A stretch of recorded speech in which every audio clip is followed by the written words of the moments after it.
You get in there, and then you're constantly, as that thing's hit spinning, the berms and shoot up and down. All right. So it's still going, right. and it's spinning, so you can continuously get that downward pull. That's kind of cool, right? Yeah.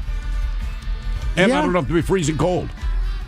I'm sure you still got to be freezing I'm sure cold. it's cold in there. I'm just saying I don't have to go to a cold place, quote unquote. Just seems like a whole lot of to do for skiing. It does, but someone like my kid, man, because he loves skiing, and obviously until the slope's open, there's nothing he can do. But if there were a place I could take him in the summer, and he could ski, I guarantee you that would be his thing. Argentina. Well, there's no tree wells, there's no moguls, there's all the things that mess me up. So. Exactly. Yeah. Argentina. You can ski there, like because the summers are and winters are opposite. Oh, yeah, I'll buy him a ticket there, Ted. Yes. Thank you. Set him down to Argentina. Good news, buddy. Mr. Ted came up with a plan. We just have to go to Argentina. Winter camp. In the summer. Yeah. But you don't have to hear that ball bouncing anymore. That's true. Guys, today I got accused of mansplaining. Oh, yeah? Yeah. For the women out there, that means explaining things to women that I didn't need to explain to them. I found my friend naked, lying face down in a street gutter. Oh, yeah? Oh, yeah? Ding dong ditch. Ted, you should get this one. What does MC Hammer and wet paint have in common?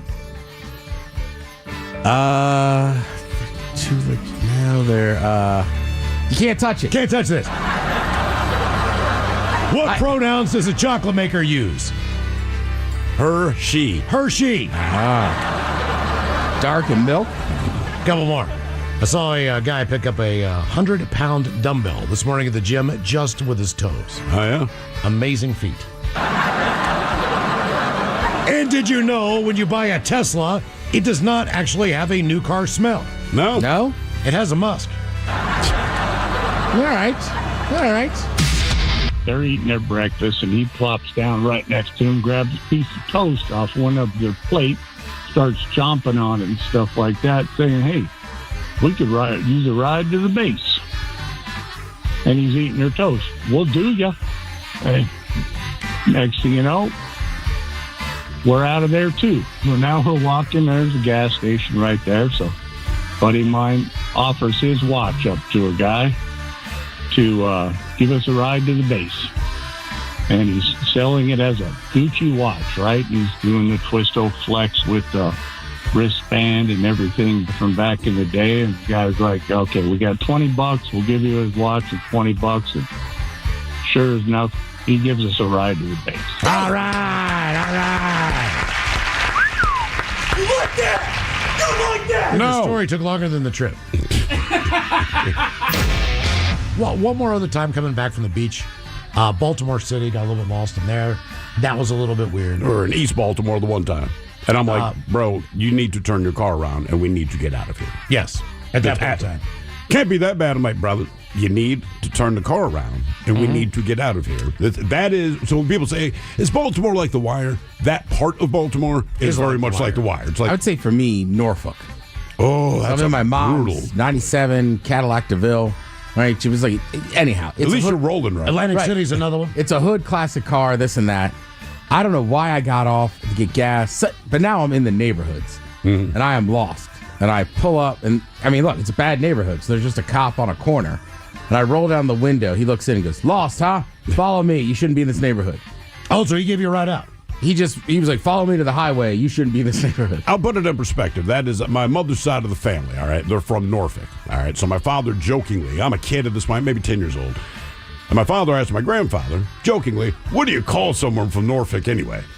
Obviously alluding to the F-word. And my grandfather never cussed, ever. Not one time. What is it, that I ever heard. Norfolkian? I guess, but that's what we're waiting to hear, right? Yeah. So we're kind of waiting to hear what it is, man. My grandfather looked at my father and said, N-bomb. That's what everybody else calls us. That was it. So somebody went into that beer cooler and said, hey, man, there's a turd in there. Then they reviewed the closed-circuit TV footage and realized, like, oh, God, there's a woman taking a dump in the beer cooler. So I'm thinking a customer had to walk in there to grab beer. Yeah, well, you smell it immediately when Sees you open a the door. turd. Then you got to tell the cashier, like, hey, man. You might not necessarily smell it, though, because they're so cold. That's what I'm saying. Maybe it was easier to clean up because it was a cold turd. I don't know. I've never really handled a cold turd. I guess my issue is whenever I have an emergency like that, like I had to poop after work yesterday, but I knew it was going to be a good one. I drove home, played a home game. Solid PM. So But you could wait to get home? Right. To me, if it's an emergency, that is not going to be solid. It's going to be a mess. Yeah. So I'm just pissed at this woman. I'm just going to say it. All I right. think she sucks the most. I think the lady on Southwest sucks the least. Damn. Okay. I think she's got to be insane. You know what, man? It is a great inconvenience for everyone involved. Nobody asked for that to happen, but I agree with you on this one. Yeah. The lady that- Yeah. I do. Look, man, just the beer cooler thing. I don't understand the motivation. You physically drove there, walked in, and did it. The woman on the Correct. plane, I just assume, is a nutcase. Yes. Right? What other reason would you strip naked and poop on a seat? So can we get a little kid fish sandwich, some green beans, and Coach Ted giving her a 11-year-old motivational speech about cleaning a room. Lots of love from Mom and Sister Ruby. Fish salad. Green bean. What? Green bean, Okay. green bean, Yeah. green bean. All right. First of all, happy birthday. Enjoy your birthday day. Get a large milkshake tonight. You deserve it. Tell your parents I deserve it. Now, second of all, we got to clean the room, all right? Here's the deal. Your parents tell you, you don't do it, and then it goes in this weird little cycle, right? You're tired of hearing them say it. They're tired of saying it to you. So jump the gun. You get up Saturday, you clean that room, and then boom, watch whatever movie you want. And get another milkshake. Yeah, right? Yeah. Clean the room, get a milkshake. Man, if it was any other time or any whatever. Yep. But it's Thanksgiving, so my sister will show up. She'll pick me up from the airport. With the Popeyes turkey. I'm looking forward to, and I found out that they're not cooked. You gotta heat those up at home. That's all right. It's already right. It's already you can, but I'm I'm pretty fine sure with you can that. go straight. They like cook it and then flash freeze it or whatever. So I think you just have to put it in the oven. Okay. all Yeah, right. you just need to heat easy it enough. up. Yeah. Easy enough. And it's delicious. Either way. Yeah. I mean, look, dude, I get you.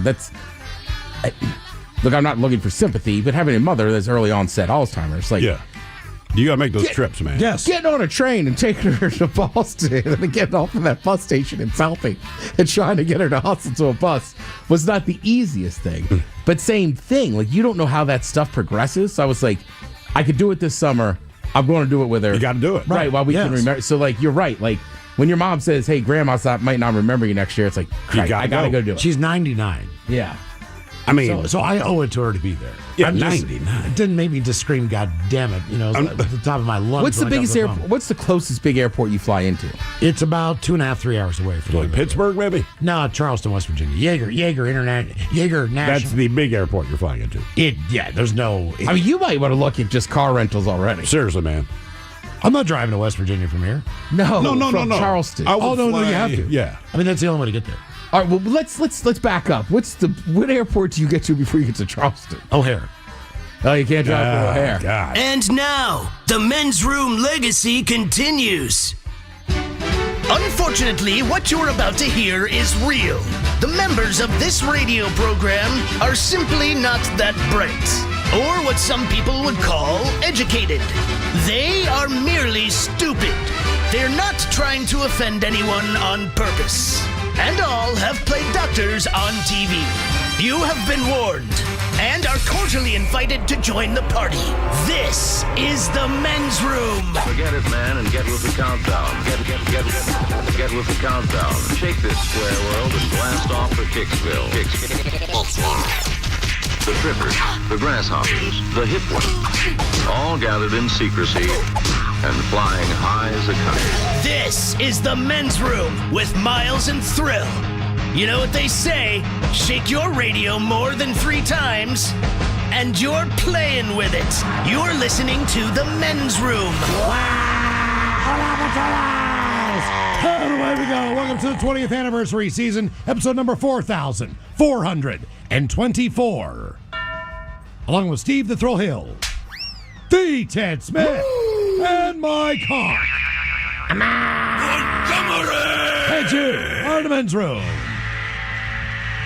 On tap today, once again, we play Big Dummy. Ted's Meat and Potato celebrates National Nachos Day. We will play Profile This, plus headlines, a bedroom shot of the day, fun listener emails, and everyone's favorite, TV Time with Ted. Click, clack. Drink, get you drunk. All right, here we go. A pair of googly eyes sends a team back $2,500 in repairs. Meanwhile, a group of middle school students are unable to get out of their chairs. And a good reason why. Florida man taking a poop confronted by man who needed to go with a knife. A Wisconsin substitute teacher is now looking at a new prison life. And a lion on the loose in Ireland turned out to be a dog. That is all coming on today's very special episode of The Men's Room. And now, here's the question. Hola, bitches. Good day to you and yours. All right, today is the day that we play Big Dummy, the game show that rewards you for your stunning ignorance. And here's how it works. You call us. We will spin the category wheel. Ted, I've told you you're not a federal employee. You're still getting paid. There it is. Oh. There it is. I know you had that confusion, whether you were furloughed or not. It's hard to tell. You're not.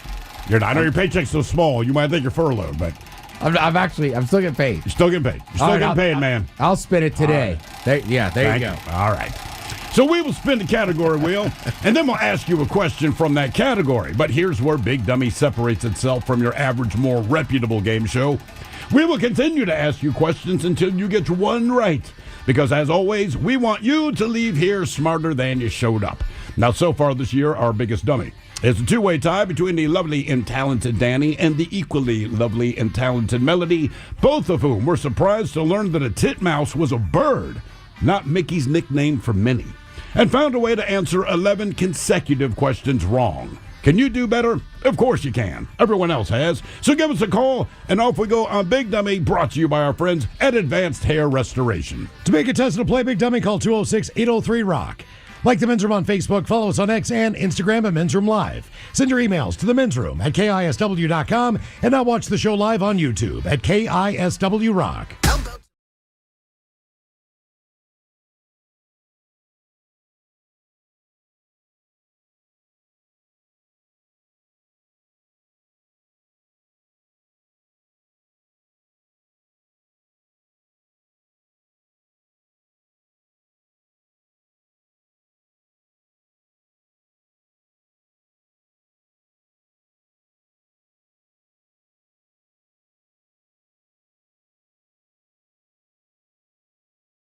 Return to Who Sucks Less. Yeah. Team, I don't know how you do. You find people in the news doing bad crap. That's correct. Bring us 3 stories each and every week, and it's up to us to determine, out of the 3, which one sucks the least. How are we looking this week on Who Sucks Less? We're looking brown, Miles. Looking real brown.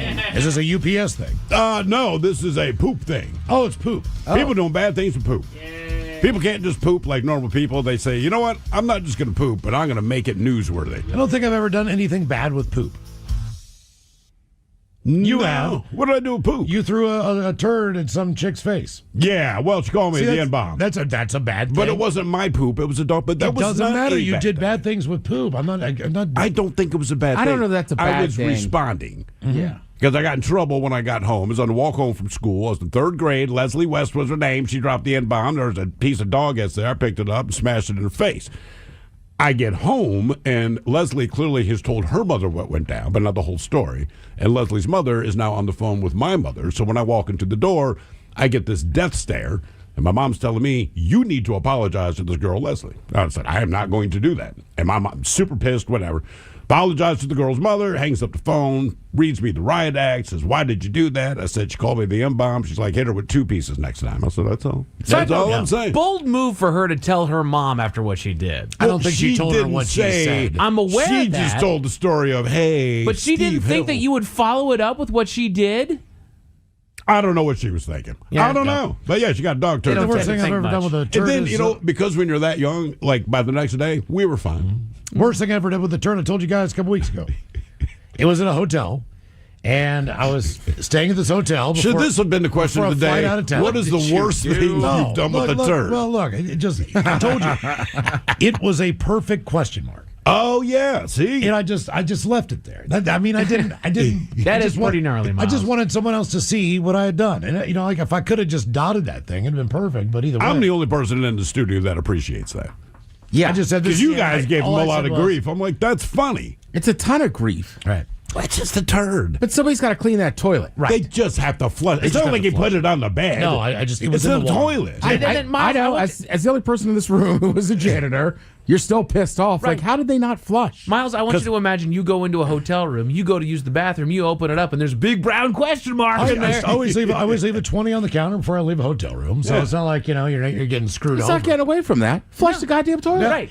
I Like, I'm do still all the time. pissed. 100% of the time, I flush the toilet. Almost 100% of the But time. with I was this a janitor one- at the AFL. They paid me very well. Yeah. I would still be pissed if somebody left a poop in the toilet. But you would say you come in here and look at this. You wouldn't notice that. I mean, look, That's if you want different, to though. do it with your friends, but you just left that for somebody to clean I up did, your I poop. did, Right. I did. What'd you do with the toilet paper?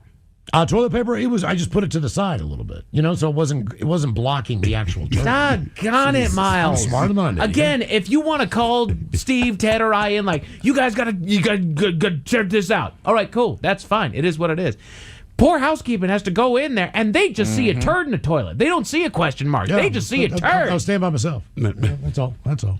Who sucks less coming up until Take a 4:30. picture. We'll talk about the Brown stuff. Yeah, why don't you take a picture? You know what? I did take a picture of it. Do you have it on your phone still? Probably not. I think I've upgraded my phone since it's in the cloud. It is in the cloud. Okay. It's got to be in the cloud, or if I fired up that old phone, you can still look at the pictures on it. So today on the question, we're going to talk about where did you get stuck, stranded, or lost, and defining these a little bit. Like, look, there are times you're stuck in a situation. You might be stuck in a job that you don't like. Your job might take you to a destination that is not the best in the world. You have to work there for a number of times. Certain times in life, it's just where your parents live. And you feel like you're stuck in this town that's just absolutely... Because you are. And there's nothing you can do about it. Nope. You're stuck in a living situation. Maybe you have like 2 siblings living in your room with you. You are stuck. Yeah. All right? Then there is to be stranded. And to be stranded means that you have an idea where you need to go, but for the time being... You can't get there. You can't get there. You might be sitting in an airport. You might be stuck on an Amtrak train for 5 hours while they try to clear the roadway because there was a landslide. Right. So, stranded and stuck, they're different things. Lost, that is a completely different thing. You know what lost too. is. You do. And fortunately with GPS, that helps out a lot more. But you know what? Oftentimes, that can also be your worst enemy, depending on People driving in the rivers. how accurate it is. Yeah. Well, also, you could be somewhere you don't know. Like, Miles and I got kind of lost in Germany coming back from that grocery store. Which was a little Oh, bit, that's right. And it was foggy. And There's dark. Dark. There's no street lights. Like, that's one of the few It was times. eerie. We were kind of looking at each other like, oh, we might be in trouble. And we had no service on our phone. Of course you Germany did. at Of night. course. Germany at night is very much like Little Red Riding Hood. It is, man. It's It really- it's Or Nottingham Forest. something, man. It's a dark and eerie place. I can't describe why. I'm not necessarily I feel sure. like fog was just part of the night. I have some ideas. Yeah. But we've all been lost at one point in time in our life. I do recall coming out of the MCI Center in Washington, D.C. And the way that the Washington, D.C. Beltway goes is that it's, instead of just in actual blocks, think more like being cut up like a pizza pie. There are streets that run north and south. A lot of them just run at a 45-degree angle as well. Yeah, everything's kind of diagonal. Yeah, Correct. So you And think... it confuses everyone. And you got to know the states' names and how the streets are going. Right. Yes, and you might be going east, but now you're going southeast. You could be going northeast, both of which not the greatest thing in the I was world going to say, if you're in Washington D.C. And I left the MCI Center probably at around 4:30 to 5 o'clock in the morning. So it was a long night of partying with the bands that were down there. One of them, a Bad Company, who will be inducted into the Rock and Roll Fame. It's Capital One Arena now. It's Capital One Arena. And the messed up part is when I walked out of the dressing room, the entire stage, everything had been torn down. Everything had been loaded up. Yeah. The trucks were on their way to the next show. Those guys all flew. So they were just getting on the airplane and flying to the next destination. But I walk out, the arena's empty, which is kind of weird to see. You're like, whoa, this is pretty crazy. I've been doing coke for a long time. They were actually setting up the floor for a Wizards game, I believe. That's what it was. Or it might have been hockey. I can't remember what time of the year it was, but they were putting the flooring down. It could have been a concert. Who knows? They were just totally doing everything over again. So it had to be a sporting event. At any rate, I get in my car. I start driving. I need to get to work because I'm on the air at 6 o'clock. So it's like 4:30 in the morning, but it's early, so the traffic's not going to be horrible. I can get there in 45 minutes. Not the worst thing in the world. Until I take a couple of wrong turns. And I end up in southeast D.C. Now, keep in mind, it's still dark, obviously. It's 4:30 in the morning. I pulled into a 7-Eleven. I did not even get out of my car. I did not get out of my car. I opened up the door, and a guy standing there. He's like, what are you doing here? And I said, man, to be honest with you, I don't know where I am. I'm going to try to figure it out. I'm going to ask that guy. Let's explain Southeast DC real Definitely quick. getting a cup of coffee. And but could you help me get out of here? It's a black dude that Miles saw, and he said, "What are you doing here?" Because Miles is white. That's what you need to know about Yes, South. yeah. Why are you even here? Correct. I was not in a great part of town. But it's 7-Eleven at night, so it's never going to be... It ain't going to be great no matter what. There's going to be something. I didn't even get When it. I was at DeMatha, me and my buddy would drive home a couple of our friends sometimes to Southeast, and we would hang out, and they would say, hey, it's getting dark. You two should go home. Because we were, it's just the way Southeast is. And so I said, well, I'm just going to go to a coffee. He said, don't go in there. Do not get out of your car. And I said, why? He's like, you don't want to go in there. And I was like, is the place being robbed? Or, what the hell's going on, He's like, it's not safe. I was like, For all right. you. I was like, all right. Well, he basically surmised it. Yeah. And, You're the place. Yeah, that is one of the few times in my life that, honestly, I have been called a honky. Really? Yes. Did you also go back to the 1970s? He called me a honky. He's like, honky, you don't want to go in there. You want to get out. All right, that's He fair. wasn't being a D. But if someone dropped the N-bomb on me and followed that with, you don't want to go in there, I would be inclined to believe them. Yeah. So I said, okay. Because Right. I just don't know that we take honky as bad as that. But I'd be like, look, I'm pissed, but I'm taking your word for it. If that's how you say that, then I definitely don't want to go He said, in you there. want to get out of here. He said, you need to get out of here now. Do you want to get out of here? I was like, Cherry yeah, rolls 20 bucks. on. You're listening to the So I men's give the guy room 20 bucks. with I'm just thinking to Miles and myself, Thrill. I sure- 99.9 KISW. All the fellas, away we go. Welcome to the 20th anniversary season, episode number 4,424. What a large and in charge program we have for you today. Guaranteed future repeat as we welcome back into head chef Ted's Meat and Potatoes. Today is National Nachos Day. Nacho Day. Nacho Day. Nachos Day. Is it Nachos Day or Nacho Day? Technically, they're nachos. Right, so it should be National Nachos Day. Yes. If I eat one chip, you get an order of nachos. If I just eat one, that's just a nacho. That's a nacho. Yeah. So it's National Nachos Day. And we'll get into it. There used to be a Mexican place I went to on the East Coast where when you ordered nachos, each chip was its own nacho. Really? Really? Yeah. That seems like a more painstaking process than it's worth, but as a customer, I would think that's awesome. It was so good. So everyone had the cheese, the whatever else you want on there. Yeah. I've had a lot of good nachos in Seattle. Have you? More so than any place I've probably ever lived, yes. Yes, I have. Oh, really? I don't know why I said you? it that way. I apologize. Oh, have you, Miles? I like nachos any way you slice them. I like Irish nachos. Short. Yeah. Anytime you do a different version of what should be nachos. I like when they drop like pulled pork on there, man. Like, oh yeah, next level. Next level, man. Yeah, and I think nachos to be nachos, we'll get into it, need nacho chips, but I'm with you. You have the Irish nachos, which could be some type of French fry or house-made chip. Then you have tachos, which are tater tots covered in nacho stuff. Tachos are good. That's more of a fork kind of deal. Sure. Well, good news, Ted. I picked up some stuff at the grocery store so I can make my famous stoner nachos.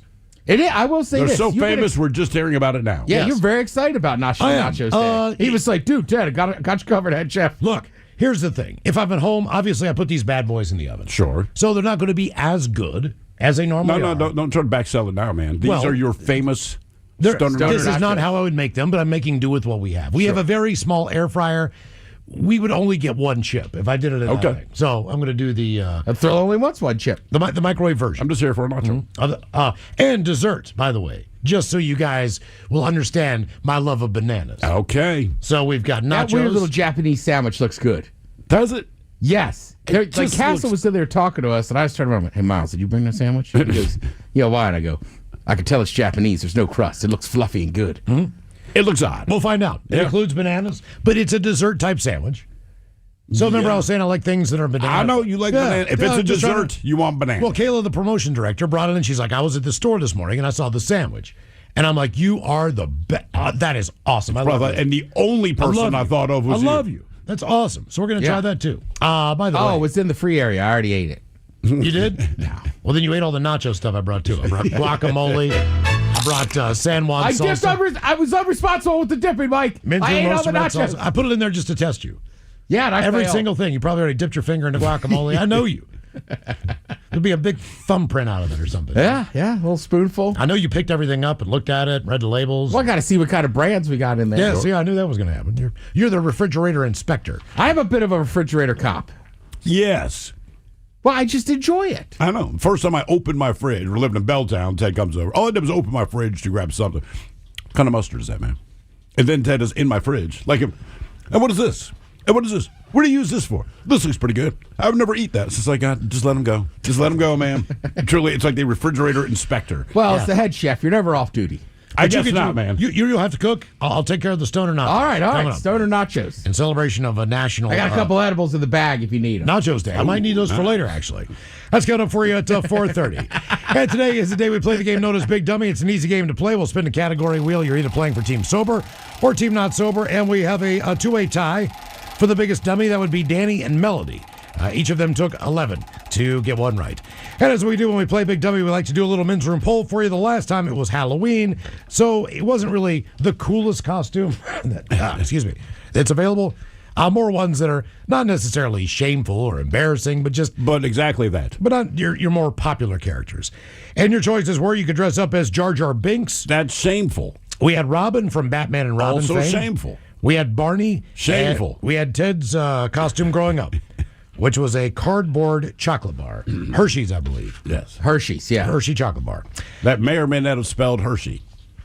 We'll never know. No chocolate. Oh, chocolate. That's Yeah, right. it's a Hershey's chocolate bar. Chocolate bar. But as we put up the poll, if you follow us on X and Men's Room Live, here's how the voting shook out. Coming in at fourth place, and it's a Halloween theme, 17% of you picked Barney. So that was the least percentage. I think Barney, if someone walked in as Barney, and I'm going to party and be like, F yeah, man, Barney's here. I wonder if Barney drinks a lot. I'm going to find out tonight. I'm going to find out if Barney's going to hit on my woman. If I brought one to the party, I'm going to find a lot of things out. How much snacking does Barney do? He's a big guy. I don't know. So Barney would be my guy. Go outside, smoke weed with Barney. Yeah. Barney's hot boxing. In third place, Jar Jar Binks with 22% of the vote, barely squeaking by Robin, who had 23 coming in second place. Wait, more people would be Robin than Jar Jar Binks. By 1%. Makes sense. And your number one choice to dress up, Ted, you'll be proud, cardboard chocolate bar, won pretty steadily, 37% of the vote. I'm not bad. I'm not proud, and I couldn't find a picture of it. People recognize how bad this costume was. But still, given the options, everyone, they would rather dress like your least favorite Halloween costume ever than any of these other three, man. I guess. They did. They You picked didn't know you were breaking ground back then, dude. Look what's happening. Yeah. You could have won now. the costume contest. You had no idea. Yeah. So this week on the poll, Yarn, people. It was held together by yarn. This week on the poll, we're gonna talk about some food items. You're gonna each one of these items you're gonna get free for life. For life. You still go to the grocery store. You're still gonna pay for everything else. But if you want some free stuff, you have one of four options. And we start with frozen burritos. As Ted, you said, the inventor of the frozen burrito passed away at the age of 88 years old. That damn shame. Think he was cryogenically frozen? They do take a long time to heat. That's one thing about frozen ironically, burrito. he was unlike the frozen burrito. He was cold on the outside, warm in the middle. Yeah, he was the exact opposite of a frozen burrito. Dwayne Roberts, the California entrepreneur, credited with inventing the world's first frozen burrito, has died. He was 88 years old. His widow, Kelly Roberts, said he passed away peacefully in his sleep on Saturday while surrounded by family. I feel so blessed to have shared 35 wonderful years of marriage with Dwayne, she wrote on Cheap Facebook. hot sauce.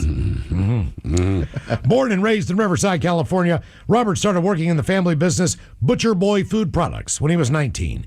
In 1956, he came up and created the first frozen burrito, turning the Mexican food staple into a mass market item that could be stored, shipped, and sold nationwide.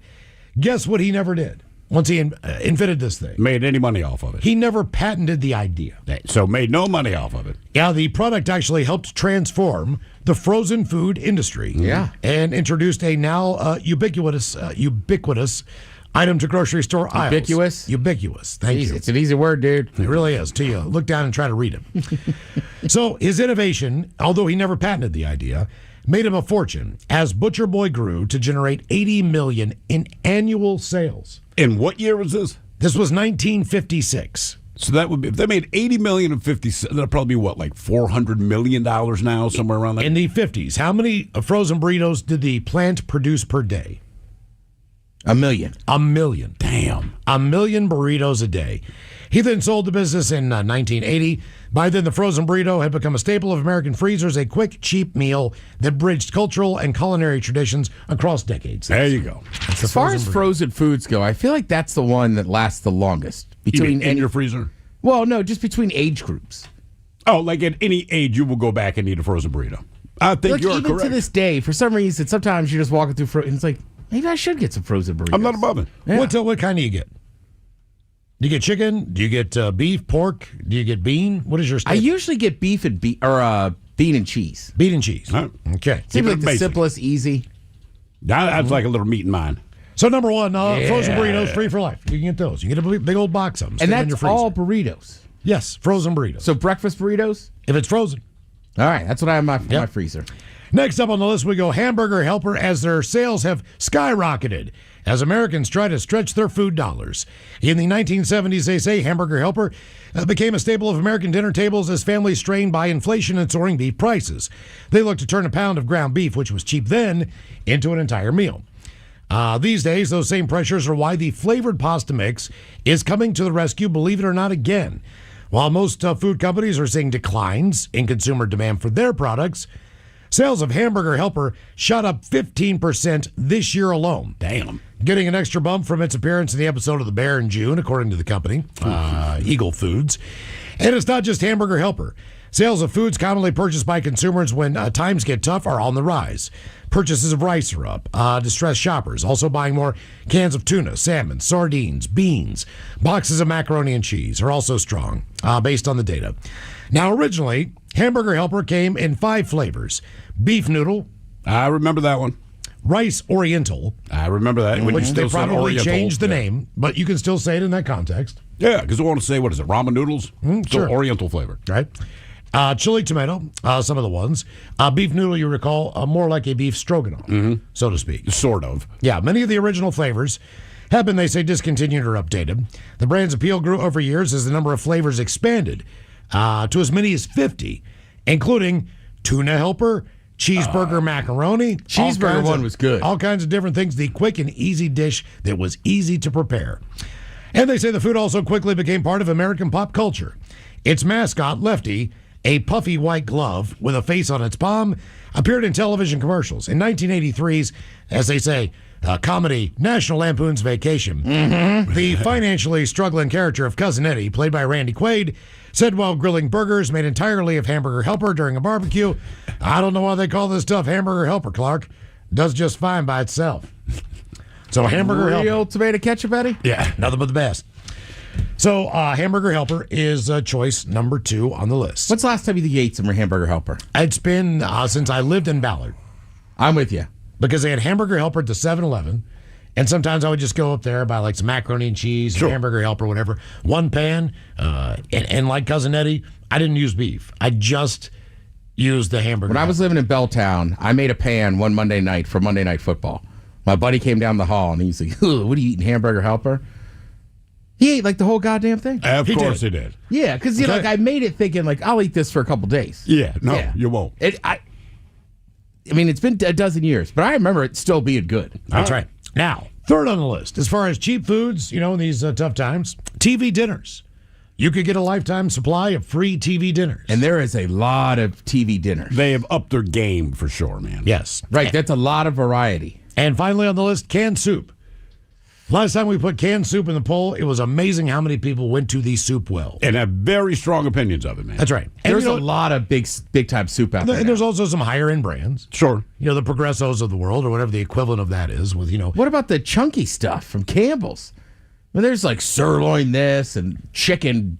I honestly have never had Cheeseburger? chunky soup. I've had I haven't Campbell's, I've had the occasional Progresso, but I've never actually had the chunky. Well, there's soups that eat like a meal, dude. Yeah, that's what I've heard. Well, typically I'm buying cans of soup to either cook with, or I'm just buying chicken noodle. Because you're right, because you got a cold or something. Yeah. So I normally don't use the soup as an entire meal. It's No. part of the meal. It's a chunky Yeah, soup it's a that eats like side a thing. meal. They- It's I'm just t- part of it. I'm telling you, just if you just get one of them, and you'll be like, oh, this is different than canned soup I remember. All right. I'm I going hope to try so. it. I sure hope you're right on that one. So your choices on our men's room poll: free for life, frozen burritos, Hamburger Helper, TV dinners, or canned soup. Ted, what are you taking on this? I'm torn between TV dinners and frozen burritos because of the variety, but I think I might go TV dinners. TV dinners, despite all the salt, despite all the things. Well, all yeah. these foods are going to incorporate that anyway. Yeah, well, you know that. Right, I mean, that's like, why they're cheap. none of them are going to help your blood pressure. But yeah, I just feel like TV dinners, and there's so many varieties. Like you could actually, again, not looking at salt.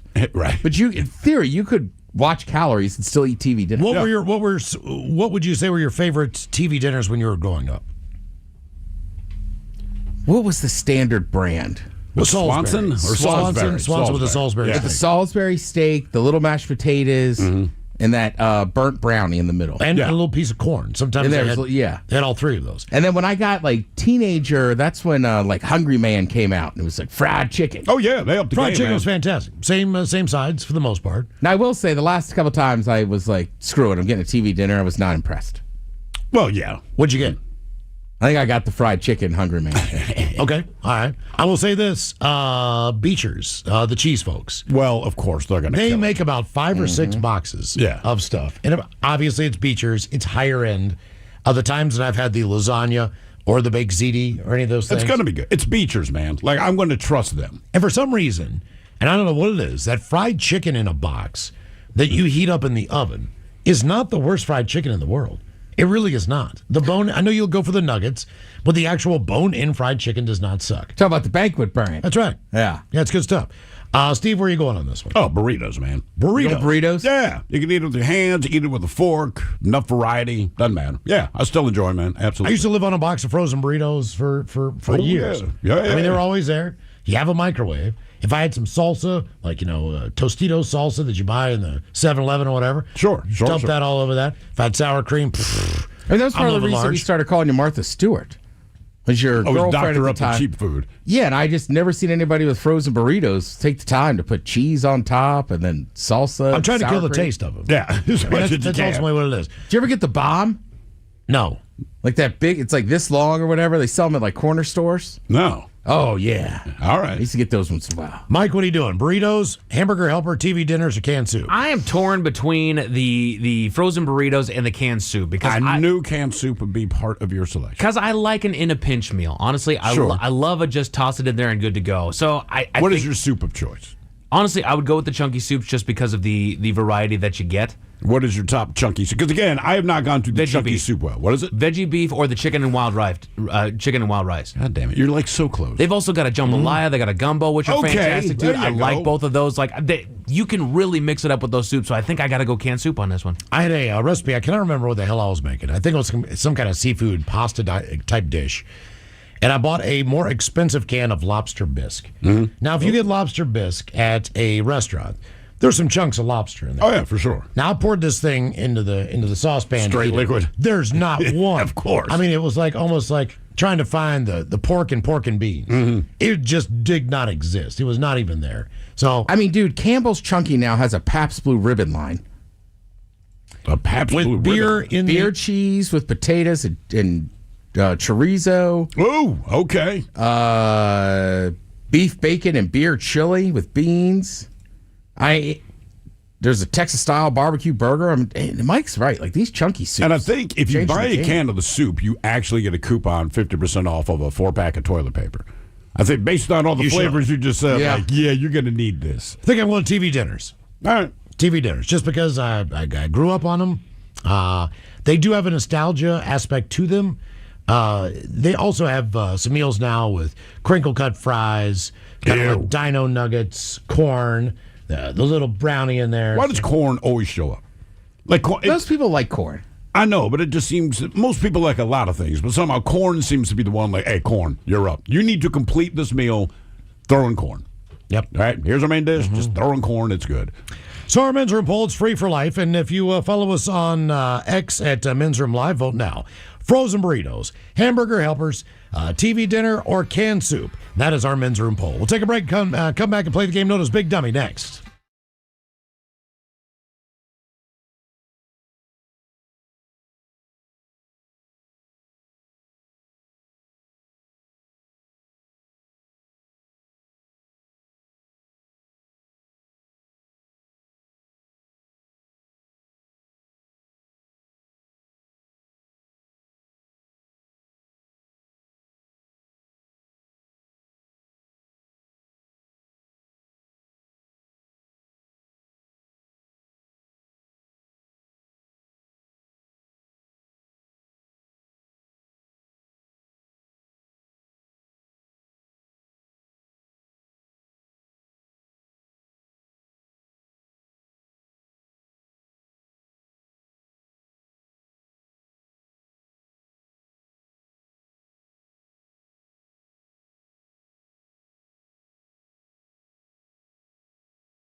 So I give the guy $20, and I'm just thinking to myself, surely I will find a place to be able to stop and get a coffee and get a little gas in my car. I'll be fine.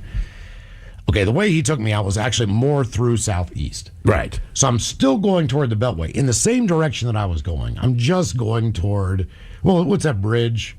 Kind of north of there. I don't know. The big bridge that... Is that the Wilson Bridge? I think the Wilson Bridge. I'm kind of going in that direction. Right, because the Wilson Bridge is on that side, and on the other side's the Legion. So I'm going that way, and it just keeps getting worse. Like, the situation is not getting better. There is nothing open. Every retail establishment on this street has a metal garage door and then a metal grate. Right. That's locking, in front of that. That's locking the front of every single retail place along the way. I did not even have an opportunity to stop anywhere until I got to the Beltway. That's probably why he sent you that way. All the way to the Beltway. But, I really, even though I was on one road, I got lost before I got to the 7-Eleven. Yeah. But I still don't know where I am. And when you're in the middle of D.C., you don't realize how big that Beltway is and how far you have to drive to get back onto the main road. Yeah. It's a ways. And there's lights the entire time. Every time I'm pulling up. That's the nightmare for you. It's stopping at the light, man. Because there's guys on the corner of every single block. It's 4:30 in the morning. They are not up for work. They've been up all night like I have. But that was one of those times where when I got on the Beltway, I was like, damn, man, I really need to pay more. And this is before cell phones with GPS. Yeah. And all those things. I mean, I think I had a flip phone, but I did not have one with navigation. But it was, I needed to get my ass out of there. Yeah, you did. And, I think that was probably the worst. One more other time coming back from the beach, Baltimore City, got a little bit lost in there. That was a little bit weird. Or in East Baltimore the one time. And I'm like, bro, you need to turn your car around, and we need to get out of here. Yes, at that point in time. Can't be that bad. I'm like, brother, you need to turn the car around, and we need to get out of here. That is, so when people say, is Baltimore like The Wire? That part of Baltimore is very much like The Wire. It's like, I would say for me, Norfolk. oh, that's I'm in my mom's brutal. 97 Cadillac DeVille, right? She was like, anyhow. At least you're rolling right. Atlantic City's another one. It's a hood classic car, this and that. I don't know why I got off to get gas, but now I'm in the neighborhoods, and I am lost. And I pull up, and I mean, look, it's a bad neighborhood, so there's just a cop on a corner. And I roll down the window. He looks in and goes, "Lost, huh? Follow me. You shouldn't be in this neighborhood."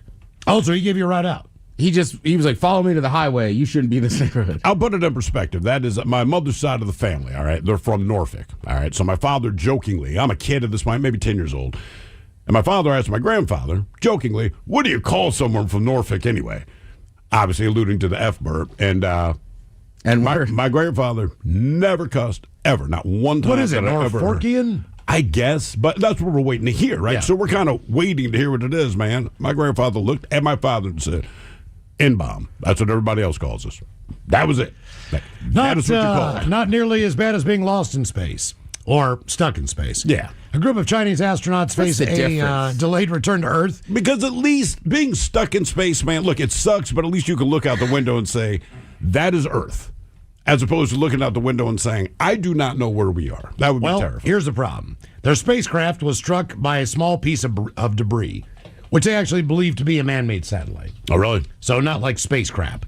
The return, Spacecraft. originally scheduled for today, is going to be pushed back to an unspecified date, according to the state. No other further details.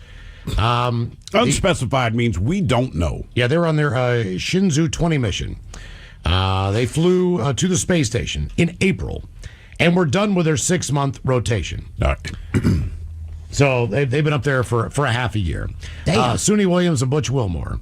Oh, this is the other. This is the U.S. astronauts Gotcha. are up there.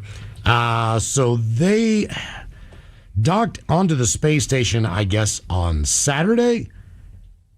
I'm not sure exactly. They're not giving a lot of details. They're just like, yeah, they're up there. We don't know when they're coming back. Well, they were successfully able to dock, but the people that are on there, again, might not be able to get back. You still can't get back. So there's a rotation in place, and I'm not sure that any of that's going to happen.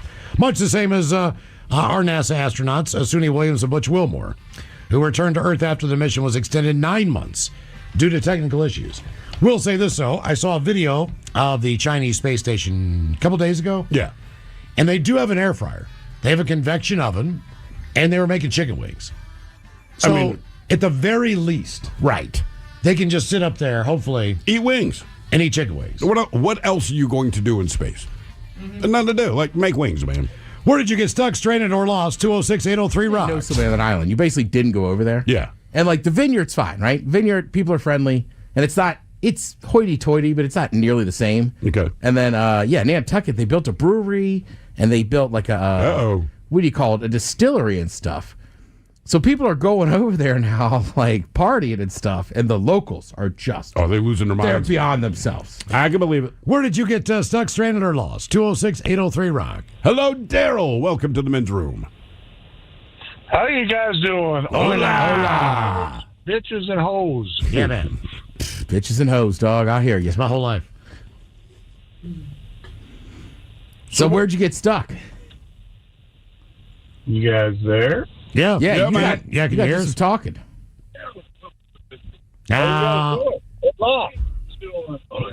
Oh my God! Turn your radio down. Yeah. We are here, man. Do you hear us? Radio's down. There we go. Okay, we got you. Go ahead. All right. So, anyways, back in my youth, in the military, me and some buddies, we were on a temporary duty in base in Florida, and we decided we were going to go to Panama City Beach during spring break and hang out. All right. So we're hanging out in spring break and having a good time, and my buddies are doing great. And one of my friends is hitting up on this one girl, and I'm kind of hanging out with this friend of hers who's in a wheelchair, and she's not having a good time. No, it's kind of hard to push a wheelchair on the beach. Yeah, not as much fun. No, this is inside a nightclub. Okay. No sand involved. And so anyways, our buddies think we're hooked up, and so they leave. And we're sitting there looking at each other, where's everybody else at and stuff. And we're 30 miles away from where we need to be. So we're looking at each other and it's like, I guess we start walking. How much money you got left? They got $23. What do you got? I got $13. So we start hitting phone booths saying, how much is it going to cost from this area to get back to the base? And they kept telling us, well, sorry, we can't do it. So we kept going. Finally, my buddy gets irritated. He jumps out in front of this car. Car pulls over, says, hey, we need a ride to the base and stuff. And they're like, yeah, we'll give you a ride. So we're getting a ride and stuff. And these people are a little off. They work at a mortuary. And they want us to take us to see dead bodies. And I'm like, no, it's not my gig. I don't want to go see dead bodies. Well, did you get a ride back? Right by the base where you work and stuff like that. We can just stop by on the way. No. My buddy turns to the driver and says, she's driving, but yet her boyfriend is sitting in the passenger seat, and he's the one doing the steering. He's laying in the middle, in the back, talking to me and my buddy. And he just looks up at her and says, if your boyfriend wasn't here, I'd put you up on the dashboard and I'd do you. Next thing you know, urge, get out. Okay, there's a phone booth right there. So we call on the phone, hey, how much get to the base? $37. We ain't got $37 between us and stuff like that. So there's a Waffle House sitting next door, right? So we walk in the Waffle House, and mind you, we're in our 20s. And there's two older ladies sitting in there, probably in their 60s. And they're eating their breakfast, and he plops down right next to them, grabs a piece of toast off one of their plate, starts chomping on it and stuff like that, saying, hey, we could use a ride to the base. And he's eating their toast. We'll do ya. Hey, next thing you know, we're out of there too. So now we're walking. There's a gas station right there. So a buddy of mine offers his watch up to a guy to give us a ride to the base. And he's selling it as a Gucci watch, right? He's doing the Twisto Flex with the wristband and everything from back in the day. And the guy's like, okay, we got $20. We'll give you his watch at $20. And sure enough, he gives us a ride to the base. All right. The story took longer than the trip. Who Sucks Less is coming up at 4:30, and we've got your emails on the way next in the men's room at KISW.com. To determine, out of the 3 stories, which one sucks the least. Now, if you happen to like the men's room on Facebook or follow us on X and Instagram at Men's Room Live, the debate is already underway on Who Sucks Less. Yes, indeed. And there's a common thread through all these stories. So let's just get to it. We go to Michigan, where early Saturday morning, a 33-year-old woman in Denton Township awoke to find an intruder in her home. Well, according to the sheriff's office, the suspect, who was not wearing pants, had defecated in a trash can and smeared feces on furniture before leaving. Now, deputies responded to the scene. They said the 41-year-old man matching the suspect's description, he was found nearby and arrested. They also say he was Always live on the free Odyssey app. Text the guys at 206-803-ROCK from the Pinky's Plumbing Studio. You're in the men's room. Game is Big W 206-803-ROCK. Steve, who is our first contestant, ready to play the big game? Hello, Marcus. Welcome to the men's room. Big W. Hello, guys. Hola. Marcus, you on Team Sober or Team Not Sober? You said what? I said, are you on Team Sober or Team Not Sober? I'm on Team Sober. All right, Marcus, welcome to Big Dummy. Okay, our men's room poll, free for life. You taking frozen burritos, hamburger helper, TV dinners, or canned soup? Canned soup. Canned soup again. Here we go. All right. What kind of canned soup are you getting, Marcus? What's your top choice? Chicken noodle soup. Oh, straight up chicken noodle. I dig it, man. Me too. The old classic. Yeah. Like vanilla ice cream of soup. And there's nothing. You don't do it much, and then you do, and you're like, damn, this is good. There's the tomato soup people and the chicken noodle soup people. I was never a tomato soup person. because it's tomato soup. I mean, like, maybe But if you have the people grilled like that. cheese. I would go to my friend's house, and their mom would make grilled cheese and soup, which is great, except for when the soup is tomato soup. And I realized those two things go together. But still, it's for dipping. It's not like I ate the soup with it. but It's still. just, it's a condiment. Yeah, and it's weird, is I don't like tomatoes, but I like tomato soup. Yeah, it's weird how that works. Yeah. I like ketchup. I don't like tomatoes.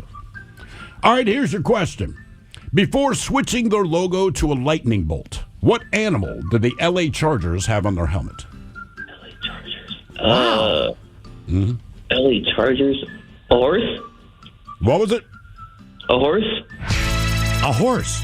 It was. So their original helmet, it had kind of a shield on it, and there was a horse's head and a lightning bolt. Then they dropped the horse, got the lightning bolt. Look at that, one and done to start. So Nice before work. we let you go there, Marcus, with the big brain, we got a 50-50 question for you, all right? So here is your question. Red or gray? What color was the Hulk supposed to be? Red. Gray.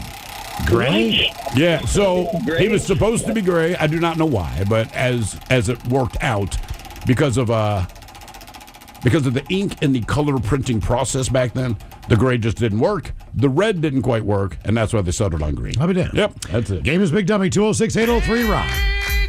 Hello, Justin. Welcome to the men's room. Hola, bitches. Hola. Justin, Team Sober or Team Not Sober? Team sober. All right. Justin, free for life. You're taking frozen burritos, hamburger helper, TV dinners, or canned soup? I'm going TV dinners. TV dinners. Which favorite? Ooh, good question. Anything, the Beechers. Any of the Beechers line. Yeah, there you go, man. You can't go wrong. I know, Miles, you've been I talking can't up go that wrong. lasagna for months. I gotta It's try cheese. that. It's their cheese curds. Yeah. And it's beach. I mean, seriously, like if it says beachers, I'm like, I will give it a go. When man. it comes You're to right. when it comes to quality and things that are somewhat close to the original, yeah. frozen lasagna is never horrible. It's always Yeah. pretty good. He's right. Like if like even the Stofers. Sure. Right. Like every once a year I'll get one. And I'm like, God, this is good. But hey, Beechers, if you're listening, you should send us some frozen lasagnas. Just And That's then the issue with send the- us an oven. The issue with the frozen lasagna, Miles probably has too. When you live alone, as a lot of it. and it's just hard to stop eating it. No, you're going to eat the whole thing. Right. And then feel bad. It's a heavy meal, bro. Yeah. I like cold lasagna too. I don't mind cold lasagna. That's an epitome Yeah. of living. It's like I take family four as a challenge. I will be my own family of four. Yeah, I'm a fantastic Feeds a four. family of four. Well, I guess Or I do have a you. family. Or one American. All right. All right, Justin. Here is your question. It's multiple choice. The ghost pepper, which is Ted's favorite, the ghost pepper comes from what country? Vietnam, Thailand, Laos, or Bangladesh?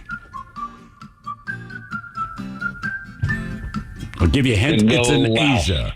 Oh, What'd you guess? oh, good hint. Laos. I'll say Bangladesh. It's Bangladesh. It is Bangladesh. You knew it was Bangladesh? I did. Yeah, from watching your food shows.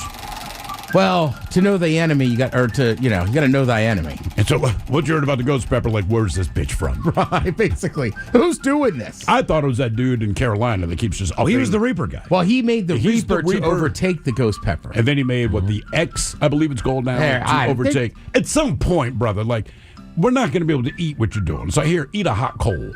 Correct. All right, your question. You know what you call those people that go to his festival every year? No. Pepperheads. Is that what they're actually called? Yeah, and they sit there on stage and see how many they can eat. Of his hottest ones, just to see how many they can eat. What? How many has someone put down that you know of? I'm not sure. It's hard to watch Like it. more than one? Oh, yeah. More than a dozen? Well, again, it's like I went to grade school with a kid named Hardeep Chowdhury. Yeah. He is obviously Indian, right? His parents were from India. Yeah. But he lives in a very white area. So he always posts, he makes his own homemade, ridiculously spicy stuff. And no one else can and handle he enters every little pepper eating contest he can. He's like, won again. I'm like, Hardeep, I feel like you know what I mean? Like, come on. You grew up on this, man. Right. All right, Justin, here's your question. What was Ponce de Leon in search of when he discovered Florida? He was in search of something India. specific. India. That's Columbus. Ponce de Leon. And he got to Florida, and he's like, man, the natives don't wear sleeves. And they're all wearing Oakleys. Was he looking for Africa? Nope, he's looking for the Fountain of Youth, Oh, that's why they have that down there. which is odd when you think about Florida. Just throwing that out there. All right, your question, what city serves as the capital of Northern Ireland? It's got to be the one we're thinking of, right? Is it Belfast? It is. Boom. Shout out to Ron. Nice. Well Nice. done. Game is Big Dummy 206-803 Rock. Hello, Matt. Welcome to the men's room. Hola, Bacholas. Hola. Matt, team sober, team not sober. Team sober today. All right, Matt, welcome to Big Dummy. Our care poll today, free for life. You're taking frozen burritos, hamburger helper, TV dinners, or canned soup. Let's go hamburger helper. Hamburger helper, huh? You got a favorite flavor? What are they? You said they are up to 50 different flavors? Of, Yeah, with a combination of, they have some for turkey burger that they recommend for turkey burger. okay, turkey, chicken. Tuna, chicken, Did you and ever try hamburger. the tuna helper? Tuna, I'm not I've a big never tuna tried it, casserole type fan. But I I'm don't just like, man, tuna, especially if it comes out of the can, like there's a very limited number of ingredients I'm willing to mix. even with you can taste the metal in a tuna melt, but you Yeah. can definitely taste it when you bake it in the oven. Tuna definitely has the least amount of options because on their website, you can just click on a meat. There's only 5 tuna helpers. that. What do they have? What can I mix Tuna it with? helper, creamy pasta. Tuna helper, fettuccine Alfredo. No. Tuna helper, tetrazzini. Tetrazzini? No. Tuna helper, tuna cheesy pasta. And then tuna helper, tuna creamy broccoli. I thought you said when cream wheat. when I'm we were like, doing oh, those crazy food combinations, yeah. I did put the tuna inside of the macaroni and cheese, which is probably what a lot of that stuff tastes It's fairly normal, but That's- I don't yeah. like it. You know, it's one of those things. All right, here's your question. What is the whiskey that evaporates from a barrel called? They actually have a great name for question. this. Put it this way, the devil's cut is what? Whatever they get out of the barrel itself, or out of the wood of the barrel at the bottom. I don't have it. Ted, what are you thinking? You're close. Angel's breath? Angel's share. Yeah! Angel's share. The angel, not to be confused with angel's hair. Angel's shares are in the garbage. that's got to be from the Irish.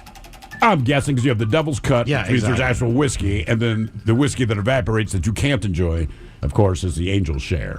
Yeah. Because Well, angels get hammered. They do. Yeah, the moonshiners, they didn't really care about that. Oh, hell no. All right, your question. You still have to pour out the first little bit. What? I watched that show Moonshiners. All right. And the first, I don't know if it's the first jar or whatever, you got to dump out because it's like poison. Really? Yeah. And then you start filling up your I'm more jugs. curious about the story of how they discovered that. Well, And he ain't looking so good. somebody died. Yeah. Yeah, some old dude named Salty Pretzel. Yeah, salty pretzel, yeah. That's how old Salty Pretzel died. All right, here's your question. In what country was the Rosetta Stone found? What was it, Ireland? Now you're thinking the Blarney Stone. I'll guess Italy. That's what I was thinking, Italy. Oh, Egypt. Egypt. That is correct. Yeah, you got to think of where like books and stuff start. Books and stuff. Welcome to Ted's Books and Stuff. All right, your question. What is permanently frozen subsoil called? Is it permafrost? It is. Boom. Got it. I once nicknamed a coworker that. She did not like that at all. Was she a bitch? Yeah, Ted, she was. All right. And you might remember, it was back in Baltimore. She was a salesperson for LAF, and a redhead, real pasty redhead. She just never smiled, was never nice. So first I called her Frosty, and she's like, I don't like that. I said, I understand. I'm sorry. You're permafrost because you're just never nice. Never. I mean, like, there's nothing that warms you up. You're just a cold, horrible, terrible woman. Mm-hmm. Game is Big Dummy, 206-803-ROCK. Hello, Jeff. Welcome to the men's room. Do your girl and your Johnson, hola! Hola, Jeff. Your girl and your Johnson. How's Ted? How you gentlemen doing? We're doing great. Are you sober or not sober, Jeff? Team not sober. I'm doing good myself. You know what's funny, man? We can't tell with you ever. That's the thing. Just Jeff, what are you doing? What are you drinking? At the moment, R&R. Oh, nothing but the best. Not sober. Treating yourself. All right, free for life. You're taking frozen burritos, hamburger helper, TV dinners, or canned soup. This is a good choice today, and it was a difficult one. Let's go with TV dinners. TV dinners. all right. All right, Jeff. Your question, what planet in our solar system has the longest day, lasting 243 Earth days? Ooh, so it's one of those ones. It's not one of the ice giants because they turn awfully quick. It's got to be one of those planets that's just one side's completely locked towards the sun.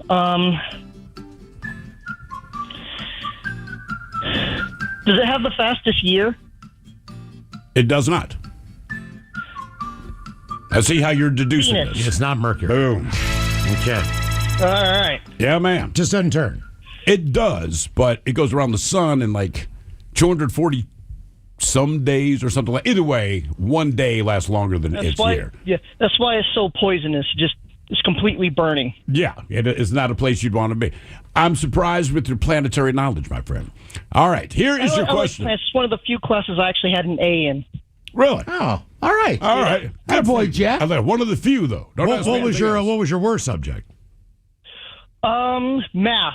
Yeah, I'm right there with you. Yeah, that's fine. Everybody understands.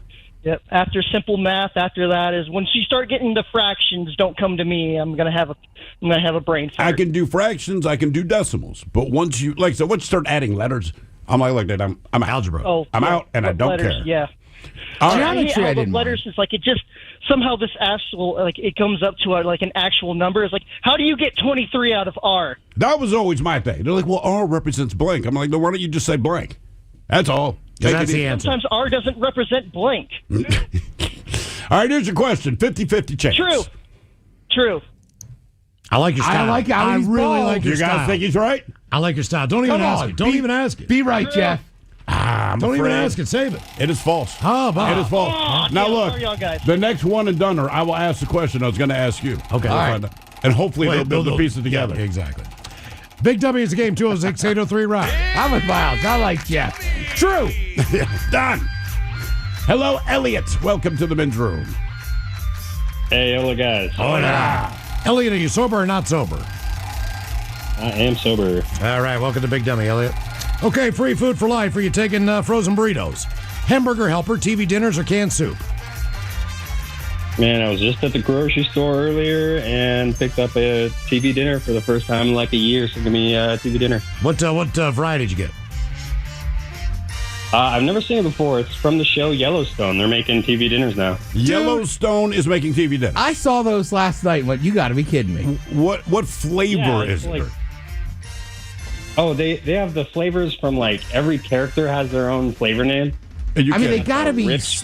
heavy meals because it's like you're a I cowboy. would think so, yeah. Okay, I've got them up right Yeah, now. this one's 37 grams of protein, but like 1,500 milligrams of sodium. Yeah. All right. We've established if we're just not going to talk about salt today. Yeah, it's ain't about your health. We've got Yellowstone braised beef stew, tender prime rib, and beer gravy russet potatoes. Yellowstone Rips ranch hand beef and cheese pasta. That's got to be good. Rip's good character. Yellowstone Dutton family barbecue, meatloaf, and mashed frozen meal barbecue sauce. Wow. Yeah, They have a whole line of cowboy cuisine. Jimmy's Cowboy Chili and Beans, slow cooked. Honey barbecued chicken and mashed potatoes. I would just rather trust a real cowboy than a bunch of actors. Me too. Well, Paul Newman, look what he did, man. Right, but he wasn't like, hey, it's Butch Sundance Fair stuff. enough. Fair He was enough. just It's like, me, Paul Newman. I like natural products and give it back to people. Pulled pork and mac and cheese, burnt in mac and cheese. All right. Chicken and dumplings. Country fried steak. They're all over it. All right, Elliot, your question. On the Flintstones, what is the name of Barney Rubble's pet? Dino was the dog from the Flintstones. I don't think he was a dog, brother. Or I mean, he was very dog-like, but yeah. He was a barking dinosaur for some reason. Yes, the barking dinosaur. It was a bird of some kind. Was it a talking bird? I don't even remember what the hell it was, but his name was Hoppy. Hoppy. Yeah. All right, Elliot. By the way, you spell your name with 2 L's and 2 T's. Yep. Good man. All right, your question. What did the letters HBO originally stand for? Home Body odor. Broadcasting Organization. Home box office. Home box office. You know, Miles and I used to know a woman that worked at HBO. And she wore very tight jeans, and you could it was like a denim camel toe every day, right? And we called her Boxy Lady. It just seemed fitting. Boxy Lady. Here I come, girl. Jimmy's coming to get you. All right, your question. Who became the first American in space in 1961?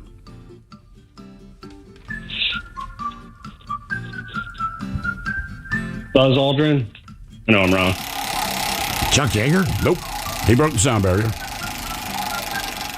John Glenn? Nope, not John Glenn. Neil Armstrong. Nope. Alan Shepard. Oh, yeah. Alan Shepard, of course, the old Shepster. That's how he'll be remembered for being the first man in space. Everyone going, who? All right. Multiple choice. 13, 23, 33, or 53 hours. On average, how long does it take food to pass through the human body? 13, 23, 33, or 53 hours? 53. Boom. Got it. Okay. Well, I guess it depends what you eat, because when you were rocking kale there for a while, Ted, it seemed like about 20 minutes. You're like, kale just runs through you. Got to poop. Look down and go, what is that? Oh, yeah.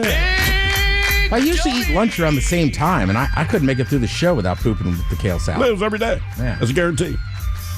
Hello, Sean. Welcome to the men's room. Hola, amigo. Hola. Sean, sober or not sober?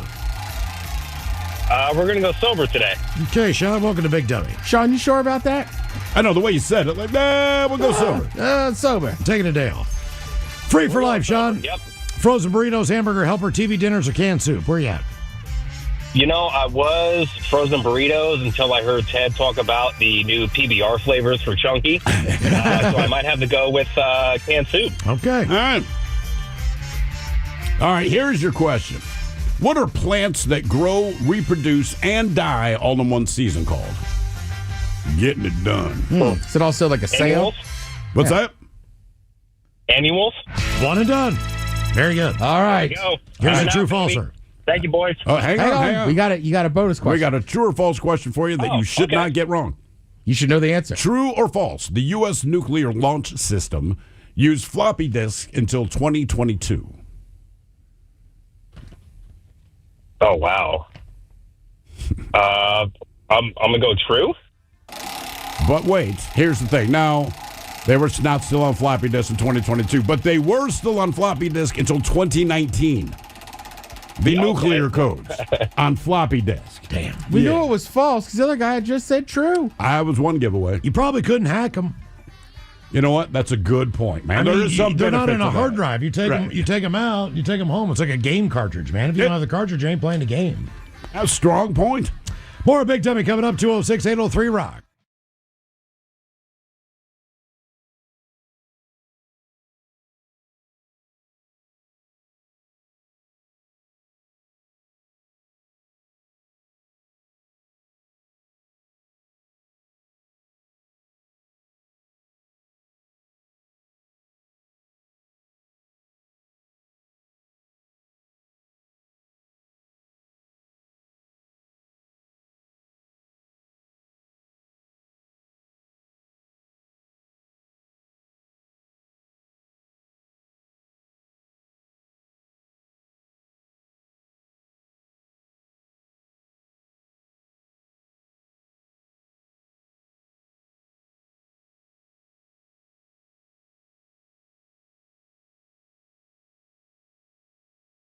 Story took longer than the trip.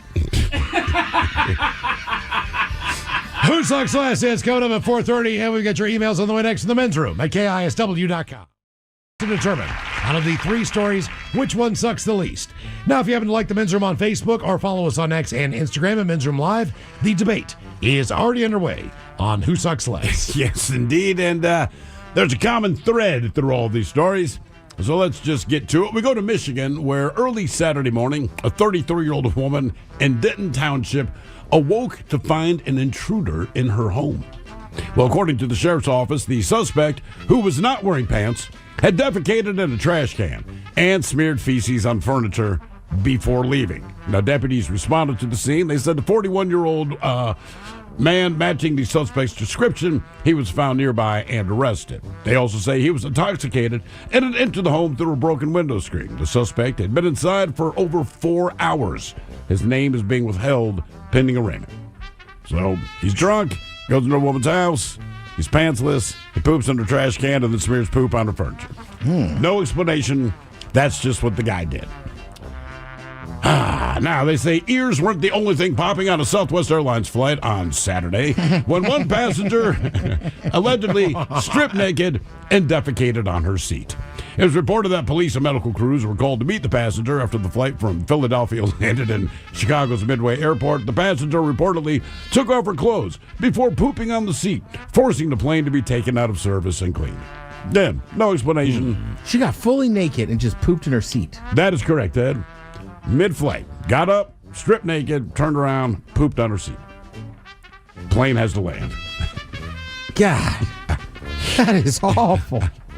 And finally, a woman was charged after she defecated in the walk-in beer cave of a convenience store. Crystal Goss, 47. She's charged with a misdemeanor count of open lewdness and summary counts of scattering rubbish, criminal mischief, and disorderly conduct, which is a lot of words to say that you pooped in a beer cave. Now, officers were called to Royal Farms around 9:25 a.m. for a report of a woman having defecated a day earlier. Store employees, they told officers that a female had entered the store around 4:58 p.m. and then entered the beer cave. Well, employees provided officers with security footage that shows the woman walking into the store from a gray SUV and walking into the beer cave. Officers described the beer cave as a walk-in cooler that's open to the public, of which all the doors are clear glass that provide a visual inside from the common area. Inside the beer cave, the camera showed the woman pushing a case of alcoholic beverages back on the shelf, pulling down her pants, and then defecating on the shelf. The woman then left the store. So those are your stories. We have a man in Michigan. He was hammered. He is pantsless. He breaks into a woman's house. Didn't assault her, but pooped in a trash can and then smeared poop on her furniture. Do not know why. We have the woman on a Southwest Airlines flight who decided to get up, strip completely naked, and poop in her seat. Do not know why. And then this woman who drove to the Royal Farms and instead of asking for a bathroom, walked into the bear cave and pooped on the shelf, and we don't know why. Okay. Before we get going, I just have to ask, like, if the woman next to you on a flight stands up and starts stripping, like, how does nobody just go, hey, what are you doing? I'm sure they did. Okay. But before the flight attendants could get to her, it seems that she just, she dropped a heater, man. Right. And So, from a psychological standpoint, she was in Group A. the guy in Michigan who broke into the woman's home, that's pretty bad.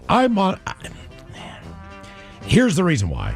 anytime if you ever had your home broken into or anything stolen from you, it's very personal. Oh, yeah. Yeah. And you always have this fear that could possibly happen again when you are home. Sure. So for the rest of your life, you're paranoid about that possibility. And everything that you do, you're guarding against that not happening again. To be fair, in her case, if someone's going to break into your home and they don't assault you or steal anything, maybe that's the best case scenario of what someone could do. The best thing he did was poop in a trash can. He did poop in the trash can. All right, but then he smeared that feces all over her furniture. Yeah, man. To me, that's an entire invasion of space and property. Yes. And it's traumatizing. She had to buy new furniture. I guarantee you, if she was a renter, she probably didn't have renter's insurance. I don't know. I don't know if they'd even cover this. Either way, that's pretty bad. As far as the Southwest flight, there are a lot of people impacted by that, including the people who are going to get on that plane once it lands and fly to a different They destination. took it out of service. They took that plane out of service, which not only affects the flight you're on or that she's on, but also the next flight out. But it's kind of amazing. Sure. Think about it. It's one turd. I assume it's one turd. I don't know. Maybe it was a mess. Maybe she had diarrhea. I don't know. But it's amazing to me that the plane is taken out of service. Like we Also, can't just clean this turd off the seat. You just flew Southwest. Yeah. Don't they still have the tan kind of pleather seats? No. So they're cloth now. Ooh. Wow. I just because that matters. They're tan. On the If cleanup. they're cloth, right. Take that plane out of Leather, we can wipe it and not tell him. Like just you were like just on one, too. I can't remember now. It depends on the plane, maybe? Honestly, I don't know the last time that I've been on kind of a cloth seat. They're all kind of a wipeable service. Yeah, you would hope so. You would hope so that just like your car. Standard. That should be just like, look, man, people do weird things. But you totally bombed the aircraft. You're naked, and now the plane's out of service. No, there's definitely that normal kind of pleather stuff. Okay. All right. Okay. So I'm going to say, believe it or not, that the woman who went into the ROFO, into the walk-in cooler, and took a dump on a shelf, not on product. She did not on product. She moved moved the product. beer and then pooped where the beer had been. If it was a wet one, it's going to be a messy one. Right. If it's a solid wood, it's refrigerated.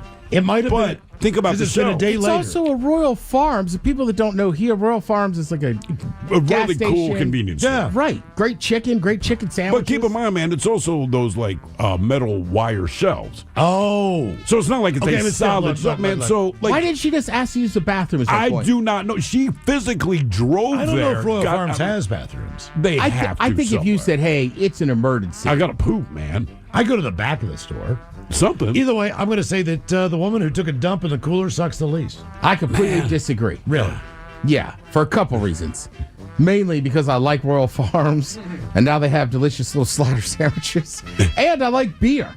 Right. And I used to work at a beer cave at Town Hall. I can't imagine somebody pooping in there. Yeah. And it seems like a biohazard. Maybe the ROFO had to be closed down for the whole day, Miles. You know how many people that affected? Can you still? And I don't know. All right, so you poop on a plane seat. The plane is taken out of service. You poop in a Royal Farms beer cave. Do they have to get rid of all the product that's in there? I don't. Like, that's what put I'm it this wondering. way: if I said, "Look, this beer is being discounted. Why is this beer being discounted?" I'm buying it. No, she did not. Poop. I'm buying it. She did not poop on the beer, but she pooped on the shelf next to the 6-pack. So we've taken $3 off. Like, are you buying it if they tell you? Did she poop on it? She No. did not poop okay, on it. I'm buying it. She pooped next to it. I'm buying it. I'd buy a can of beans if it was in there. I don't know, There's man. a small smudge on the box. That's the issue. No, I'm not using that box. I'll just pick up the 6-pack out of it. I'll wash the hell of it when I get home, and I'll drink that Would beer. you buy the 6-pack? No.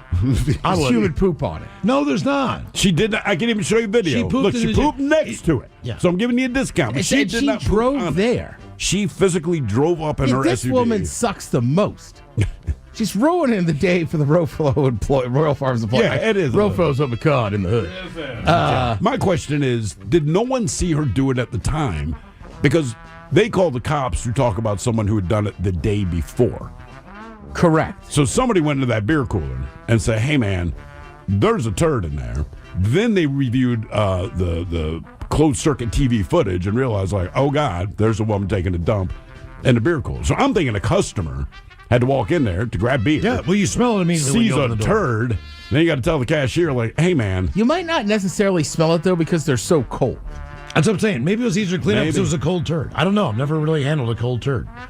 I guess my issue is whenever I have an emergency like that, like I had to poop after work yesterday.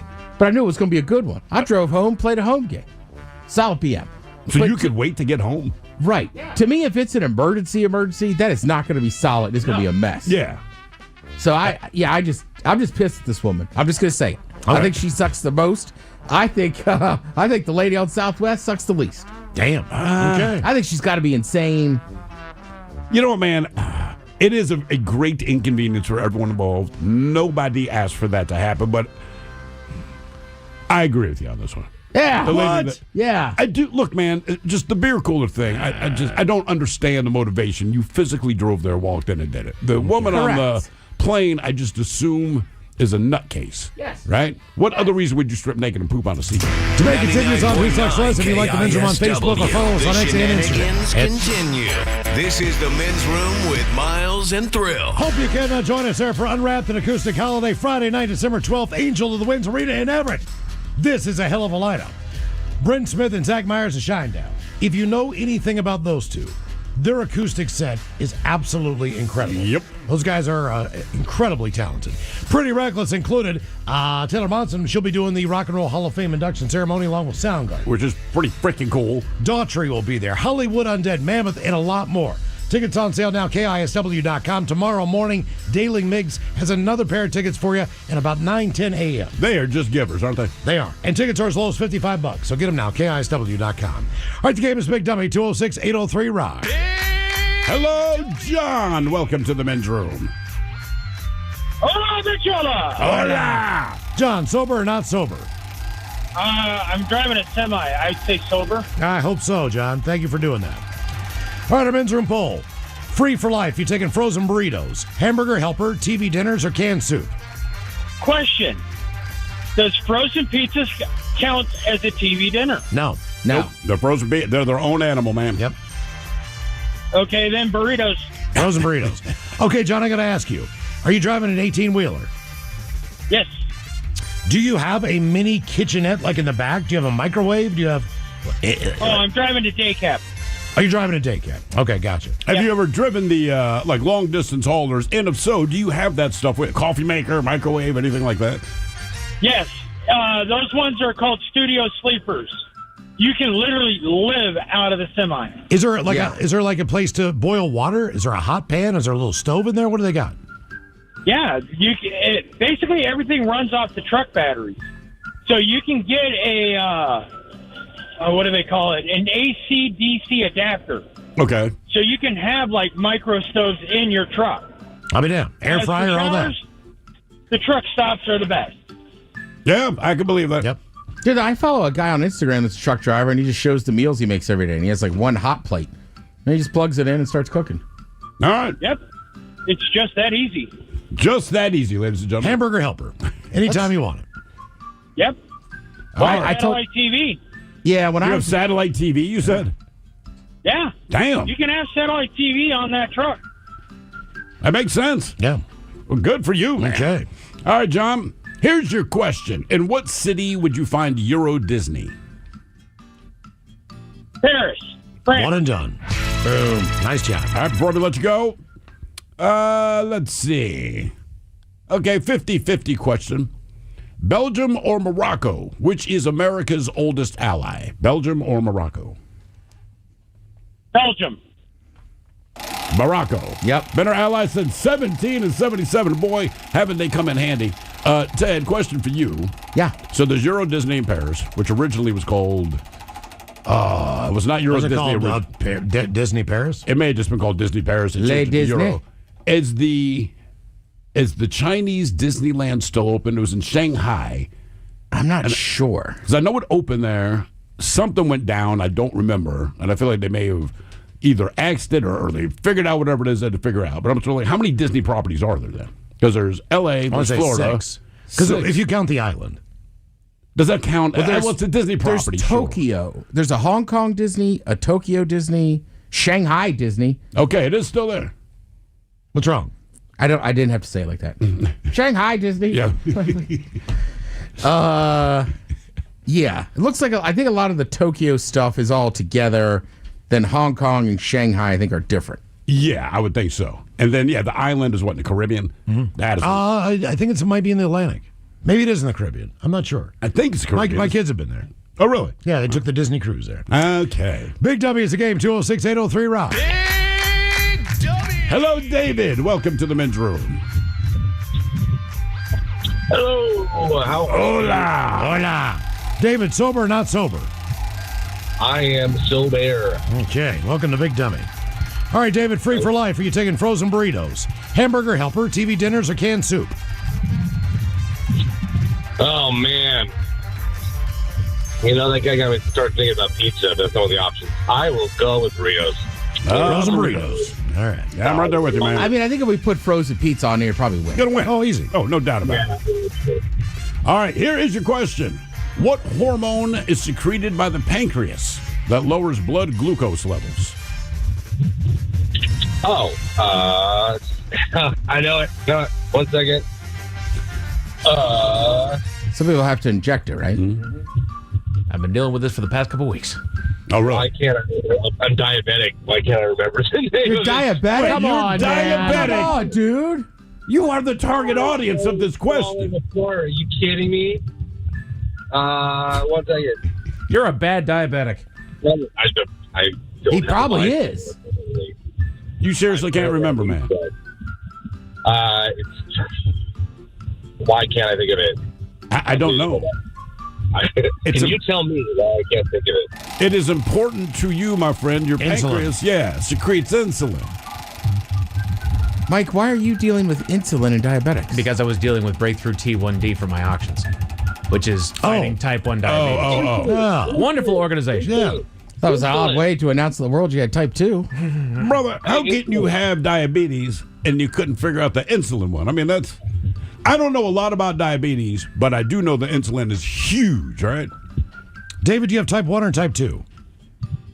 Type 2. Okay. Now, what's the difference between type 1 and type 2? Type 1 you're born with. Yes, type 2, you... Like your body doesn't produce it, you don't have a pancreas or something, or you're born with it. Type 2, it just, you don't make as good quality insulin or not enough of it to your health. All right. So just so you know, my diabetic friend, insulin. It's insulin that you need. All right. Yeah. Your question, in what state would you find the Swimming Hall of Fame? Swimming Hall of Fame. Who hasn't been there? What? No, please continue. Oh. Let's go with Virginia. How about Michigan? No, farther south for sure. You can swim year-round. I'll say Florida. Florida. It is, in fact, in Fort Lauderdale, Florida. The Swimming Hall of Fame. Michigan has a really good swimming program, so I thought maybe Michigan. That makes sense. All right, David. To make beer, what is barley made into? To make beer, what is barley made into? To mash? Malt. Malt. Yes, malt. Oh, ball. Yeah. Delicious malt. You're doing a great job today. To make Whoppers and beer. Yes. Barley is converted into. All right, your question. What is the name of Mel Gibson's character in the movie Braveheart? Oh, William Wallace. Okay. His friends called him Billy Wallace, but whatever. You can be fancy like that if you want. Who do you think the first Billy was? All right, because talk about William Wallace. That is his name. You read about, William Penn, all these historical figures. It was William. There was like Billy the Kid, but he kind of had a different vibe, right? But I'm trying to who's the first historical figure whose name was William, but went by Billy? Is it Billy the Kid? It's not Billy Wallace. I don't know because I feel like there was not Billy Bills. McKinley. You had Bill, but Billy, right? Did you have Wild Bill? I'm just thinking there's not a lot of historical Billies. I think Billie Jean King, probably. Billie Jean King, yeah. In fact, Bill Clinton threw people off because they're like, "Wait, your name is William Clinton." He's like, "But I go by Bill." And apparently, Jimmy Carter. I want to say Jimmy Carter was the first president we had that went by a nickname. So Jimmy's not his name? It's James, but he went by Jimmy. But you got to remember, at the time, this was scandalous. Like, hey man, you're the president. You have to go by whatever your full name is. And he's like, but I go by Jimmy. Yeah, there's no Jameses in Georgia. Big Dummy! Hello, Matthew. Welcome to the men's room. Hold on, Mitchell. Oh, yeah. Matthew, sober or not sober? Not so sober. Would you say not sober? Not so sober, yeah. Okay. All right, Matthew. Men's room poll. Free for life. You taking the frozen burritos, hamburger helper, TV dinners, or canned soup? No, I'm going to turkey and stuffing TV dinners. TV dinners. All right. Cranberry cobbler. Well, happy Thanksgiving in advance. From ZZ Top. All right, here is your question. Just give it some thought. It sounds complicated, but it's not. But what is Tchaikovsky's ballet, Le Loc de Cygnus, commonly called? Le Loc de Cygnus. Black Swan. Swan Lake. Ballet, I know. You're right there, Swan dude. It was Swan Lake. You're right there, yeah. All right. I know 2 ballets. Yes, Black Swan and Swan Lake. And the Nutcracker. All right. All right, in the Steve Miller Band song, The Joker, what name do people sometimes call him? Midnight Toker. No, they call him Maurice. Maurice. Oh, Maurice. He's bragging that he's the Midnight Toker, but some people call him Maurice, which is weird. Well, and For a space, white guy. Is he a space cowboy? But he He's a says he's gangster the of love. space cowboy. Yeah. He is the gangster of love. But he is professing this, but he points out, but some people call me Maurice. I'm the space cowboy. Maurice, shut the hell up, boy. Tell him your real name. It does sound a little blacker than white. Yes. Maurice, yeah. Space cowboy? Maurice Miller. Come on. Gangster of love. Song. He has Space Cowboy songs to his own as well. Yes. Steve Miller, Space Cowboy. Yeah. Here's a song called Space Cowboy. Oh, does he actually have a song called Space Cowboy? Did that come out first? Yeah, pretty good. Yeah, I think so. It would make sense. Not sure. All right, your question. What color does the bride commonly wear in China? And it makes complete sense. Red. You got it.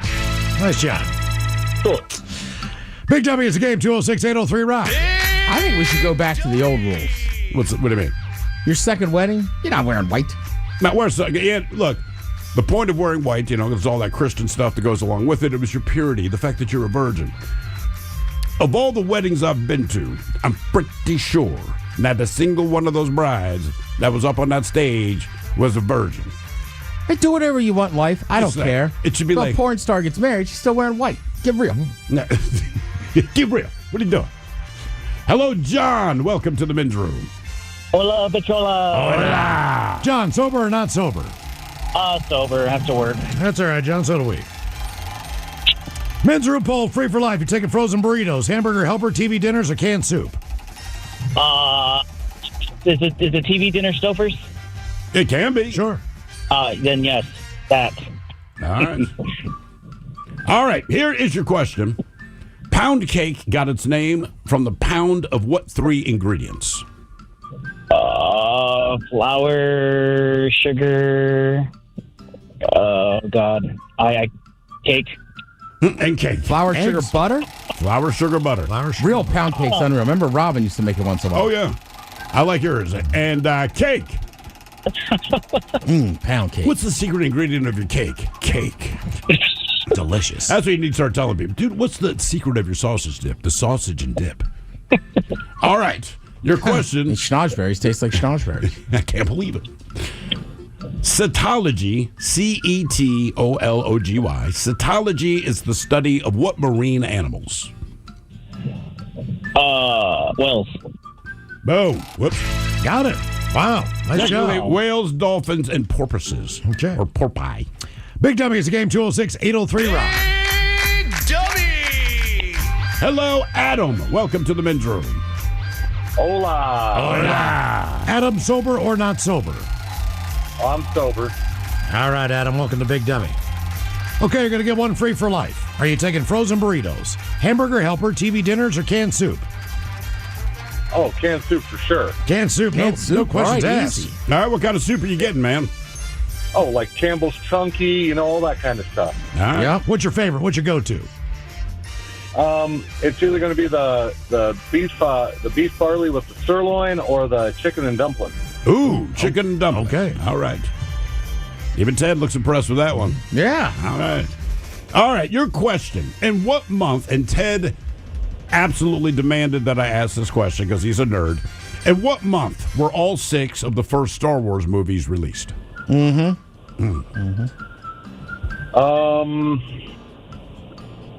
go with May.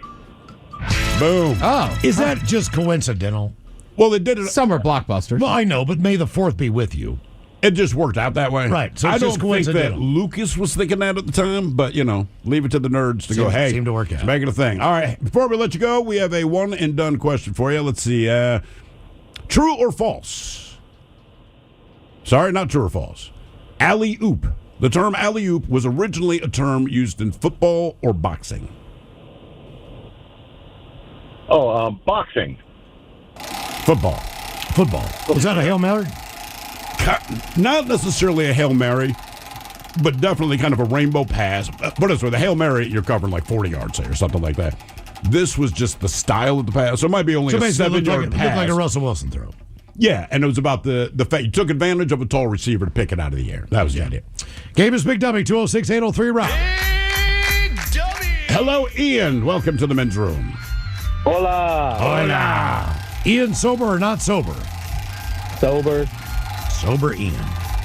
All right, Ian, our poll, free for life. You taking frozen burritos, hamburger helper, TV dinners, or canned soup?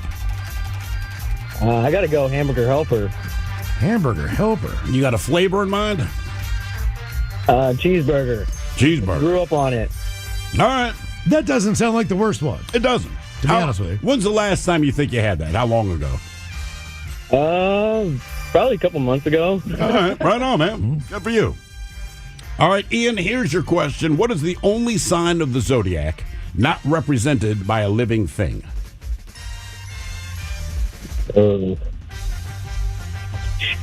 I'll give you a hint. My father's this sign. That should help. Taurus? Now Taurus is represented by the bull. I don't know. Aquarius? Represented by that weird mermaid goat looking thing. Aries? What's that? Aries? Represented by the ram.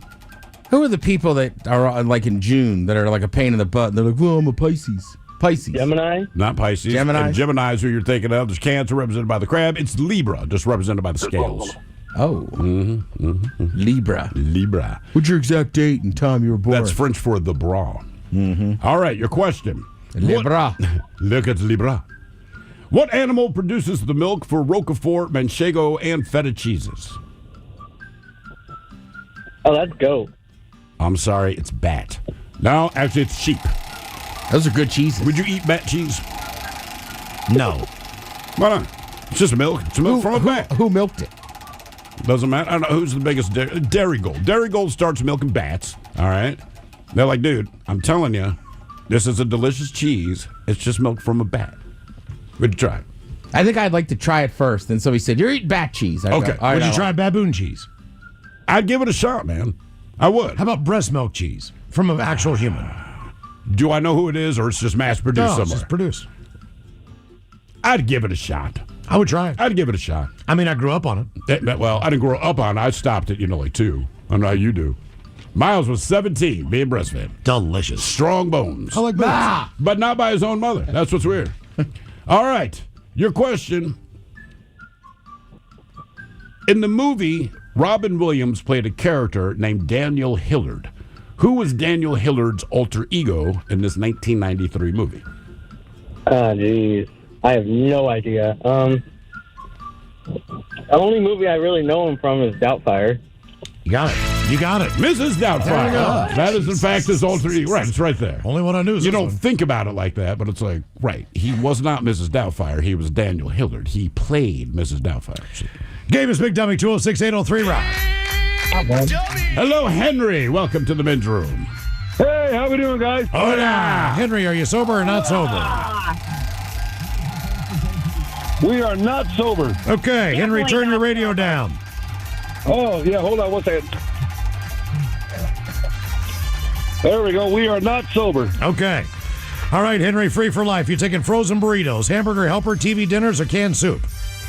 Do hamburger helper. Hamburger helper it is. All right. And what flavor are we going with the hamburger helper? You know, we had it the other night with the grandkids. We had stroganoff. Yep, we did. All right. Well, she makes it sound dirty.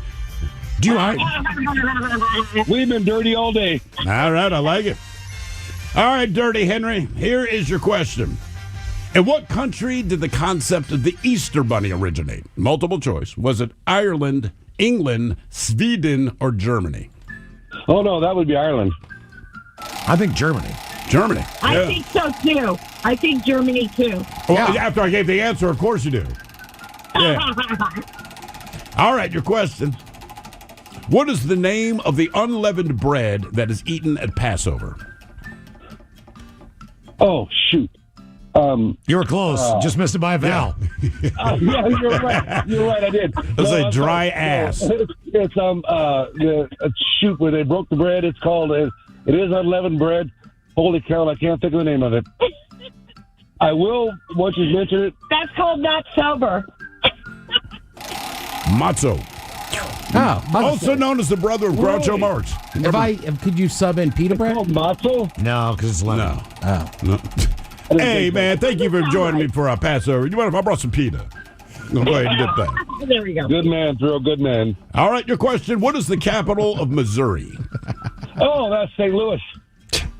That is Jefferson City. Jefferson City, yeah. I like your confidence, sir, even though you were dead wrong. Question 4. Oh, holy shoot. Not sober. Not sober. I think we figured that out. We figured that out, especially with you. I know, we can barely tell. All right, your question. What color is Mr. Spock's blood? It's blue. That's a lobster. His blood was green. It's green. Like money. It is green. Heck, it is green. That's what Spock always said. It's like green like money. That was one of the episodes they never aired. I know. It was a little too urban, they said. Yeah. Did we talk about your 401k? Your question. What is the capital of Kansas? Oh, that'd be Wichita. Topeka. No way. Yeah. Holy cow. I'm horrible. Not sober. Not sober. I'm horrible. All right. Your question. What term for a stable, well-established stock comes from a $10 bet in poker? A well-established stock with $10 poker? Yeah, so you look at old tried and true stocks. Yeah, the you look Dow at- Jones Industrial. Sure. We're called this. So your Exxons of the world. And I want to your say General Electrics of the world. Shaquille O'Neal started a movie of the same name with Nick Nolte.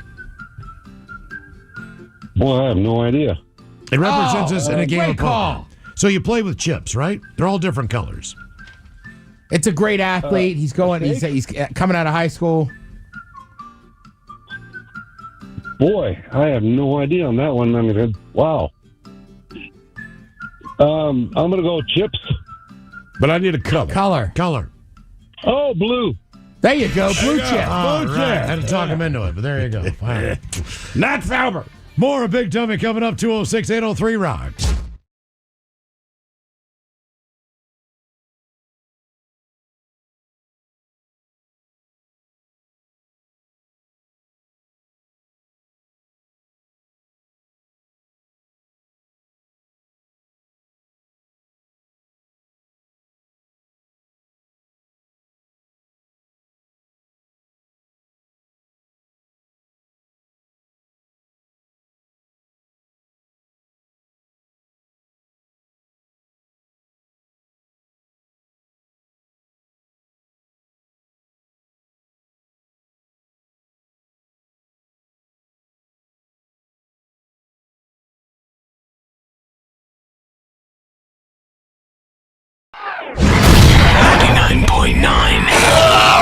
KISW. Ladies and gentlemen, Britton Berry from Shinedown. Give it up for him. There you go. Now we need a little volume. Mic check. We got to get you Two. Barry. There we go. There's a Barry There action. it is. Good to see you Brent, guys. does yours work? I think it works. You have to put There on we are. headphones so you're official. So you can hear the question. Plus, it makes you look cool. Yeah, And it they can does. hear me breathing. It's like you're in the studio. Said these guys are rock stars. They don't look cool because they're on radio. All right, my bad. Yeah. You know what looks cool? Being up on stage, kicking ass, rocking. Yeah. How long have you guys been at this now, man? We've been talking to you guys for like 6 years. Are they on 10 right now? I think so. Here. We've They interviewed are. you. Oh, the 100%. consummate professional. We've been up for like. Couple I've been up hours, for like maybe. 15 minutes. I don't even know if they can hear me. 10 years, I think. 10 years. And we met you guys about 6 years ago, man. Yeah. It's cool We to haven't see. stopped. Now, one question I do have to ask. Last time you guys were here, we had this discussion. Are you guys still kind of the, what are they called? The character actor of music, where you said you guys would go up and play, and you'd see people react to the songs you're playing going, oh, gee, They're the band that plays this song, and you guys have like 8 of them. It still happens. It still happens. It's the full set, though, man. Come on. Absolutely, it is. How was it different on the Sound of Madness thing, though, at all? I mean, Well, yeah, because they were coming, being our tour, they were coming out for that. But yeah, you still get those people that look at you and they go, "Oh, those guys." do you do the barbecue experience VIP thing, Barry, where you go out and you grill a little food for everybody and kind of get to know the fans? I only got to do that a couple times on this last run. We were so busy doing everything else, and by the time you get off stage, we were signing autographs afterwards. By the time you get off stage, it's 1 o'clock in the morning. You got to get to the next city. So Right. I Sleeping didn't on have the the bus. opportunity as much. Is it weird for you to sleep in your own bed Yes, at home? absolutely. I mean, are you looking for like an ice bucket or room service? I need to get some sort of motor under there to kind of make honest it to God, vibrate so I can fall It's asleep. been like 6-7 years. You guys have been nonstop. I mean, is it just weird kind of to have any downtime at all? Yeah, it is. I don't know what to do with myself. We get stir crazy if we're off for more than a day or two. We're already pretty crazy anyway. Yeah. Brent, I mean this in the best way possible. I'm looking at you right now, and I think they'll agree. You look like the young version of Ozzy Osbourne. I get that all the time. He does. I'm glad I'm not the first. I'm glad I'm not the At first. least you didn't call me Meatloaf. Oh, no. I just say you look tired. Yeah. I look We tired. are. Well, you just woke up. Well, I did. You get up for 15 minutes. You can say what you want about Meatloaf. That dude's got some range. No, he's he awesome. He can still do his thing. What time did you go to bed last night, man? You've been up for about 15, 20 6 minutes. o'clock in the morning. Where were you yesterday? Don't assume last night. Yesterday. About 6 o'clock in the Kennewick. morning. Kennewick? Kennewick, yeah. Okay. And was that the end of the Sound of Madness, or are you guys done with that, or where are we on that? That was the end of the Carnival tour. Okay, that was the end of the Carnival tour. Yeah, that was it. We filmed it. We're planning on doing a DVD with it, so it was the big end Yeah. for that tour. But we're not done. We won't be done touring till December 9th. We're finished in New Orleans on December 9th, and that'll be, as far as the touring cycle for the record, The Sound of Madness, that'll be 2 years and 7 months that we've toured it. Today's show 406 You since actually keep April track. of 2008. You keep a diary or anything like that, man? Actually, we don't. Chris should. Lightcap, who is our monitor engineer, he pretty much he started back in April of 2008 when we got started touring, and he just pretty much chronicled it all up until right now. And I think today's like 406 of just this record. Well, and then we've traveled like something like 270,000 miles. Have you seen on this any of album. the footage that the guy has, or are you kind of waiting for the end of the tour to see? Well, he's just written it all down. He's just writing logged it all yeah. in. I mean, as far as footage, I mean, everybody's going to see that probably before Christmas. We're going to put this DVD out in time for Christmas, hopefully. I mean, we probably have close to 12 hours of footage from the last 2 years of everywhere we've been and just what we've done. All that's, basically B-roll stuff that's, backstage stuff, and just kind of lets people into our world and shows us, shows everybody kind of really what it's like out here for us and how we live our lives. The last time we talked to you guys, you just got back from Sylvester Stallone's house. Yes. And now the movie's out. Have you guys gone to the movie and seen it and seen your song and everything else? Haven't had a chance. You haven't. Wait a minute. You're in the biggest goddamn movie in the last 4 weeks in the United States, and you don't even bother to go and see just how cool it might be to have. I'm excited to see it. We just haven't had the chance, honestly. It's been that crazy. Huh? I saw it. It's awesome. Really have. I know some guys like a bootleg. We can get it right onto your tour bus. No, I'll pay to see the movie. I don't mind. Okay. All right, very good. As far as just getting it, you guys have been you've been on a roll for so long, and you look at some of the older bands and how they used to do it in the day, like even the Beatles and bands like that would come out with 2-3 albums even a year. Right. Do you feel like you have a time for a 2-month, 3-month break, or is it you're just kind of in your flow, the juices? Do you go right back in the studio, or do you give yourself a little bit of time to just kind of sit back, relax, and enjoy? I don't know if you heard before. We've been on the road for like 3 years. That's what I'm taking saying. a break. That's what I'm saying. You guys, I'm tired. can you give yourself a couple months, man? It doesn't seem like you ever have. We'll take a couple months before we get in the studio. We all got to go home, be with our families and things like that. So we'll take a small break, but we do have to get back to work. It's been a while since the fans have had a new record, and we definitely have ideas and things we want to do. So all right, how we have much to stuff start. is in the can right now that you know? I mean, you've got 2 or 3 right now that you could just put out if you wanted to, right? No. I mean, as far as the songs that didn't make the albums.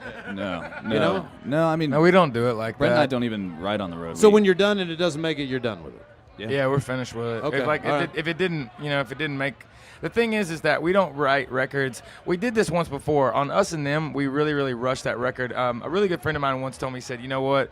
you'll get your whole life to do your first record, and you're going to get about 6 months to do your second one, and that held true. And the second album, we weren't really happy with it because it was rushed. And The Sound of Madness, we spent close to the better half of 2 years writing it and then demoing it and then ultimately, recording the real record. But there were a lot of songs written. I mean, and the thing is like, we're not really into the business of cheating anyone, especially people that respect us and also for some reason really identify with us. So we wouldn't want to put out a product, and we wouldn't want to put out a record that we weren't, we didn't feel strong about. And I mean, we're really just not in. There's no time crunch with us. We're not looking at it like we have to have it out in 3 months or we have to have it out next week. It's like when it's finished, it'll be done, and that's when we'll turn it in. Well, you say the last show for this particular tour, December 9th, right? So. Right.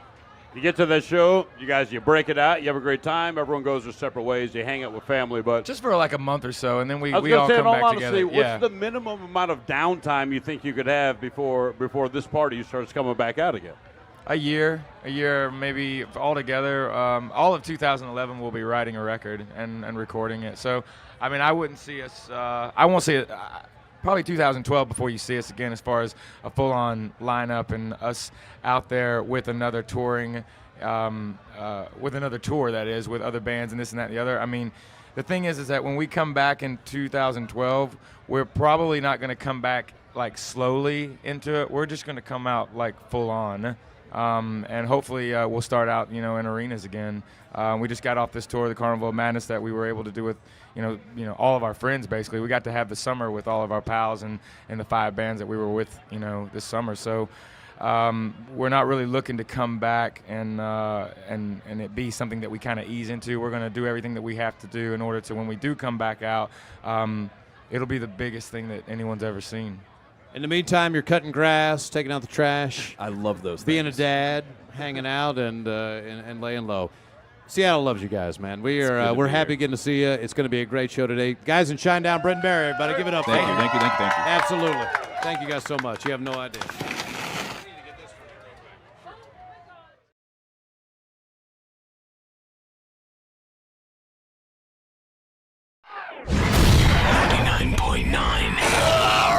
KISW.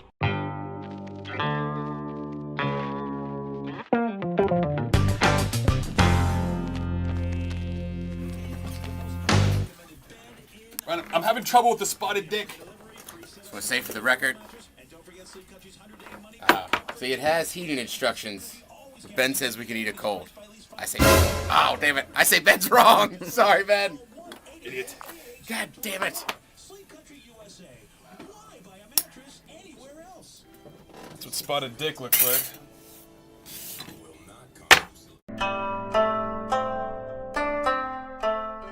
It's not gonna happen. All right, guys, careful getting your hands in these cans. No, you gotta just get. Just get the fork in there, but you will slice yourself up pretty good. Where are we doing this? I don't know. Okay. Doesn't matter. Just keep filming. We don't know what the hell's going on today. Where are you doing this? What's your plan, Ben? Come on.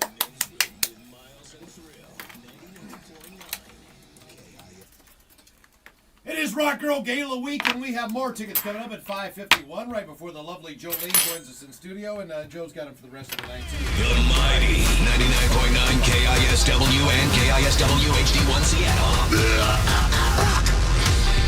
Always live on the free Odyssey app.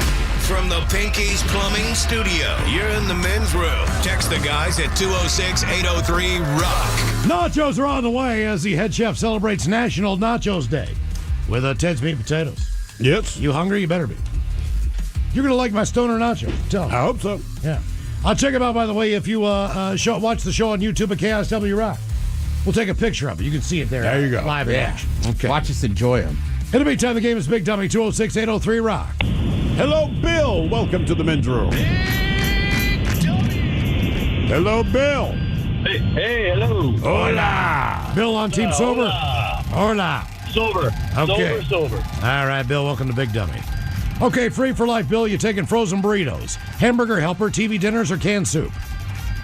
I gotta go with the hamburger helper. Okay, then. All right. What So many flavor? varieties.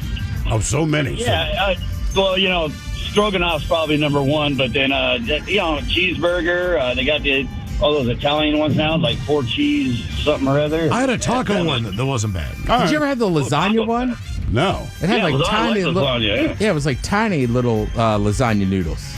And it was good? Right. Yeah. I mean, again, it's been years, but like we ate a lot of it when I was a kid. All right. Yeah. All right, Bill, here's your question. Which Spice Girl was performed by Emma Bunton? Emma Bunton. Emma Bunton. Emma Bunton. Bunton. Emma Bunton. Spice. Scary Spice. No. Scary That was would, what, Mel ba- B? Yeah, that's Baby Spice. Baby Spice. And you knew that just from hearing the name? Yeah, she was the blonde one. She was my favorite. Okay. I saw the name. I'm like, I have no idea which. There was Scary, Sporty, Baby Spice. Ginger Spice and Posh Spice. Posh Spice. Oh, right. Beckham. All right. All right. Beckham's whatever. Victoria Beckham. She's married to a knight now. I know. He's now Sir. What the hell's his name? David Beckham. David, right? I'm looking up. Michael? Yeah, sir. Sorry, man. Lady Baby Spice. So does she become, quote unquote, a lady or something like that if he is now a knight? I don't know how that works. Because they're married, right? So I feel like, I don't know, but it seems like if he's now Sir David Beckham, she should be Lady Ms. Beckham or something. I mean, she is posh already. Yes, she is. All right, your question. What athlete's late-night talk show was canceled after only 8 weeks in 1998? Bad nickname? Accurate. That's got to, let's see. I'm thinking Magic Johnson. You got it. Well done. All right. Wonder why they thought he could handle it. And look, I've seen him in a lot of interviews and all that kind of thing. He's not the guy that I would think like, hey, you know what, man? You should host a late night network television show. He definitely did. He's not even good in interviews. I think he was just that famous at the time. He was. They tried everything. They tried Chevy Chase. They tried how long did Chevy Pat Chase last? Sajak, Joan Rivers for a minute. Joan Rivers should have had her own show. And the one that held was Arsenio. He did. That book I was recommending to you, they talk a lot about that too. Interesting stuff. Game is Big Dummy, 206-803 Rock. Hello, Dwayne. Welcome to the men's room. Hola, bitch, hola. Hola. Dwayne, are you sober or not sober? I just cracked, my dog and I are drinking a men's room lager right now. All right. You say your dog and you are? Yeah, still a little down there. He likes it. All right. Good dog. Yeah. Good boy. Recommend it for Who's dogs. a good boy? We're on, just say we're on the patio. I'm not in the house. Yeah, so I figured as much. I'm not pulling an Eastwood thing or anything. Dwayne, our men's room poll, free for life. You're taking frozen burritos, hamburger helper, TV dinners, or canned soup? I think I'm going to go with soup. Soup I like it is. variety. All right, you can spill it for your dog. That dog wants beer, not soup, Miles. Come on. Maybe he wants beer, cheese, soup. Yeah, a good point. I bet Miles the dog would love the 20th anniversary lager. I think that Miles the dog would like anything that you're willing to offer. Anything I was drinking, he drank. Yeah. All right, Dwayne, that includes I had a NyQuil. dog. Every time I cracked the beer, he started mugging me for it. Yep. Sounds like that dog. Sounds like all these dogs did a little AA in their life. I think so. All right, Dwayne, your question. In what U.S. state is the Pentagon building officially located? State. I'm just going to go with Virginia. One and done. One There and you done. go. Nice job. Arlington, Virginia. Yes. All right. True or false question for you. Chuck Lorre, the creator of 2.5 Men, The Big Bang Theory, also wrote and performed the theme to the original Teenage Mutant Ninja Turtles. Chuck Lorre. Sure. Yep. All right. Okay, then. Damn. Yeah, well, apparently, so he's also a musician, and he was also hired. Oh God, I can't remember the cartoon now, but they did a remake. So in the 1980s, they tried to do a remake of the old cartoon Beanie and Cecil, and Chuck Lorre was hired, believe it or not, to write the music for it. I'll be damned. Yeah. Game is Big Dummy, 206-803 Rock. Hello, Greg. Welcome to the men's room. Howdy. How y'all doing? Hola. Hola. Greg, are you sober or not sober? I'm driving sober. I got 14 miles and 40 minutes to go. Okay. 14 miles and 40 minutes. Jesus. Jesus, dude. It's crawling. All right, free for life. You're taking Yeah. frozen burritos, hamburger helper, TV dinners, or canned soup. Hamburger helper, because I had a can of corn, mushrooms, and an onion, and a can of spicy nacho soup from Campbell's. Spicy nacho soup? What is in that? It's the new thing. They replaced their Fiesta nacho cheese. It's just a spicy cheese soup, but I substitute milk for that. All right. And it makes it awesome. That doesn't sound bad at all. Yeah, no, it doesn't. All right, Greg, here is your question. What city is Oklahoma State University located in? I'm going to go for Tulsa. I'll give you a hint. Stillwater. Well, I was to say, it's also the name of the band from the movie Almost Famous. Stillwater. I thought that was I'm gonna Sweetwater. pass that. Stillwater. I actually Googled it again, so I'm like, I think it's, I Stillwater. think Sweetwater is a real band. Was that the Woodstock band? Maybe. Yeah, Maybe. Probably. All right. Your question, who played the first Tool Time girl on the TV show Home Improvement?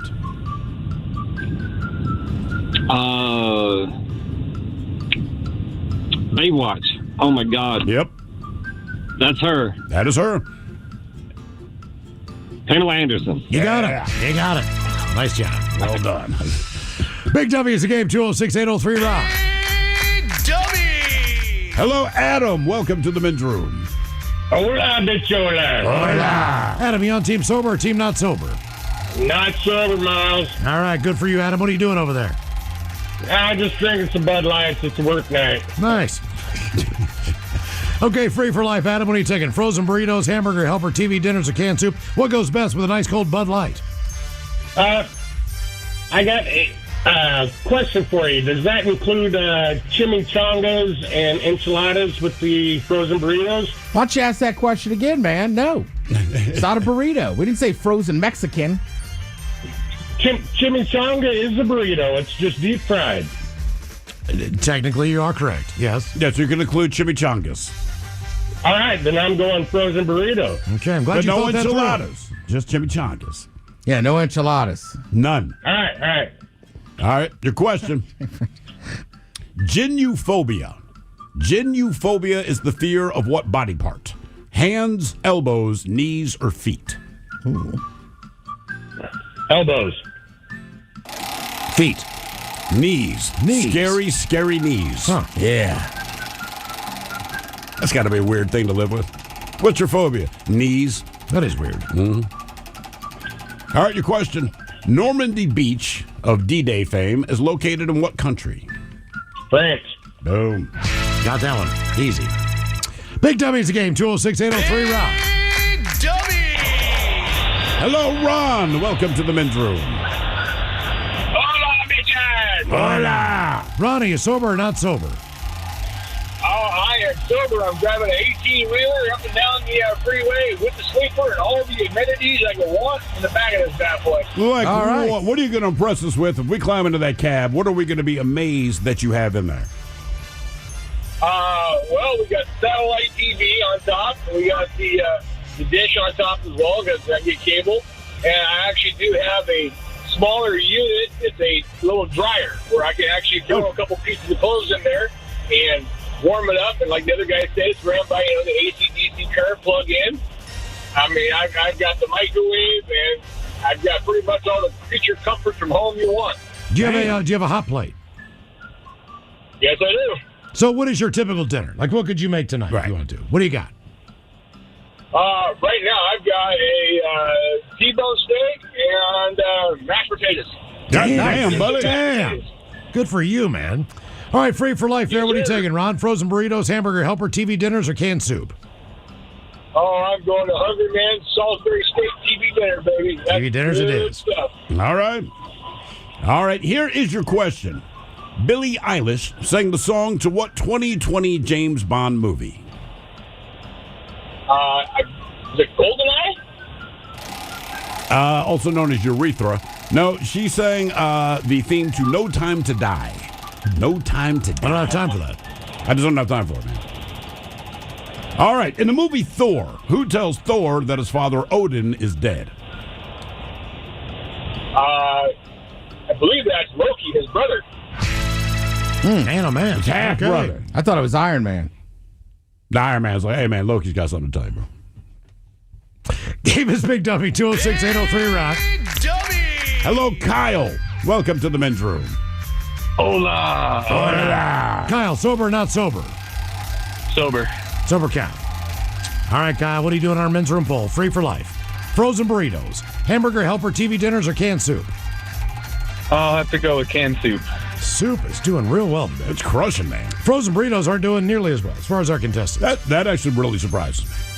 All right, your question. How many keys are on a standard piano? 88. One and done. I only know that because of the dueling piano bars. Oh, really? They were called 88 keys. The one on Lower Queen Anne was 88 keys. It's also the average number of keys that a janitor has on her key ring. All right, your one and done question for you. Ah, boy. Says a lot about our society. The movie Alien or the movie Buffy the Vampire Slayer? Which has more academic papers published about it? Published. Alien?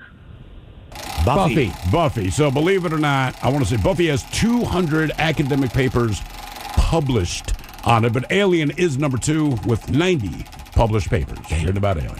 Game is Big Dummy, 206-803-ROCK. How much do they charge for college? I'm just throwing it out there. Here's why I think Sarah Michelle Gellar is hot. Yeah, I mean, come on, man. These are published papers. Hello, Joe. Welcome to the men's room. Hola. Joe, sober or not sober? Yeah, sober and driving. No, I'm sorry, Joe. All right, Joe, free for life. Taking burritos, hamburger helper, TV dinners, or canned soup? Totally TV dinners. TV dinners. What's your favorite TV dinner? Gotta go with that Stover's macaroni and cheese. All right. I don't know if I've had that. I've had it before. It's not bad, believe it or not.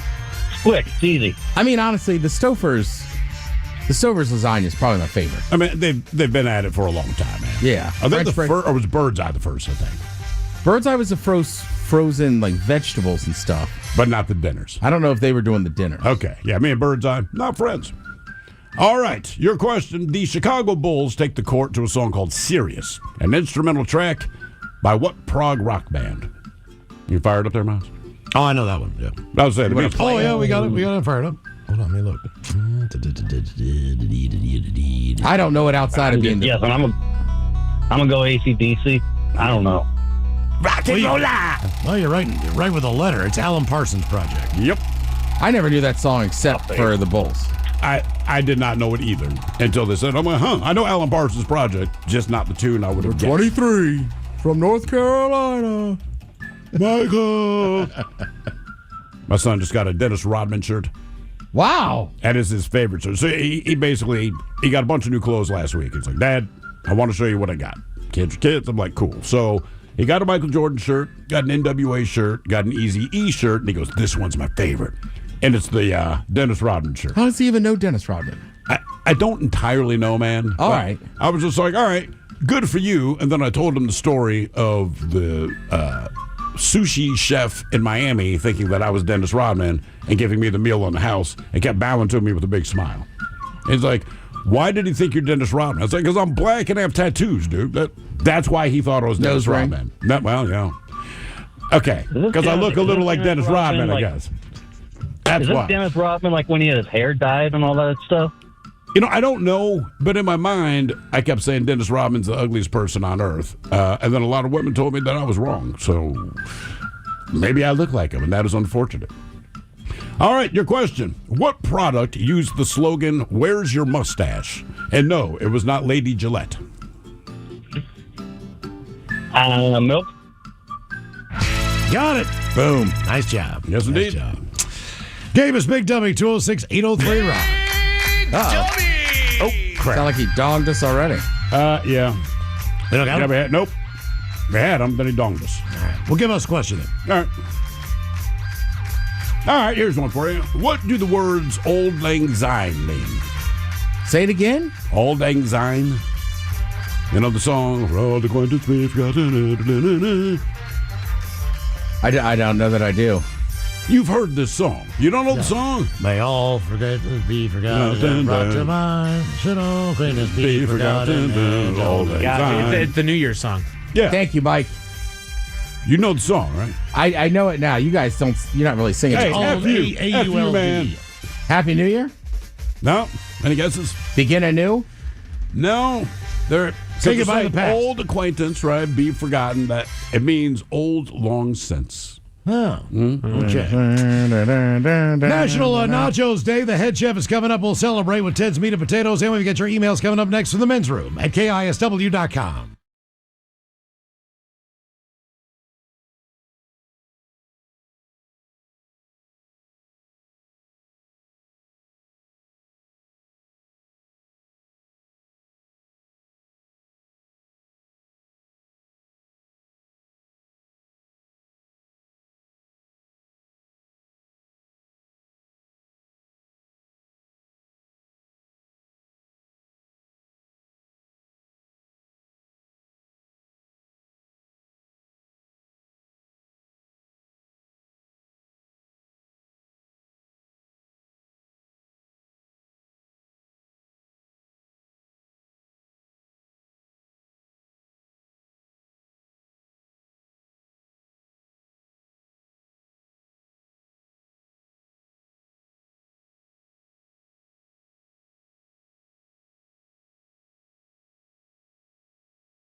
It's been 5 years and 1,000 shows.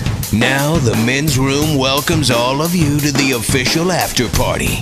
But before we kick this bitch off, let's take a look back at the first 1,000 shows. 99.9 Rock KISW. Miles Montgomery, the Ted Smith, Steve the Thrill Hill, the Ted Smith, Ben the Psycho Muppet. Afternoons on The Rock, 99.9 KISW.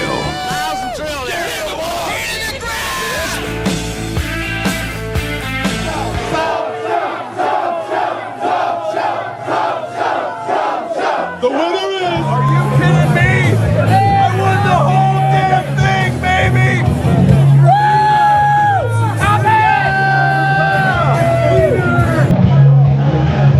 Rock and roll.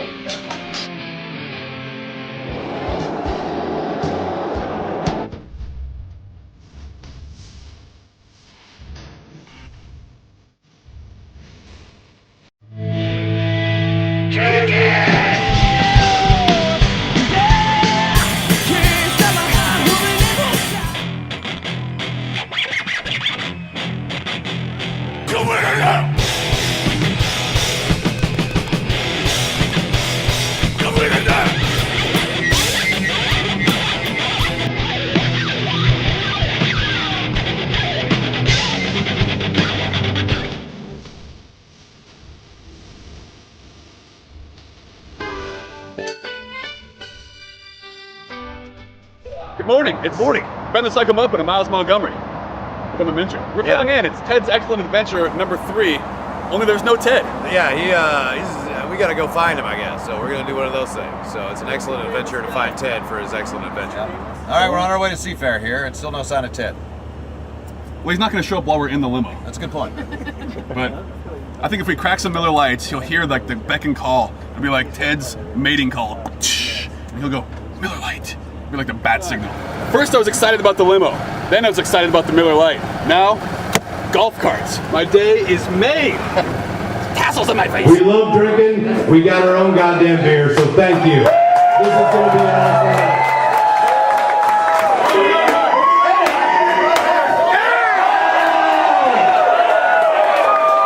Just like Ron Jeremy or Peter North. We're going to have a good time tonight, and drinks a lot of Men's Room Original Ale. We do have some of the t-shirts to kind of... Thanks for everyone who helped out. Rock the crate.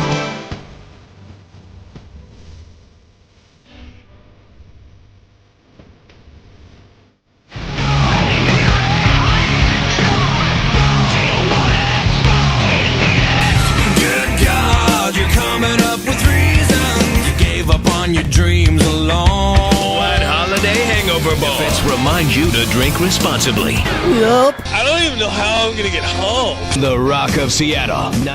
The Throwdown in T-Town. Here are your results. Starting with the thumb wrestling death match. The digit crushing warrior is Steve the Thrill Hill from the men's room. Jolene's colossal cockfight. Your sumo hero is Mono Nick from the BJ Shea Morning Experience. Finally, your main event champion, Double R from the BJ Shea Morning Experience. 99.9.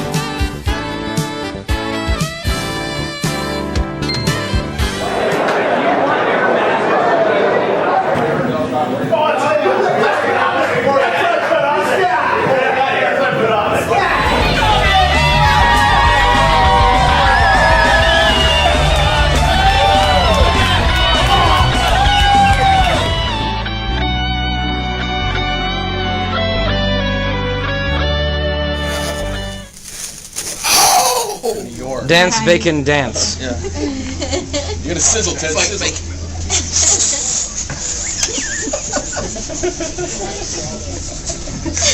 Bacon. You know you love me. 5 seconds. That's sour.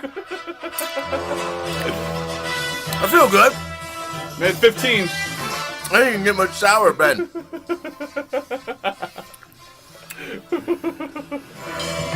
Another victory! Down the hole, bitch-ola. Asses. Oh, Thrill's dripping down his shirt, too. Ted's still working. Ted's still working. That might have been the worst thing I've ever done in my life. Could somebody just go over there and press the button, please? Anything? Yeah? How bad? Is it building? Is it getting worse? How and bad worse? is it? Ted is saying yes, so it just gets worse and worse. It does. Oh, good gravy!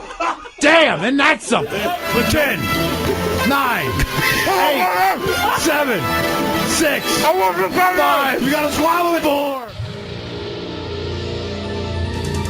From coast to coast and around the world. If it's not important, you'll hear it here, exclusively on In Action News. Here now are Stone Ledbetter and Felix Foxworthy. Tonight, a juggalo caused a delay at a merch table when he couldn't remember which pant pocket he put his wallet in. But first, making headlines, a man in Meshuggah, Wisconsin found himself, Why are you staring at me like that? Did a wet dog sleep in your mouth last night? Is it my breath? Yeah, it's like someone replaced your tongue with roadkill. I do apologize as a side effect of my new medication. Is the side effect supposed to be that your breath smells like hot cabbage at a petting zoo? It's not supposed to be. It just is one of the side effects. Halitosis. Oh, well, they ain't wrong, man. Your breath is like a carcass.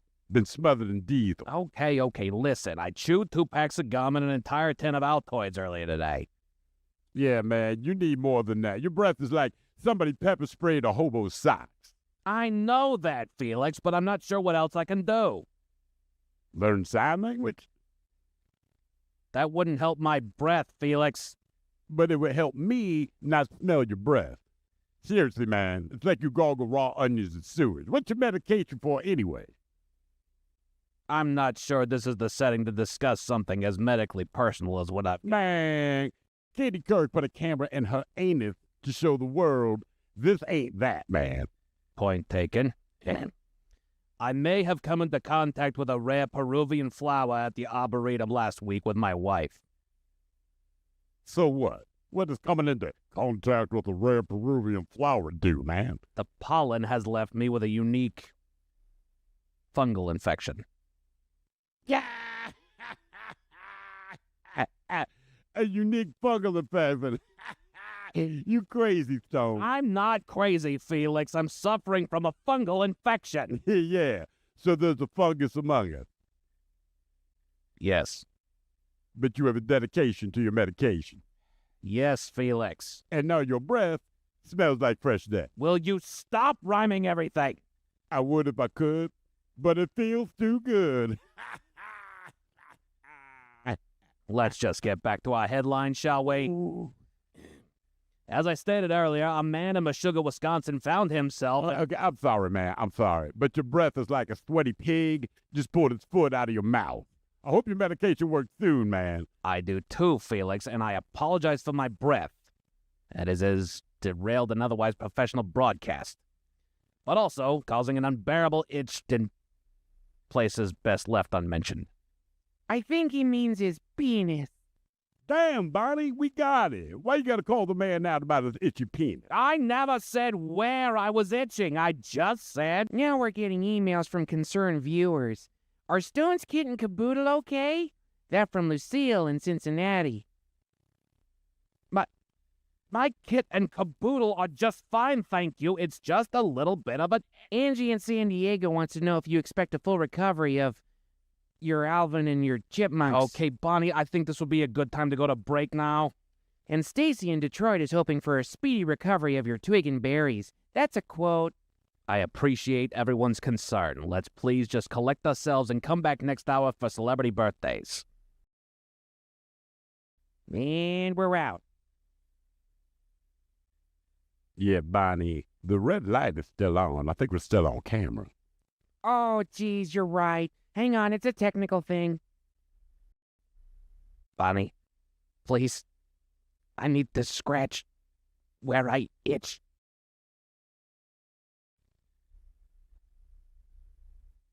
Bonnie, please. We return to the men's room with Miles and Thrill. It is National Nachos Day. We'll taste some coming up with the head chef and Ted's Meat and Potatoes. But first, time for a few emails to the men's room at KISW.com. You've got mail. You've got mail. Had a couple of comments here on food, nachos, and everything else from our poll. Best nachos I've ever had, guys. My mother. Absolutely fire. Always kind of funny because she's Canadian. Super authentic. Got to use refried black beans on them. House-made chips, extra jalapenos. I don't have the black beans or the extra jalapenos, but hopefully they'll be all right. Guys, you have to put milk in tomato soup when you heat it up. It's the best. That from Adam in Gold Bar. Now on to a few birthdays brought to you by Men's Room Roasted Red Salsa from San Juan Salsa Company. Dip responsibly. Good day to you, Dino Nuggets and Pimp Chalice Mike. I do declare it is the birthday of Tanya, pronounced Mama Marco, this very day. In honor of her legacy, can the dirty Germans ask for advice on how to wrangle avian livestock in heat, such as turkeys, after a certain blonde object of desire? Stay beautiful, you people. That from Bacon. Yeah, it's simple. If the turkeys are in heat, all I do is unzip my pants and show them my penis waddle. Yeah, the question is so much stuff inside. I'm not even sure what it says. So using sex toys now to catch turkeys? I am using sex toys to catch turkeys. Yeah. Guys, I want to spend a special loving happy birthday to my sexy iron worker. We just welcomed a baby girl on the 17th, if you can congratulate him on that. And also some dad jokes and some dirty Germans. Happiest of birthdays from You're Still Too Hot and Too Young for Your Women. Love you, babers. That from the lovely Katie. Okay. Who doesn't mention his name. So it's her husband's name. They just had a kid. Mm-hmm. Yeah. Well, congratulations on the kid. All right. Dad jokes. Why is Peter Pan always flying, guys? Why is Peter Pan always flying? Why? He never lands. I was thinking something different. Yeah, because he's covered in pixie dust. You know what I'm saying? Did you guys know if an Italian gives you an eel, it means actually they love you? Oh, yeah? Yeah, that's amore. Okay. Eel humor. Did you know that Argentina is surprisingly cold? No. Borderline chilly. This morning at the grocery store, the cashier told me to strip down facing me. Oh, yeah? When I found out she meant my debit card, it was too late.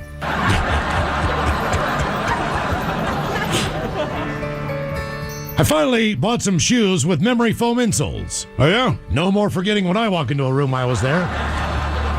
And finally, just when I thought food couldn't make a phone call, onion rings. All right.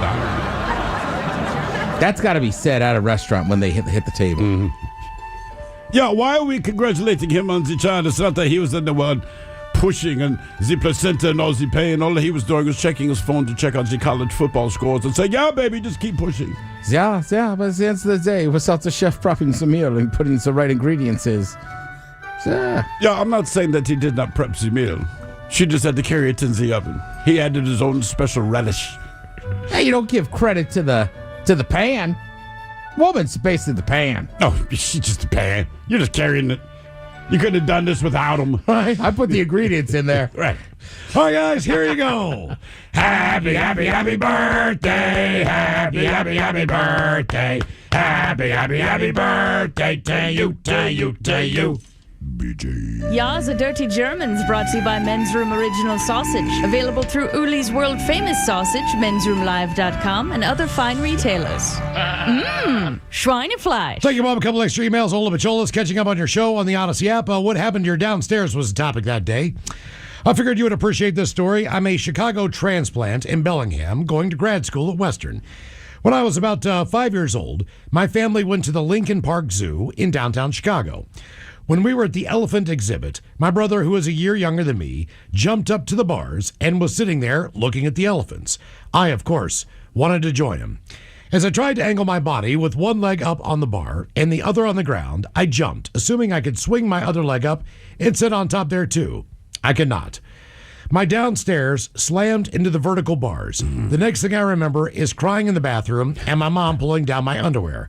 Blood is everywhere. I got carted away in an ambulance and obliterated my left labia. I've gone most of my life without any sexual partners asking about it. Because we don't care in the moment. But a few years ago, a guy asked me what happened, and I told him, and he said, man, you got a skater labia. And now that's what I call it, my skater labia. Love you guys. Go Bears. That from your Chicago gal, Catherine. I did not know that skater labia was a thing. I did not either. Huh. Messed up travel stories. We'll do one more. Ola Bachola's catching up on the podcast. Got to the part where you talked about Miles getting cut off on a flight, and then Thrill having to pretend the devil vodka and soda was not for himself. Yeah. Background story, I moved to the UK in March 2015, decided to fly back to visit friends and family for Thanksgiving and invite a friend I'd met who I'd hit it off with to visit for Thanksgiving, and then do a partial West Coast trip for a good chunk of our time there, plus Vancouver, the real one. So on the day we depart London for Seattle, my friend drives us down from Liverpool all the way to Heathrow in the midnight hour, which is about a 4 to 5 hour drive. He's driving. I've already started drinking coffee loaded with Baileys and whiskey the entire drive down.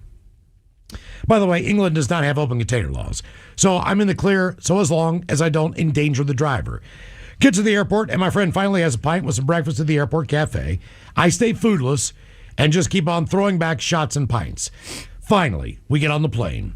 British Airways serves free alcohol on international flights, even in coach. We're departing at maybe 11 a.m.-ish, so I've already been buzzed for 7 to 8 hours. But these flight attendants are a lot more relaxed than an Anchorage Airport Chili's bartender. They continue to keep serving me more and more and more every time they push the trolley bar. 2 more airplane minis, couple more cans, few more airplane-sized bottles of wine. I am very clearly getting inebriated. But if they care, they're not showing it. I'm the guy that will try and crack jokes and talk to the people next to me like I'm sitting in a bar, but not a violent or angry drunk in the slightest, so they just keep feeding me free booze. Finally, about 2 hours before the flight lands, they finally cut me off. They pushed the trolley down the aisle one more time. I asked for 2 more bottles of wine and a can of beer. The flight attendant sighed and told me, you can't have 1 more bottle of wine. I jokingly pleaded with her more again.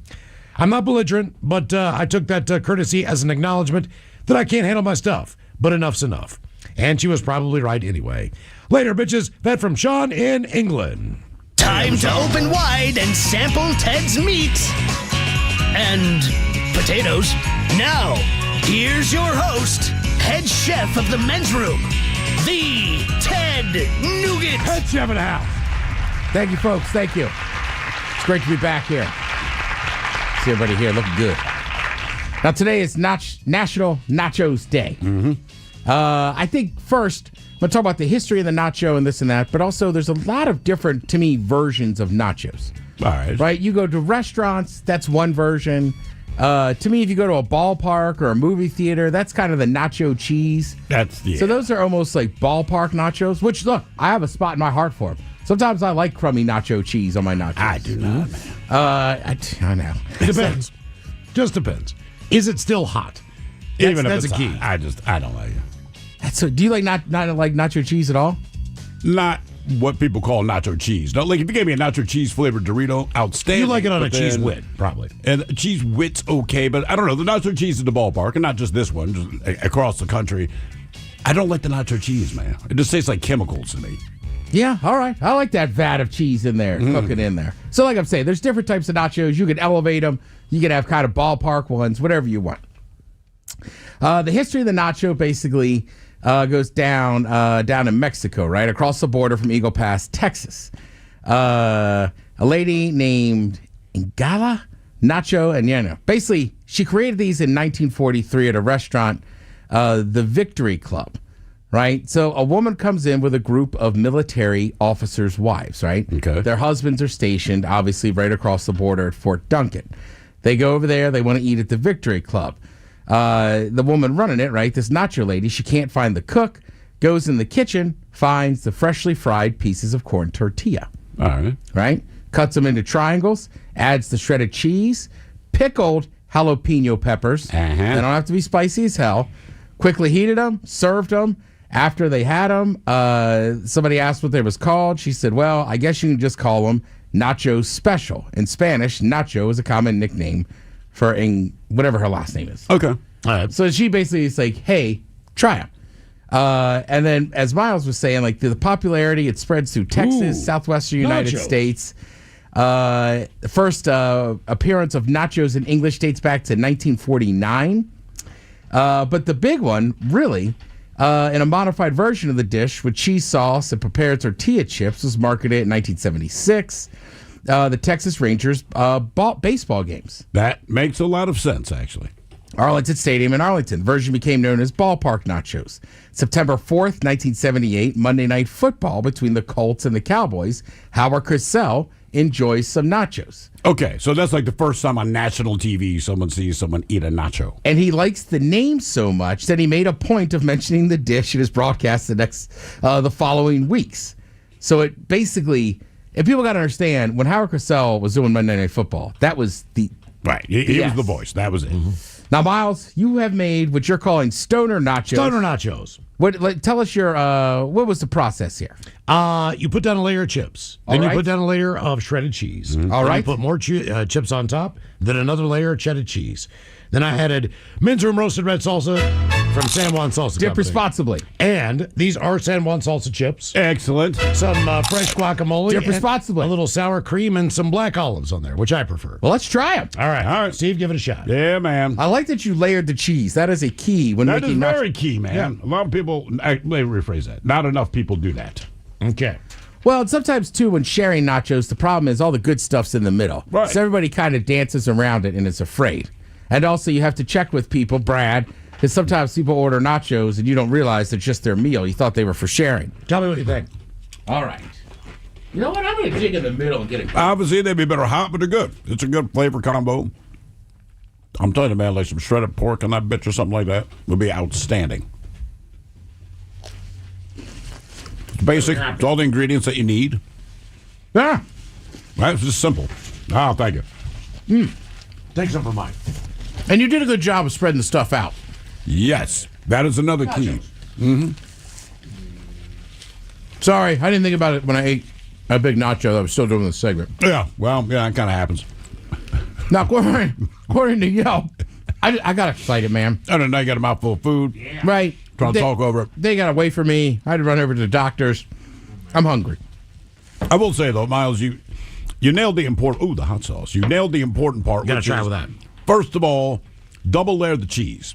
There's a lot of restaurants, and I do get it because it's food costs and all that kind of thing. They don't necessarily layer the cheese. It's all on top. So you're right. By the time you get to the bottom, you're just eating kind of warm tortilla chips. But the places that put a little love and care, it's one of... You never get a bad bite. Yeah. You almost never get a naked chip, and that I'm deeply appreciative of. That salsa is great. Well, I think, too, it also has to do with some of the restaurants and what kind of chips you're getting. True. Now, according to Yelp, these are the best nachos in the Seattle area. All right? Okay. We'll see how many you guys have been to. Foga Colcian Mexicana. That's on Capitol Hill. That was by... You ever been there? Mm-mm. It is delicious. Yes, I have. And if I remember correctly, I believe they make their tortillas and tortilla chips in-house. I believe I know the guy that owns that place, or at least the guy that was a co-owner when it opened, and you vaguely know his wife. Okay. She was a bartender at Toy back in the day. Oh, yeah, of course. All right, so her husband... Oh, no Edgar. kidding. Yeah, Edgar. I believe that's his place. And He's it was also got Viva Mexico in DuPont, Washington. Mm-hmm. Another one that makes the list, according to Yelp, is Red Star Taco Bell in Fremont. Yeah, good stuff. Come on. I will... Red Star is one of those weird, like, American taco places where they have, like... I've had their Philly steak cheesesteak taco that's good. But also, their actual authentic tacos and nachos are very good, too. Amazing. Yeah, Red Star, I give 5 stars. Yeah, Red Star is a great place to go. Yeah, 5 red stars. That's what they should call it. And Miles will agree with me. At any given moment, you might run into Funk Love in there, too. That's very strong possibility. I see him every time I'm in there. Taqueria Tequila. I believe that's down in Belltown. I know I used to go there. Okay. They're on the list for best nachos. La Cabrana. Where is it? Bitter Lake. Not familiar with that area very well. Is it Bitter Lake by us? Isn't that North Seattle? It is North Seattle. It's basically on the other side of 5 from us. That's where the actual lake is. So it's what's the probably name right of it there in again? Greenwood. La Cabana? I might have to look for that because, yeah, we're close to that, wherever it is, if it's a Bitter Lake. Now, this one on the list, I can stand for. I can attest to it. I've had them there. They're great. Matador. Yeah. Now, they say the Matador in Ballard, but all the Matadors are great. They're fantastic. You know what? You know who likes the Matador now? Oh, and Officer Smith. They opened one in Charleston, South Carolina. For real? Really? Yeah. I mean, yeah. So wait, there's here in Seattle and is there anywhere in between? Or is it just on the coast? Well, they're in Seattle, right? There's one over on the east side, I still think. And then, yeah, he opened that one in Charleston. Then I want to say he opened one in Greenville. Okay. So, yeah. I don't really know. There might be one in Portland. But yeah, Matador's solid. And honestly, coming from somebody that can't eat too much spicy stuff, their jalapeno poppers are amazing. They are. Yeah, they're dope. Taco City Taqueria in Columbia City. I mean, honestly, most places in Columbia City I like. I was getting her to say the same thing. Los Cancalones. That's in Chinatown. I don't know what to think of Chinatown for nachos. Nachos, yeah. You got it. What do you got there? Sorry, Mike? I'm going back to the Matador here. So yeah, they're all over Seattle. They are in Boise. They're in Southeast Portland, Northwest Portland, and then they are in Charleston, Charlotte, and Greenville. Yeah, man. And nothing in between. No. Somebody bought into them from the East Coast. Said we can make. Somebody money probably over flew out here and said, "Good God, we all can over do this." Portland, all over Seattle, Redmond, Tacoma, Boise. To their credit, Zach still goes down there and they have like the same kind of handcrafted bars and everything. Yeah, that's another thing. The decor inside, and I'm not a big decor guy, but it's all custom made for the place. Yeah, you feel it, dude. I mean, you walk in, you're like, gee, it's not like a fancy restaurant. It's just. Cool. I would say it's a little fancier than other Mexican places, Sure. but I swear by the Matador. Like, it's just great. Let's see. According to Ever Out, some other places you might like. Freelard Tamales made a list. Have not been there yet. I don't think I have either. Not familiar with them. First they started with tamales, and then tacos, and now they're just kind of expanding. Kind of branching out. Okay. Have you been to Tio Babies? No, baby. I have not been to Tio Babies. That's in Fremont. Miles? Tio Babies. Yeah. I know Pablo y Pablo has good nachos. I don't know where Tio Babies is. I feel like we're just joking around now. Oh. Pablo. Dio babies. So, yes, there goes the history of the nachos. Miles, do you want to try your weird little banana sandwiches? Oh, yeah, I do. All right. Head chef doesn't really know how to set this up because I'm not positive what it is. I know it's Japanese because there's no crust and the bread is very white. Yes. Then it looks like there's marshmallow fluff in here and banana. Oh, look. That's already chopped I up. was singing the praises on the donuts the other day about liking a banana-filled donut. Yeah. And Kayla, our promotions director, she found this morning at a deli. I don't know where the hell she was. I have no idea. But either way, it's banana, and it's got to be good because it's exactly what I like. It's a dessert banana type flavor, right? All right, let's see. Here we go. It's just a banana sandwich. I just went in for it first. That is absolutely delicious. So I could talk while you guys were eating. That's like, pretty damn good. Yeah, it's like fancy Cool Whip. Super nice white bread with no crust. Mm-hmm. And then, there's nanners in there, man. Or bananas, sure. Yeah. Yeah. And it's almost like the bananas have melted a little bit, and there's some type of banana cream in there with the Cool Whip. Yeah, this is not bad. Where did she get this? I do not know. We're going to ask her tomorrow for sure. All right, yeah. Well, I'll tell you what. As the head chef, we might have to hire you. I enjoy your nachos, and then you came in with your own dessert. Did you like the Chipotle Cholula hot sauce? Yes. That hot sauce is dynamite. You know what? Put it on a chip. Before we go to break, chef's going to try some hot sauce. Did you do it, man. Yeah. Drum roll, please. Can he do it? Yes, you can. And you will love that. There you go. Survey says he takes the chip. Yeah. That is good flavor, man. I know. And what is this? I don't buy the regular anymore. Not too spicy either. I know. I don't buy the regular. I just buy this. What is it? It's Cholula Chipotle. Just Chipotle. Yeah. That's it. All right. That's their flavor. So look, you got stuff on this weekend. You got sports on. You still got football. Let's take National Nacho Day into the weekend. Get your San Juan salsa. Yeah. Get some San Juan chips. And dip responsibly. Thank you, Head Chef. Coming up, we'll drink and toast with a shot of the day. You are listening to The Men's Room.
From coast to coast and around the world. If it's not important, you'll hear it here. Exclusively on In Action News. Here now are Stone Ledbetter and Felix Foxworthy. Tonight, a juggalo caused a delay at a merch table when he couldn't remember which pant pocket he put his wallet in. But first, making headlines, a man in Meshuggah, Wisconsin found himself, Why are you staring at me like that? Did a wet dog sleep in your mouth last night? Is it my breath? Yeah, it's like someone replaced your tongue with roadkill. I do apologize as a side effect of my new medication. Is the side effect supposed to be that your breath smells like hot cabbage at a petting zoo? It's not supposed to be. It just is one of the side effects. Halitosis. Oh, well, they ain't wrong, man. Your breath is like a carcass, been smothered in diesel. Okay, listen. I chewed 2 packs of gum and an entire tin of Altoids earlier today. Yeah, man, you need more than that. Your breath is like somebody pepper sprayed a hobo's socks. I know that, Felix, but I'm not sure what else I can do. Learn sign language? That wouldn't help my breath, Felix.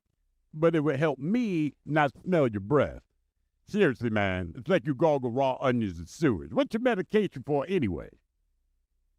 I'm not sure this is the setting to discuss something as medically personal as what I've... Man, Katie Couric put a camera in her anus to show the world this ain't that, man.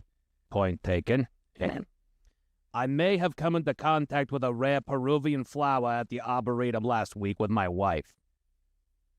So what? What does coming into contact with a rare Peruvian flower do, man? The pollen has left me with a unique fungal infection. Yeah! A unique fungal infection. You crazy, Stone. I'm not crazy, Felix. I'm suffering from a fungal infection. Yeah, so there's a fungus among us. Yes. But you have a dedication to your medication. Yes, Felix. And now your breath smells like fresh death. Will you stop rhyming everything? I would if I could, but it feels too good. Let's just get back to our headline, shall we? Ooh. As I stated earlier, a man in Meshuggah, Wisconsin found himself... Okay, I'm sorry, man. I'm sorry. But your breath is like a sweaty pig just pulled its foot out of your mouth. I hope your medication works soon, man. I do too, Felix, and I apologize for my breath. That is as derailed an otherwise professional broadcast. But also causing an unbearable itch in places best left unmentioned. I think he means his penis. Damn, Barney, we got it. Why you gotta call the man out about his itchy penis? I never said where I was itching. I just said... Now we're getting emails from concerned viewers. Are Stone's Kit and Caboodle okay? That from Lucille in Cincinnati. My kit and caboodle are just fine, thank you. It's just a little bit of a... Angie in San Diego wants to know if you expect a full recovery of your Alvin and your chipmunks. Okay, Bonnie, I think this will be a good time to go to break now. And Stacy in Detroit is hoping for a speedy recovery of your twig and berries. That's a quote. I appreciate everyone's concern. Let's please just collect ourselves and come back next hour for celebrity birthdays. And we're out.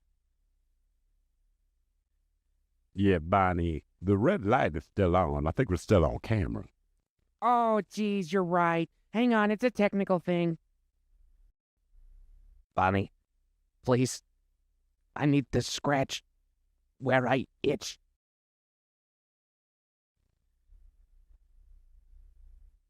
Bonnie, please. Making headlines, a female vendor was booted from a local farmer's market due to a lack of visible body hair.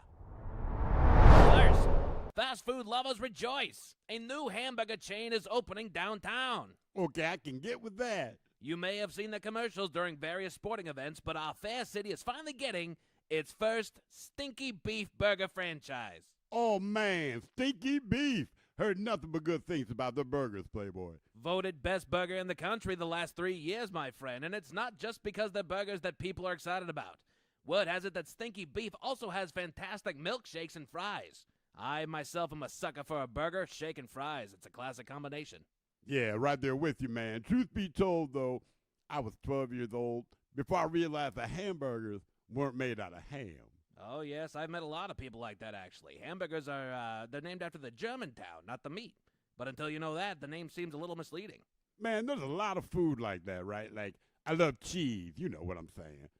Cheddar cheese, mozzarella cheese, Havarti cheese, provolone cheese, brie. If you got cheese, I'll eat it, man. I'm a cheese fan myself, Felix. Yeah, well, one time I bought head cheese, man. Oh, that's a rookie mistake right there. You ain't lying, Playboy. Head cheese ain't cheese, man. It's head. Pig's head, I believe. Exactly, and I did not know that when I bought that. That's okay. Years ago, my lovely wife and I celebrated our first Valentine's Day as a married couple at a fancy restaurant. I wanted to impress her and try to buy something exotic, so I ordered the Welsh rabbit. Okay, Playboy, I see you. I never had rabbit. Well, you see, neither have I. Welsh rabbit is actually toast, covered in cheddar cheese sauce, mustard, Worcestershire sauce, cayenne, and paprika. That's ghetto AF, man. So no rabbit in your Welsh rabbit. No, sir. Welsh rabbit is spicy toast, nothing more. Okay, talk about foods with misleading names. Black pudding. Oh, you didn't. I did, man. Black pudding sounds like light and fluffy dark chocolate. So black pudding wasn't the light and fluffy dark chocolate you were hoping for? No, Stone, it was not. Black pudding is pig's blood mixed with grape nuts. I'm sure it's a little more sophisticated than that, Felix. Read the ingredients and tell me I'm wrong. Okay, how about Rocky Mountain oysters? Okay, you ain't slick, Playboy. Everybody knows Rocky Mountain oysters is this bull testicle. That ain't a secret. Well, not to split hairs, Felix, but Rocky Mountain oysters aren't restricted to just bull testicles. Technically, Rocky Mountain oysters can be the testicles of bulls, sheep, or other animals. See, I don't like that you know that. But while we're talking about, well, food with misleading names, you ever heard of spotted dick? Oh, sure, I have. The food, Bonnie. Oh. No. Not the food, Spotted Dick, no. Damn, Bonnie, come on, girl. Spotted dick. It's a steamed pudding or something with raisins or currants or some nonsense. It's like a sponge cake and a fruit cake had a baby. Oh, okay. They should really change the name. But one food with a misleading name is ladyfingers. Oh, okay, Bonnie, to be clear, we're talking about being disappointed by a food with a misleading name. Yeah, ladyfingers. You had an expectation. KISW. The men's room returns with Miles and Thrill. All right, so come to 5:08. We'll drink and toast for the shot of the day. And we do have your headlines on the way at 5:50. But first, quick check out Mike Hogg and some of the stories and headlines he is not working on. Well, thank you, Miles. New numbers suggest 10% of Facebook's annual revenue comes from running ads for scams and fraudulent businesses. Yeah, I read that today. That's a lot. Yeah, 10%. 10%. And Which it was like 160 million or something like that. Was billion. the 10 billion. Yeah. So 1.6 billion comes from the fraud stuff. Yeah.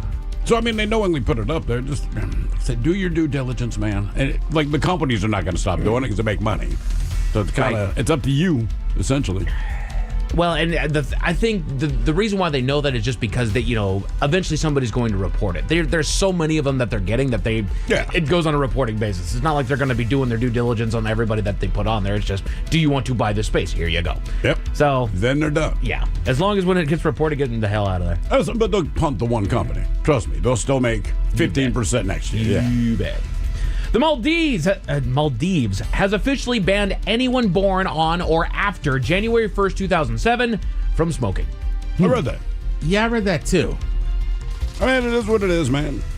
It's its own growing trend because I feel like Hawaii at least talked about it. I don't know if they implemented it, that they were going to raise basically the taxes on tobacco products. I mean, Washington State did. Well, they were going to raise it to like stupid levels, like a 75% tax or something like that, 100% tax. Because Canada does it, Washington certainly does it. Some states do, some states don't. Just depends on the state. Right. Basically, Florida, they hand them to you because you landed. Hey, kid, have a cigarette. Right. Enjoy that. The only thing that frustrates me is, like, at some point, you got to have smoking areas for people. They call it outside now, Ted. That is basically what they've done. But some places don't even have that. Oh, really? Like, you go to Disney World, you know what I mean? People are in there all day. Nowhere. You're outside, like, I don't know. I struggle. Like, granted, you shouldn't smoke. It's not good for you. No, it's not. Shouldn't drink either. I mean, look, I'm a smoker, so some things are annoying. But in the end, a private business can make a decision about how they want to operate. Yeah. Right? That's what I think, too. And I think it's Disney, it sucks because it's so big. But I also think, like, you own a bar, you're serving a poison, like a neurotoxin, but like, if somebody's sitting on my deck, and I know, because, like, you know, plenty of places have a deck, and they're like, you just can't smoke on them since it's the state law, but it's like, who cares? They're outside. Mm-hmm. I'm with you. I was in an airport not terribly long ago, and that was my big point, is that I feel like they need to be in airports just because, look, I don't think anybody should be smoking, but people are nick-fitting out there. And there was one, I don't remember which one it was I was in, it was probably Jacksonville, that had an outdoor seating area. Come on out here and just enjoy the views for a while. Sure. Don't smoke out there. Right. It's literally the only open air space that we've got out here. Why? Yeah, I mean, again, it can be frustrating. You survive it, but it's like, man, come on. Yeah. Just come on. Like, either give it a smoking section or let people just smoke outside. It's no big deal. It's outdoors. Years ago, I was out in front of here smoking, and this lady, just being passive-aggressive Seattle Bass, God, can we go anywhere where people don't smoke? I said, you can go the F inside. Well, suddenly she had nothing else to say, and I was correct. And the thing, she was walking into the building. I'm like, walk in the building. Right. No one's smoking in there, you dumb whore. Jesus Christ, what are you, stupid? And, like, sometimes with people vaping outside, it's like, I don't mind it. It smells delicious. I don't know what Vapes flavor do smell pretty good. I would say that. Nearly 2/3 of young Americans have considered moving abroad. All right. Off of their bed. Is that a new stat? I don't feel like think people in their so. 20s are always talking about moving overseas. Yes.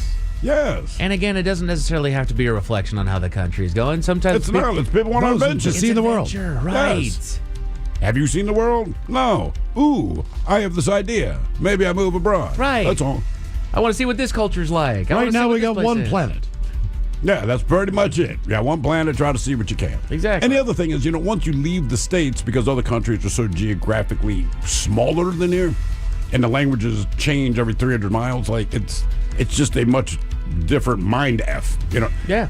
Like, between here and Portland, you might encounter two entirely different countries. Where here, we're like, still in the States, bro. Exactly. Put your thinking caps on, boys. Time for the Merriam-Webster word of the day. I give y'all a 2% chance of getting this one cool. right. It is an adjective and a C word, careful, that is a word that describes something intended to reduce hostility or to gain favor or goodwill. A word that describes something intended to reduce hostility or to gain favor or goodwill. It's a C word and an adjective. Any guesses whatsoever? Curry. Oh, to curry favor. I like that. Not bad at all. Anything, Ted? You're right. It's conciliatory. Oh, wow. All right. I know the word, but I don't know that I've ever used it in my life. No. And it's one of those where if you hear it, you would basically just kind of describe it in that way, but like... Because there's a conciliatory tone. I feel like you'll hear that on the news, but no one I know actually says it. One of those words that has an ultra-specific spot in the English language. Yes. And you don't need it. Correct. T-Mobile is opening up access to its satellite 911 services for free to all users, including those with compatible AT&T and Verizon phones. So did you have to pay before, I guess? You have no idea? Maybe you had to be an AT&T subscriber in order to be on there. Right. Yeah, okay. There you go. T-Mobile subscriber to be on there. Basically, and I don't disagree with that notion. I think that's a good thing. If a 911 signal needs to get out, we're sorry, man. Can you Venmo us $10? This is a Verizon tower. We can't. Sorry. Awkward. I know you're about to die, but we can't. How big's your emergency? You willing to pay for it? What's it mean to you? Yeah. Nah, it's only a second cousin. Apparently, college football players train 44% harder than they actually play. Yeah. I think training is generally harder than play. Well, it's 5 to 6 to 7 days a week compared to one game. I mean, I'd say the band practice. Yeah. Practice the same song 12 times with the same guys 3 times a night, and then when you play it once. Screw the same song, dude. The same part of the same song. Right. How many times do we go through whatever? In theory, when you get to Saturday, that should be the fun, enjoyable day of the week. Yeah, the thing you've trained so hard, you've practiced so hard, you've done all those drills, that this is, in theory, the easy fun part. Right. And it is the fun part, right? And you steamroll. I mean, that's why you wanted to do it. It wasn't like, man, I don't care if I play on Saturday, coach. I just want to be in practice. No one has ever said that. Right. Ever. Well, I mean, look at MMA fighters, right? A lot of them will tell you, like, fight night not the problem. Right. It's those 3 months at camp where it's like, I'm dying out here. Right. Great job of winning the game, boys. Hey, good news. Practice on Monday. Well, think about it when they show, like, just different athletes, you know, they're even in their off-season training. Like, he's on a beach running up a hill with a parachute on his back. That is not fun. No. They are not there because this is bringing them enjoyment. It's just that when they get to the field or the court or whatever they do, you see the payoff, right? Well, look at NFL, right? Traditionally, everybody gets you play on Sunday, you get Tuesday off. Now, Monday's not the hardest day, but you still got to come in and do some stuff. Look at those locker rooms erupt when the coach goes, I'll see you on Tuesday or Wednesday. Exactly. The world's biggest spider web has been discovered. And thank you for sending me that. You're welcome. It's understanding women. How many arachnids do you think are in the world's biggest spider web that was discovered? Do they know? Yes, they do did know. a rough estimate. And the spider web itself, it's on what, top of a cave, I believe. Yeah. And it's like 1,600 square feet or... Ooh, I don't know those dimensions. I can't remember if it's 1,600 square meters or 1,600 square feet, but I mean, like, it's bigger than your apartment in Seattle. Yeah. What kind of spiders? Do we know that? Doesn't matter. And I don't Spiders. I mean, if they're tarantulas, that's going to spread. Yeah. know. It's... 111,000 spiders. Jesus. Yeah. Yeah, bro. We've all walked through a spider web. Yeah. Imagine walking through that. Imagine falling into that. All I said to Mike was, so these guys kind of discovered it doing something else. I don't think they were looking for that specifically. Hello. And so Mike sent me that today, and I just said, brother, had I been the man who discovered this, you would have heard my scream around the world. So let's learn some more. Oh, The cool. Men's Room Top 10. The Men's Room Top 10.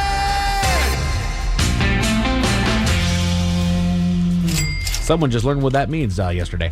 Some interesting facts about spiders. First of all, the etymology. After seeing them make webs, ancient Germanic tribes called these creatures spinthron, which literally means spinner. The word evolved over the word evolved over the millennia into its current form of spider. Ask Miles what a spinner is. Yes. Yeah. Spinner of webs, yes. Yes. Spinner of webs. Spinner of webs. Miles Montgomery. Two-legged spinner. Creation before control. Spiders didn't become expert weavers overnight. Their ancestors first developed the ability to make silk around 386 million years ago, but they couldn't control it. Yeah. I want to. I mean, if you're a spider, are you? You know, you're not trying to put human traits on them, but I'm a spider. We have not done this before. So I'm like, Mike. Dude. I keep shooting this thing on my backside, bro. I don't know what it is. Like, I can hang from a tree. Like, is this gross or is this cool? Someone let me know. Look at that. Look what I did. And, like, did people way back in the day look at spiders and go, we can make silk too? Probably. Now it's possible, right? I don't know. I didn't think about it till right now. I'm like, wonder who finally went, these spiders aren't the only ones that can do it. Yeah. The first modern spiders emerged 240 million years ago, a time when flying insects were becoming abundant. Spiders needed a way to catch these, so they learned to spin silk and create sticky aerial traps. You know, every other animal would have been like, develop wings or learn to jump. They're like, nah, I got a better idea. It's kind of crazy. If you have an outdoor light, they will make so many just webs around that because the light attracts bugs. Yep. And they will stay there. You can knock them down every day. They rebuild will be it back the next day. I had one on Capitol Hill. That guy used to make such good ones. I never messed with him. No. I called him Tostudo. Tostudo. It's the name of the Maryland mascot, but he was my spider. He was outside. Again, my rule. He never came in the house, so it would take up like 2 feet. I mean, it was awesome. I got a couple ladies that have moved in on my patio, but at least they keep to the side. That's it. And I walk in just fine. Right. It's Just know your place. That's all. Spider season. Yes, it is. In 2005, Inner Mongolia farmers found an inch-long fossil spider. Gigantic compared to past specimens, it died 165 million years ago and was preserved by volcanic ash. That is the biggest fossil spider that they have found, is an inch long. Yay. Yeah. Look at this little guy. They did it was one of those History Channel, Nat Geo, whatever, but they said if spiders were roughly the size of humans or maybe even the size of a dog, like, we would be wiped out because how fast they could move. But the thing that bugged me, they made this graphic. It's a dude, modern man, running through the woods, and a spider's chasing him. And I know it's just CGI, but they're explaining, like, this is what the case would be. It would not be good for us. No, we're screwed. And I'm just like, oh my God. Did you ever watch the movie Eight-Legged Freaks? I didn't. Is it worth it? It's a horror comedy. Okay, all right. So comedy helps. It'll freak you out. You start learning, because same thing. Like spiders don't just make webs. There's some like jumper spiders. There's some trapdoor spiders. Yeah, I don't like those. The total mass of spiders on Earth is estimated at 25 million tons of spiders. As excellent hunters, they can consume a total of 400 to 800 million tons of prey each year. Jesus. So they're cleaning things up out there. Yeah, as far as bugs. Yeah. I'm not gonna lie though. There's most webs that I see, like they got a couple good meals in there, but I look at it like, how are you surviving? Yeah, I know. Like you don't need much at a time, I guess. No. Spiders, as we know, they are not insects. They are arachnids. Look closer to see the difference. They don't have antenna, wings, or a midsection, and they have 8 legs instead of 6. So there's actually quite a few things that distinguish them from being insects. You might also see that there is a spider season, as you said. That's nice. Because life is short for most spiders. They typically last a year. Unless they find me. Or they're, no kidding. Tarantulas, though, are known to live up to 25 years in captivity. I wonder what that's crazy. about. Just what is it about the tarantula? I mean, you're talking a 250% increase in your life. Oh, more than that. Which I would, hang on, what's the average lifespan of wild tarantula? Is it 18? It's 7. 3 to 10 years. Okay. Wow. So yeah, we doubled their life by bringing them into captivity, which makes sense. Well, sure. There's predators. There's all kinds of outside Exactly. factors. Like we started living longer when we came inside. For heaven's sakes. Spiders are most spiders are solitary, but some are social animals that can form colonies of up to 50,000 members. Multiple generations share the same nest and care for the brood. Oh, God forbid they got jobs and left the house. Lazy spider. So they are arachnids. Do you also know what else they qualify as there, Steve? I mean, bugs. Is there something related to sea life? No, arthropods. Like centipedes? Which means they are invertebrates with exoskeletons. Their closest relatives are scorpions, mites, and ticks. Oh, what a great company. All under the class of arachnida. Arachnida. Arachnida. Arachnida. Sounds like a stripper. Ladies and gentlemen, please welcome Arachnida to the poll. She would have a sexy damn dance. Because she has 8 legs. Yeah. 4 vaginas. Did you know that spiders can't chew? You know how Don't they liquefy? Yes, that's exactly right. They digest their prey outside of their body by spraying acidic enzymes. Their mouth has a short straw to consume the liquefied food. So basically, that's the whole thing, is that they wrap you in the web, and then their venom basically will then just dissolve you from the inside, and then they turn you into a smoothie. They do. They drink bug smoothie. Yummy.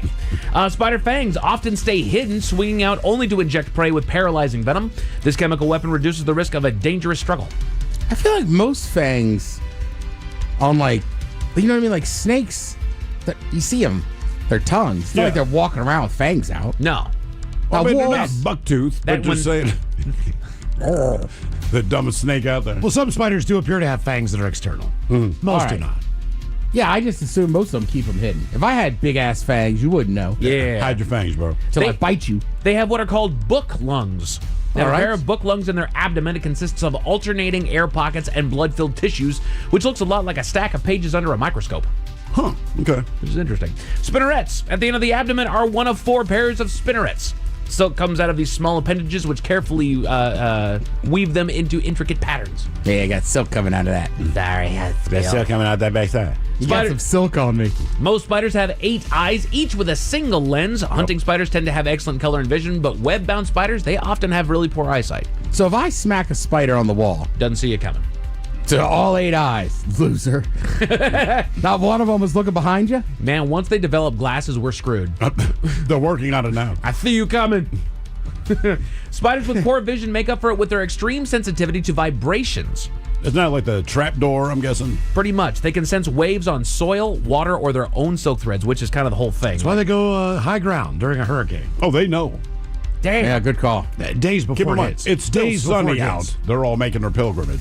And then I'll leave you with these last couple fun spider facts all about the mating ritual.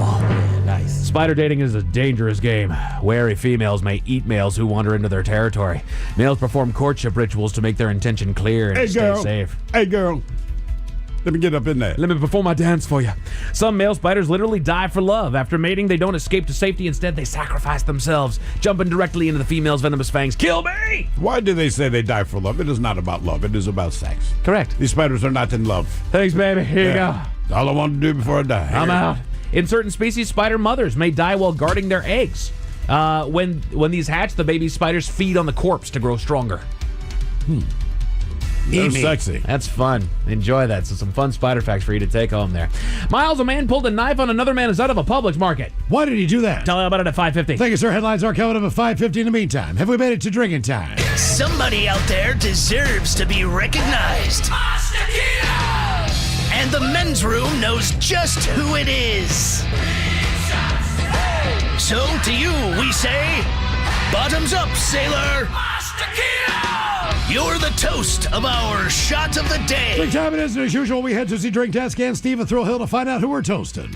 Yes, indeed. And today we toast an unidentified man at the Purdue University campus in Hip Ted.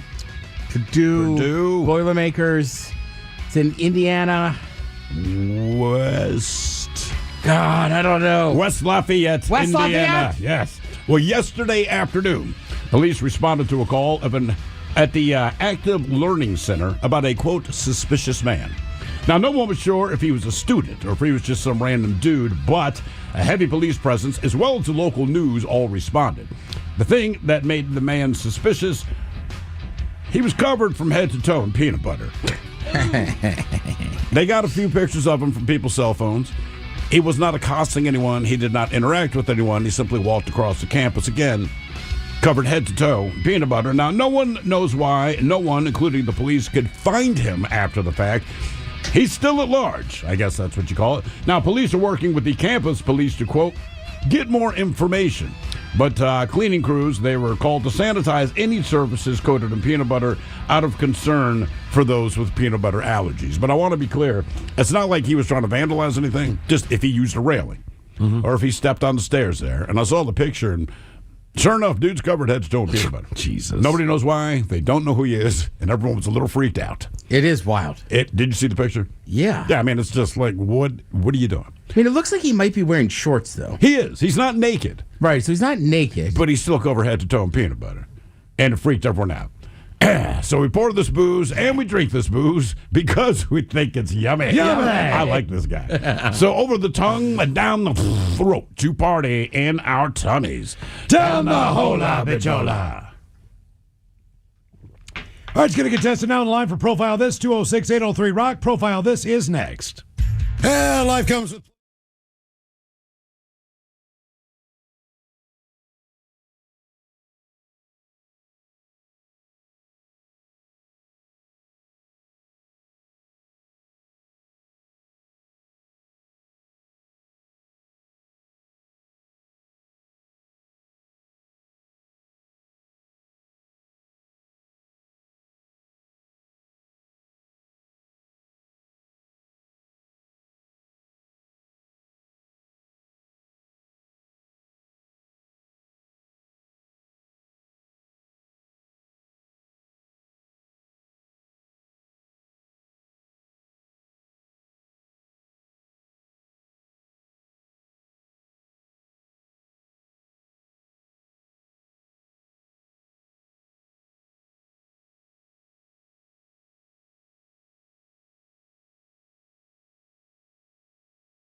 From coast to coast and around the world.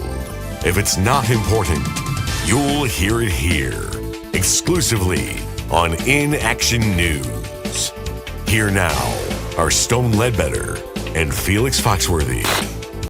Tonight, a juggalo caused a delay at a merch table when he couldn't remember which pant pocket he put his wallet in. But first, making headlines, a man in Meshuggah, Wisconsin found himself, Why are you staring at me like that? Did a wet dog sleep in your mouth last night? Is it my breath? Yeah, it's like someone replaced your tongue with roadkill. I do apologize. It's a side effect of my new medication. Is the side effect supposed to be that your breath smells like hot cabbage at a petting zoo? It's not supposed to be. It just is one of the side effects. Halitosis. Oh, well, they ain't wrong, man. Your breath is like a carcass, been smothered in diesel. Okay, listen. I chewed 2 packs of gum and an entire tin of Altoids earlier today. Yeah, man, you need more than that. Your breath is like somebody pepper sprayed a hobo's socks. I know that, Felix, but I'm not sure what else I can do. Learn sign language? That wouldn't help my breath, Felix. But it would help me not smell your breath. Seriously, man, it's like you gargle raw onions in sewage. What's your medication for anyway? I'm not sure this is the setting to discuss something as medically personal as what I've... Man, Katie Couric put a camera in her anus to show the world this ain't that, man. Point taken. I may have come into contact with a rare Peruvian flower at the Arboretum last week with my wife. So what? What does coming into contact with a rare Peruvian flower do, man? The pollen has left me with a unique fungal infection. Yeah! A unique fungal infection. You crazy, Stone. I'm not crazy, Felix. I'm suffering from a fungal infection. Yeah, so there's a fungus among us. Yes. But you have a dedication to your medication. Yes, Felix. And now your breath smells like fresh death. Will you stop rhyming everything? I would if I could, but it feels too good. Let's just get back to our headline, shall we? Ooh. As I stated earlier, a man in Meshuggah, Wisconsin found himself... Okay, I'm sorry, man. I'm sorry. But your breath is like a sweaty pig just pulled its foot out of your mouth. I hope your medication works soon, man. I do too, Felix, and I apologize for my breath. That is as derailed an otherwise professional broadcast. But also causing an unbearable itch in places best left unmentioned. I think he means his penis. Damn, Barney, we got it. Why you gotta call the man out about his itchy penis? I never said where I was itching. I just said... Now we're getting emails from concerned viewers. Are Stone's kit and caboodle okay? That from Lucille in Cincinnati. My kit and caboodle are just fine, thank you. It's just a little bit of a... Angie in San Diego wants to know if you expect a full recovery of your Alvin and your chipmunks. Okay, Bonnie, I think this will be a good time to go to break now.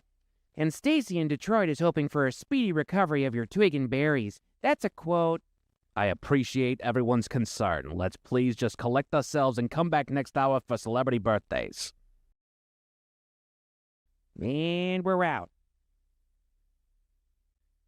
Yeah, Bonnie, the red light is still on. I think we're still on camera. Oh, geez, you're right. Hang on, it's a technical thing. Bonnie, please. I need to scratch where I itch.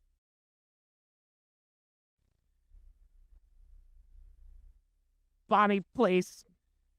Now, you can watch The Men's Room live on YouTube. Subscribe at KISW Rock. The Men's Room titillates your ears when you listen on the radio or Odyssey app. Teases your taste buds when enjoying Men's Room IPA. And now, you can watch The Men's Room live on YouTube. It's as close to actually being in the studio as you can get. Thanks to The Incident. Touch and smell unavailable. Find us on YouTube and subscribe at KISW Rock from Seattle's Sensory Annihilation Station.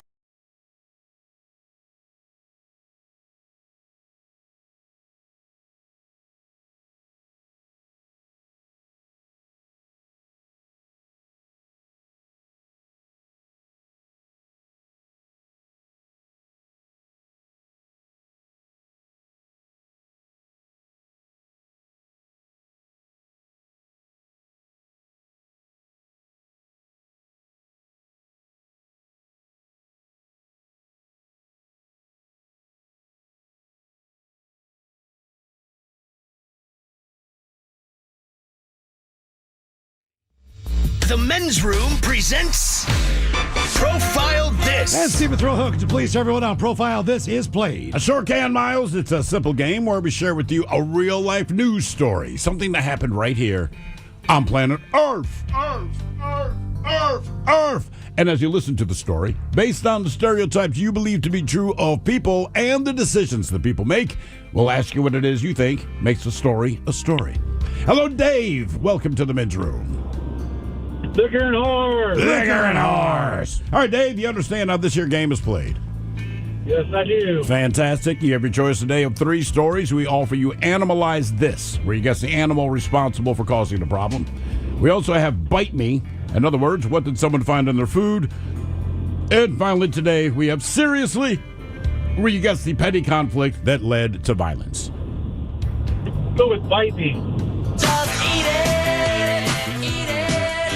Get yourself an egg and beat it. All right, we talked about this earlier today during Big Dummy. Canned foods. Canned foods are popular for a reason. They're cheap, they're convenient, and on occasion they can be quite nutritious. However, for one man in Minnesota, his quick canned dinner turned into what we'll call an unsettling experience when he opened a can of Chef Boyardee's spaghetti and meatballs.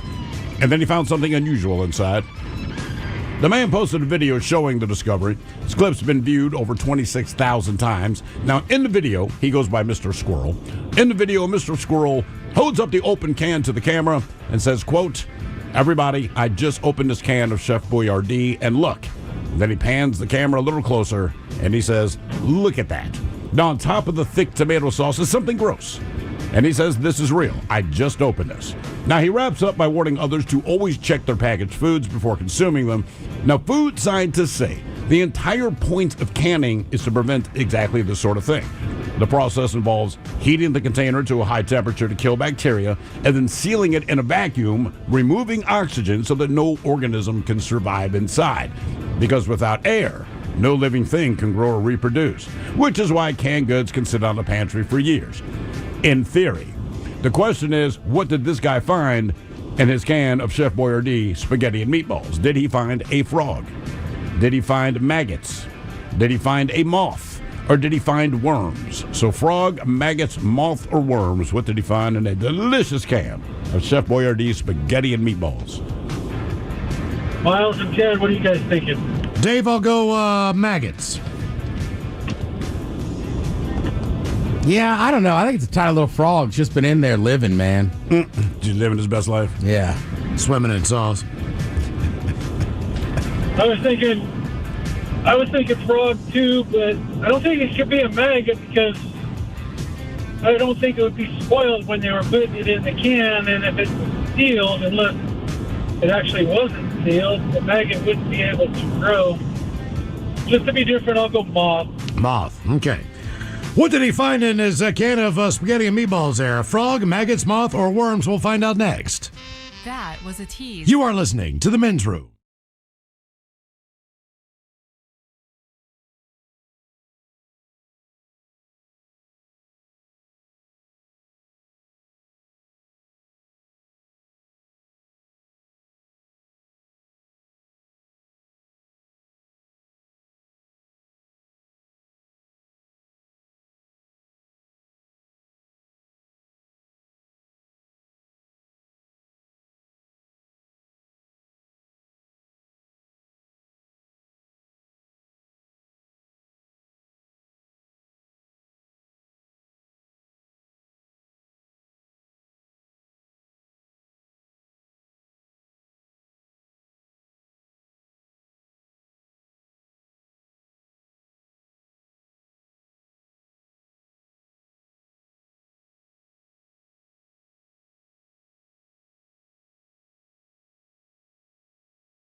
The debauchery rolls on. You're listening to The Men's Room with Miles and Thrill. 99.9 KISW. Categories by me on profile. This man opened a can of food, Chef Boyardee spaghetti and meatballs, and saw something was on time.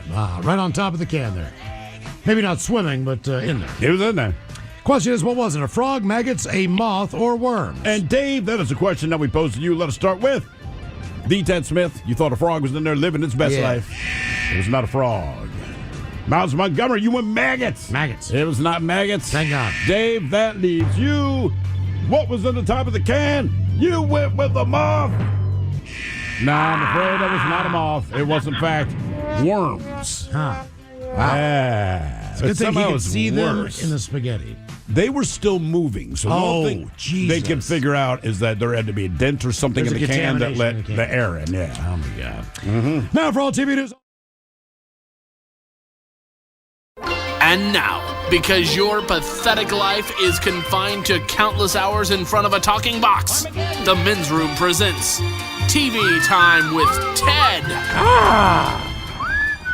All right, your choices today. You got Stephen Colbert. You got Seth Meyers. The Jimmies. Donovan Kibbles. Or Ted Smith. Is it Ted or is it late night? It is right that the tireless guests have teams of talented writers help them come up with monologues each and every night. It is up to you to determine, is this an actual late night joke and from whom, or could it be a The Ted Smith original? Utah man dropped a 1,900-pound pumpkin on his Geo Metro, causing the Geo Metro to significantly increase in value. Colbert. Ted Smith. Colbert. A Utah man dropped a 1,900-pound pumpkin onto his Geo Metro, causing the Geo Metro to significantly increase in value. Out of prison. Oh. No, you'd never see me in a Metro. My bad, dude. A healthcare... Yo, something stuck in there, boys. Stop. A healthcare provider in Maine has issued an apology after it sent letters to patients saying they were dead, even though they were very much alive. Dibs! Yelled Stephen King. Seth Meyers. Fallon. That's Seth Meyers. The largest healthcare provider in Maine has issued an apology after mistakenly sent letters to more than 500 living patients that said they were dead. Dibs! Yelled Stephen King. A new study has released the states with the highest number of 1% income households. And I will save you some time. If you love sailing and have a neighbor named Buffy, your state is on the list. It's either Myers or you, Ted. I'm going to go Ted. Damn it! That was me. Yeah, that was a good one, though. Yeah. I know people love sailing. I bet you do. I'm sure you do. Till I'm the sure wind I'd stops. love to. Yeah, like I get it. People have boats, pontoon boats, lake boats. I know a lot of people with boats. I know very, very, very few people with sailboats. Sailing. TikTok is having their first ever award show, and it's airing on Tubi. TikTok was like, how do we take something everyone is on and show it on something nobody is on? Fallon. Colbert. Fallon. TikTok just announced their first ever award show, and they're airing it on Tubi.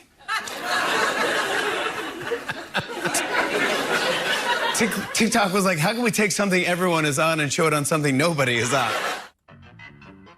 Gwyneth Paltrow has unveiled this year's Goop gift guide. It includes a $1,300 naughty advent calendar, stocked with a red silk blindfold, 20 feet of black French bondage rope, gold-plated handcuffs, and restraint tape. Reminds me of that classic Christmas song. I saw Mommy ball gag Santa Claus. It's got to be Colbert. Yeah. It's Colbert. Gwyneth Paltrow has unveiled this year's Goop holiday gift guide, and it includes a $1,300 naughty advent calendar stocked with a red silk blindfold, 20 feet of black French bondage rope, gold-plated handcuffs, and restraint tape. Reminds me of that classic Christmas song, I saw Mommy ball gag Santa Claus. So last night, right, there was some hockey. Like I said, it's tough for me to get into hockey or basketball right now. Was that hockey? I don't know. I mean, if you're a shark. Yeah. Well, they beat the Jets. So like I was watching hockey. I watched a little Maction. I was like, yeah, maybe I'll watch a movie. So I turned on this movie called Friendship, right? It's on Netflix right now. Is it terrifyingly sad? It is I will say this. It is a very dark comedy.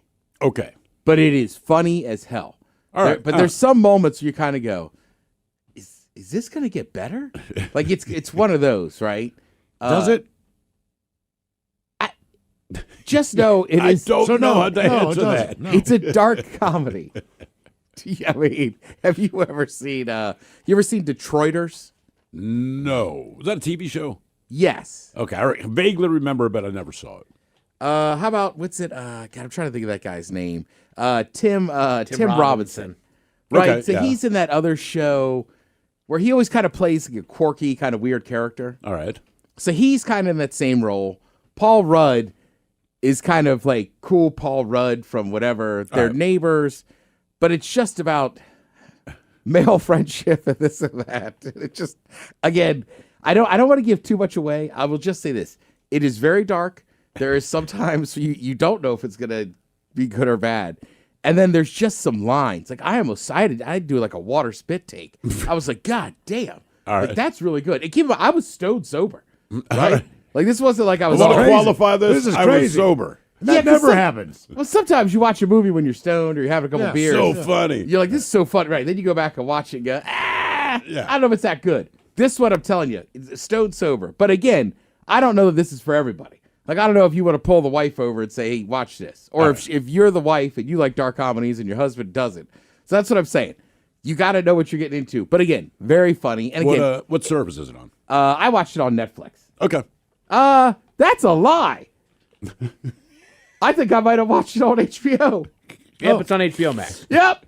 I said that. I'm like, I don't know why I'm lying to you. I watched that on HBO on my Xfinity. Well, I have HBO. Good. All right. There you go. Speaking of movies, Miss Piggy is finally getting her, as they say, her moment in the spotlight. She's getting a solo movie. Please tell me it's Sunset Boulevard. It's a porn, dude. Jesus Christ. No. It's in the early stages of Disney, but Jennifer Lawrence and Emma Stone are producing it. They'll star in it, too, because Jennifer said, quote, we have to. It's effed up that we haven't done a movie together. Jennifer, talk about Miss Piggy or Emma Stone? Her and Emma Stone. Oh, okay. Which seems fine. Yeah. Like, they're both kind of funny and whatever. They should release it on Easter. Miss Like Piggy? a ham. Like a ham. Thing. Yeah. Yeah. Have John Hamm show up. She's very offended. I mean, Kevin Bacon. Here's the thing. She I hates know him. Miss Piggy is like Miss Piggy and she's a pig. But in the end, she's kind of glamour. Like, I don't think Miss Piggy as a human would be unattractive. I think she'd be kind of hot. Would you hit Miss Piggy as she is now? As a puppet? As a pig. Probably. I'm just saying she has a big energy. Like I She's know got that people big energy, that man. have, Big P energy. Well, I told you my friends, like when their kid was little, they didn't have any TV. All right. So I watched a lot of Muppets with my buddy's kid. Sure. And like, you know how it is when you're sitting there with a 2 or 3 year old, like they don't say much. So I really got into the Muppets again. I was like, Miss Piggy, like she's like I know people with her kind of energy, but you can't say that to a female because they would be very offended. And it's like, well, I know she's a pig, but in the end, I don't think she's ugly. She just happens to physically be a pig. Would they be offended if she wasn't Miss Piggy? If she was like No. Right. That's what I'm saying. She was like Miss Bunny. Nobody would care. Right. Who's the lady, Stifler's mom that I love? Oh, yeah, Jennifer Coolidge. Oh, you can make an argument she's got Miss Piggy energy. Yeah, she kind of does. Right? Without being a pig. Kermie. I'm just picturing like the tabloids, Miss Piggy, her new boyfriend, and there's D. Ted Smith and Miss Piggy, arm in arm, leaving some club in New York City. That'd be awesome. No, yeah, I'm hitting this. Yeah, I would be. Like, I mean, I could be buddies with Kermit then, right? You could. Right? Because they were you never. took his girl. Were they together? I don't think Kermit reciprocated her affections quite as much. He didn't have a choice. Because she was straight up like, get some leg. And he was like, I don't know. That's a ham. You know where the ham comes from? I was also watching a good kind of documentary on Vice last week about the original Bachelor. TV show. Correct. And As it's in the TV show or the guy who was the The TV show. Okay. Because, like, the people that made it and stuff. And it's pretty good. They go back and I think it was the dark side of the 2000s. Yeah. And basically, I kind of forgot. Like, the guy that had made that show, he started with making Who Wants to Marry a Millionaire. Okay. And people were like, we kind of want a different version. He makes The Bachelor. It gets panned, right? Like, Of course. nobody likes it. But then the ratings come in, and it's got like, I want to say 6 or 9 million people watching it, and they're like, holy cow, we have a real thing here. And a lot of what you think is true, right? They were like, oh, we loaded them up with booze, we did this and that, and they have some of the contestants on there, and like, you got to sign waivers and say, basically, we can affect, how we edit stuff and how you see it. I mean, remember, my buddy Cobb was on that one game show with Loomis, and the way they edit it, he just basically, they're at a gym supposed to be coaching kids, and you just see him being like, I just don't like kids. But that's all they show, That's right? all they showed. And I'm like, bro. And he's like, that is not how I said it. And then he told me, like, other people did projects, and one, they were like, well, Aaron, how do you feel about it? It's his real name. And he was like, he was harsh. And so we were watching him. I go, why were you so mean? He goes, dude, we did a take 3 times. I was nice as could be. I was trying to be constructive. And they were like, no, we need you. So they coach you into it. Right. And then on the original Bachelor, they don't hide it. There was booze everywhere. And then even like the director, the guy that came up with it, he encouraged everybody working there to booze. The one guy kind of laughing. He goes, look, there was so much drinking on that show behind the scenes and on the scenes. He goes, eventually I had to quit. He goes, I can't even drink anymore. And he's like, because I drank so much of that show. Damn. He goes, you got into a habit of basically getting kind of drunk every day at work. Was like lifestyle. Okay, yeah. But I also like, too, that, like, look, you could look at one side of that story and just be like, God, how hard. They were so mean. They set these girls up, this and that. But I also agree with the one guy that was a producer that was like, hey, look, they're using us, too, to get famous. Of course. A lot of people struggle in finding long-term love relationships with whatever sex you're into. I don't know. Pig sex, God damn it. But they don't go on national TV to do it. Right. So he was kind of like, he's like, yeah, did we maybe mislead him a little bit? He's like, yeah, but he was like, they were looking for fame the easiest way they could anyhow. And I was like, he's kind of right. He's absolutely Anybody who's on there. Yeah. Yeah. I mean, we had Evan Seinfeld on. Remember that guy from Marry a Millionaire? But that one was good. But he wasn't a millionaire. He wasn't a millionaire. That's the thing. Right. I mean, like the whole and the thing girl was a didn't sham. stay. No, because he wasn't a millionaire. Yeah. So the name of the show is Who Wants to Be a Millionaire? The guy's not a millionaire. He wasn't even close. Well, the flip side is they just asked the question. Like his assets were like maybe $125,000. I don't Which even is know. not bad. Right. No, yeah. But it's not $1 million. Nope. Yeah. Well, and I mean, hell, look what happened now. I mean, Theo Von's a massive celebrity and comedian. He started out there. Yep. The director of transportation, Sean Duffy, he was on The Real World. Was he? Yeah. Oh, damn. Well, no wonder he's still qualified. Yeah. He was on The Real World years ago. It's just funny when you see those people. Like, I didn't realize Theo Von was doing so much comedy. And then I was like, isn't that the guy from Road Rules? Mm-hmm. So it's just, I mean, like The Miz. The Miz is an actual wrestler now. That was a character he would break out when he was hammered on one of those shows. Right. So you're right. I think any of those shows, are they going to manipulate it how you look? Of course. Sure. But also, you're making the agreement to go on there and say, hey, I want to be famous. You're not ever signing a disclaimer for something positive on your behalf. Sign a disclaimer, you might accidentally make $1 billion. You're never going to, if you sign a disclaimer, it means, hey, something potentially bad is going to happen to you, whether it's reputation or physically. We have nothing to do with it, right? That's it. Yeah. And look, I get it, right? I've been stand-up comedy. I'm sitting here right now talking on the radio. If I have to babysit someone's kids, sign this disclaimer. There's no guarantees they'll be here when you get back. Yeah. I can't guarantee it. Did people hate Cobb when they were watching that show he was on? Yeah. Was he the evil villain? He was. He was. Yeah. Now, has he ever been confronted after the fact by someone who's seen that? So it was watched that on show? like CNBC. It never got picked up by big NBC. So I think that saved him some of the headache. But the first, I would say the first year after it aired, there was definitely people, because then it re-aired on like, I think maybe if you had Peacock or something, you could go find it. So it kind of was one of those things. It wasn't a huge show, but it got a little more. And there was definitely people that would approach him and not like him. Sarah, like saying, like, are you really that big of a D-bag? Do you Well, really hate kids? I don't think people ask. I think people say, hey, I've seen you. You are a D-bag who hates kids. Like, that's how people approach things. They ain't gonna Right. ask It was you more anything. of just like, I can't believe you said that. We like that show. Why were you so mean to Emily? You know, I don't remember her name. Yeah, but- whatever. Right. But like, and he just came off that way. And look, and in their defense, he says things very confidently. And sometimes I got to be like, no, you're wrong, though. And he'll Right. be like, oh, all right, yeah. So, I mean, I've had like, so yeah, it was, I think they just were Okay, like, all right. I mean, because Cobb's such a nice I dude. know that's what I'm saying. He's one of the nicest guys in the world. I can't imagine him But he's getting- also so kind of deadpan and calm. Yeah. That it's easy to make him a villain if you just edit. Because if he said, I hate kids, it would come out like, I hate kids. There's no emotion. Does he have kids now? Nothing would lead you up to believe something happened. Maybe he does have kids. I hate kids. Well, and listen, I mean, I could do it, but if you've never coached or anything and somebody just puts you at a gym and goes, hey, there's 2 teams of kids running around like maniacs, they're like 8, you got to get them to play hoops. Yeah. It's a little bit tougher if you don't have a background. Now, he doesn't have a background in that.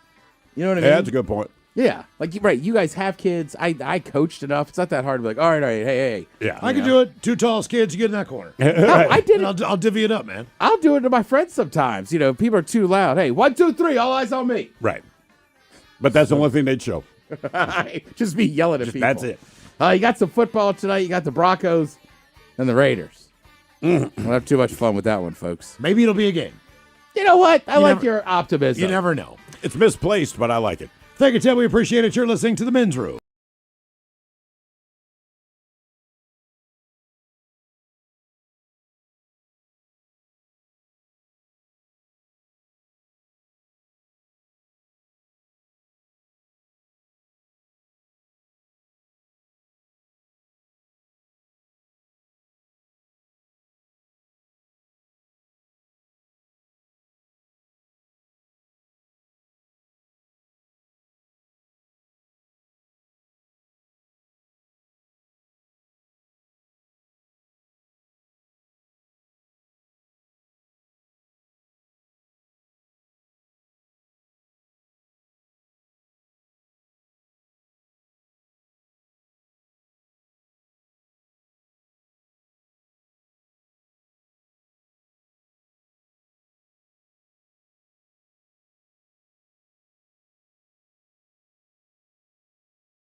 From coast to coast and around the world.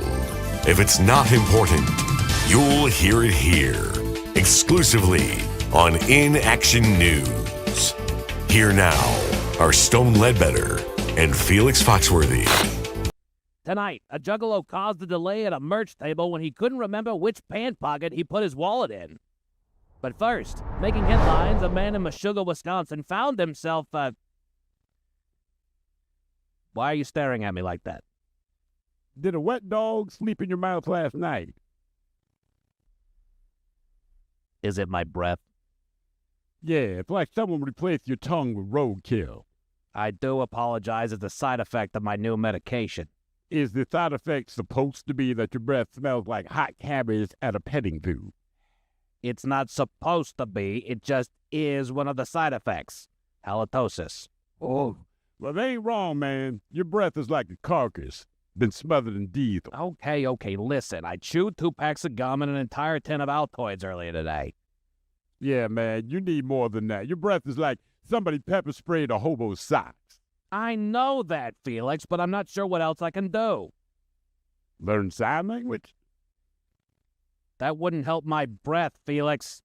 But it would help me not smell your breath. Seriously, man, it's like you gargle raw onions and sewage. What's your medication for anyway? I'm not sure this is the setting to discuss something as medically personal as what I've... Man, Katie Couric put a camera in her anus to show the world this ain't that, man. Point taken. I may have come into contact with a rare Peruvian flower at the Arboretum last week with my wife. So what? What does coming into contact with a rare Peruvian flower do, man? The pollen has left me with a unique fungal infection. Yeah! A unique fungal infection. You crazy, Stone. I'm not crazy, Felix. I'm suffering from a fungal infection. Yeah, so there's a fungus among us. Yes. But you have a dedication to your medication. Yes, Felix. And now your breath smells like fresh death. Will you stop rhyming everything? I would if I could, but it feels too good. Let's just get back to our headline, shall we? As I stated earlier, a man in Meshuggah, Wisconsin found himself... Okay, I'm sorry, man. I'm sorry. But your breath is like a sweaty pig just pulled its foot out of your mouth. I hope your medication works soon, man. I do too, Felix, and I apologize for my breath. That is as derailed an otherwise professional broadcast. But also causing an unbearable itch in places best left unmentioned. I think he means his penis. Damn, Barney, we got it. Why you gotta call the man out about his itchy penis? I never said where I was itching. I just said... Now we're getting emails from concerned viewers. Are Stone's kit and caboodle okay? That from Lucille in Cincinnati. My kit and caboodle are just fine, thank you. It's just a little bit of a... Angie in San Diego wants to know if you expect a full recovery of your Alvin and your chipmunks. Okay, Bonnie, I think this will be a good time to go to break now. And Stacy in Detroit is hoping for a speedy recovery of your twig and berries. That's a quote. I appreciate everyone's concern. Let's please just collect ourselves and come back next hour for celebrity birthdays. And we're out. Yeah, Bonnie, the red light is still on. I think we're still on camera. Oh, geez, you're right. Hang on, it's a technical thing. Bonnie, please. I need to scratch where I itch.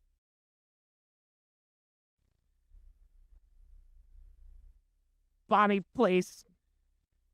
Tonight at 11, a guitarist was kicked out of his punk band after learning a fourth chord. But first, making headlines today, a local yoga instructor is being hailed as a hero. With no previous medical training, she delivered a stranger's baby in a convenience store parking lot. Yeah, no thank you, man. I'd walk away from that situation real quick.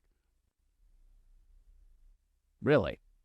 Yeah. Felix, you wouldn't help a woman deliver a baby. To be called upon to help safely usher in a new and precious life into the world is a special, special thing. Wait, what are you talking about, man? Delivering a baby, like the heroic yoga instructor did earlier today. Oh, no, man. I can imagine doing yoga. I've delivered a baby, man. You have delivered a baby. 3 babies, man. It was crazy. You've delivered 3 babies. Yeah, but I've never done yoga, man. That stuff don't make no sense. Let's circle back to the baby delivery thing. Okay, what's up? You have delivered 3 babies. Yes, Stone, I've delivered 3 babies. 1 woman, but she had triplets. It was crazy, man. Where did this all happen? Okay, I was in the ladies' room at a Chuck E. Cheese after hours, and that's when the opportunity arose that I might possibly be able to do something. Why were you in the women's room at a closed Chuck E. Cheese? Don't ask questions you don't want the answer to, Stone. I didn't realize how little I wanted to know the answer until I'd already asked the question, Felix. Yeah, so I was in the ladies' room at the Chuck E. Cheese after hours when this pregnant lady comes running in talking about her water broke. And she was like, I'm about to have a baby. And what did you do? I went into the Chuck E. Cheese kitchen, brought the water to a boil, sterilized some rags. Now, when the cervix dilated to 10 centimeters, or about 4 inches, I told her to push. I'm astounded that you actually know this much. Well, yeah, man. Anyway, I was like, girl, push. And she was all like, and then I was like, girl, push. And then she was all like, yeah. Okay, and I was like, okay, Felix, I think we got it. Okay, well, then the baby's head popped out, and then the baby started crying and carrying on, and the lady was all teary-eyed saying, look at that beautiful baby. And I was like, lady, you got an ugly-ass monkey baby. Felix, why would you say that to her? I thought she should know that her baby looked like an ugly-ass little monkey. She didn't care, though. She just hugged that ugly thing. You said she had triplets. Yeah, man. We had to go through that 2 more times. Her all, and me just saying, girl, push. But the baby was healthy and ugly.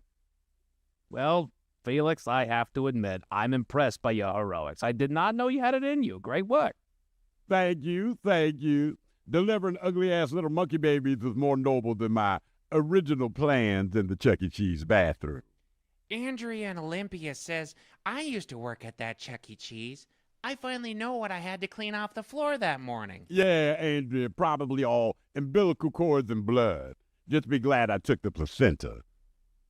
Why did you take the placenta? Don't ask questions you don't want the answer to, Stone.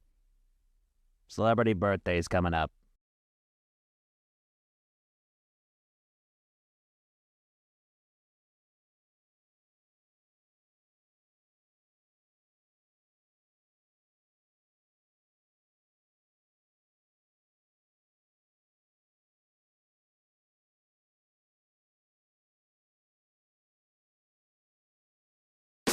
Now, it's time to hit the headlines. Here's my car. Oh, good evening, everybody. Our top story, we go to Florida, where when you gotta go, you gotta go. Authorities were called to a local Publix in Miami on reports of an aggravated assault. They arrived to find a man with a knife that they quickly placed under arrest. His victim was able to defend himself with a rather large book bag and sustained no injuries during the encounter, which is great. But the story is what set the man off in the first place. The victim had been in the bathroom of the Publix store, and the assailant really needed to go. He told authorities that the man in the stall wasn't wrapping things up, so he pulled the knife, and now he's facing charges. We've always said, man, supermarket bathrooms are weird. Yeah. They are the sketchiest of them all. They certainly can be. I feel like I've been in a couple supermarket bathrooms, which are nice, but they're the ones where you got to go basically into the back, where it feels like you're in employee territory. That's when I start getting a little bit nervous. They're always great. Again, shout out to the Amazon Fresh on Aurora. All right. Stunningly clean bathroom. Sure. And give yourselves a pat on the back for that, because there is no other grocery store I can say that. I don't think people want to go in there and do number one. I think they're dropping. No, it's like, I got to poop. I got to go. And to leave your buggy, your basket, out in the middle, no matter how much crap you've got in it. Right, like, I got to go. This panic mode of like, if I'm in there for 5 minutes, man, are they going to steal my stuff? Really, you go midway through the shop? If I'm using it, It's it's at the very beginning or it's at the end after I've dropped my groceries in my car. But we're saying, like, it hits you. Okay. Right? You're halfway through your shop and your stomach does that thing that all stomachs do, where it's like T-minus 30 seconds before a brownout. And you can do it in your pants, you can do it in the bathroom, but it's happening. Goodness gracious. Yeah. I think also there's just so many of them that the numbers go up. What do you like there's weird stuff happens at 7-Eleven. It's not 7-Eleven's fault. They're just open. Right. Yeah. So I think grocery stores, for whatever reason, those bathrooms are always the oddest, but also there's just so many of them. But just statistically. And they're always, I feel like they're always kind of gross looking, but they're also inexplicably humid. Yes. You know, like you walk in and it's like, man, I feel like I just stepped off a plane in Tallahassee, Florida. And I don't know why. And something in there is broken. Generally, the person. Right, yeah, no kidding. In other news, several students at a middle school in Florida got an early education about adult snacks. Reports go that about 7 or 8 students consumed, quote, laced edible snacks that contained marijuana. Jeez. Of those 8, 4 of them were taken to the hospital after experiencing the effects of the drug. The rest were released to their parents. The report does not detail what they had actually consumed nor the strength of the edible, but did use this as an opportunity to encourage parents to talk to their children about knowing exactly what it is that they're consuming, especially this time of year being the Halloween season. Did they say even where it came? Like, did a kid bring them in for his birthday? Right. That they didn't really give any detail whatsoever on there. And here's my thing: 8 kids all came into contact. 4 of them went to the hospital. So it's a central location. Well, the other 4, okay? Yeah. Is like, yo, Josh, man, that was crazy cool.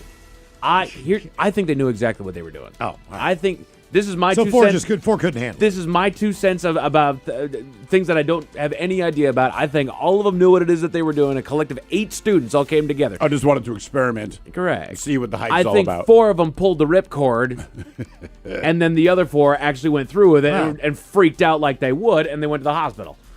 I don't know. That's my 2 cents. Well, who knows? That's what I'm putting together here. You're in middle school. You're doing that. You're going to freak out. Over to Wisconsin, where the teachers are fun. An adult called in to complain about a teacher at a local elementary school to report that he was acting odd, as if he were intoxicated, see? All right. They arrived on the scene to find our man with slurred speech, bloodshot eyes, and did indeed smell of alcohol. All signs of being intoxicated. But there was also the issue of his .36 blood alcohol content. Jesus. Wow, damn. .36.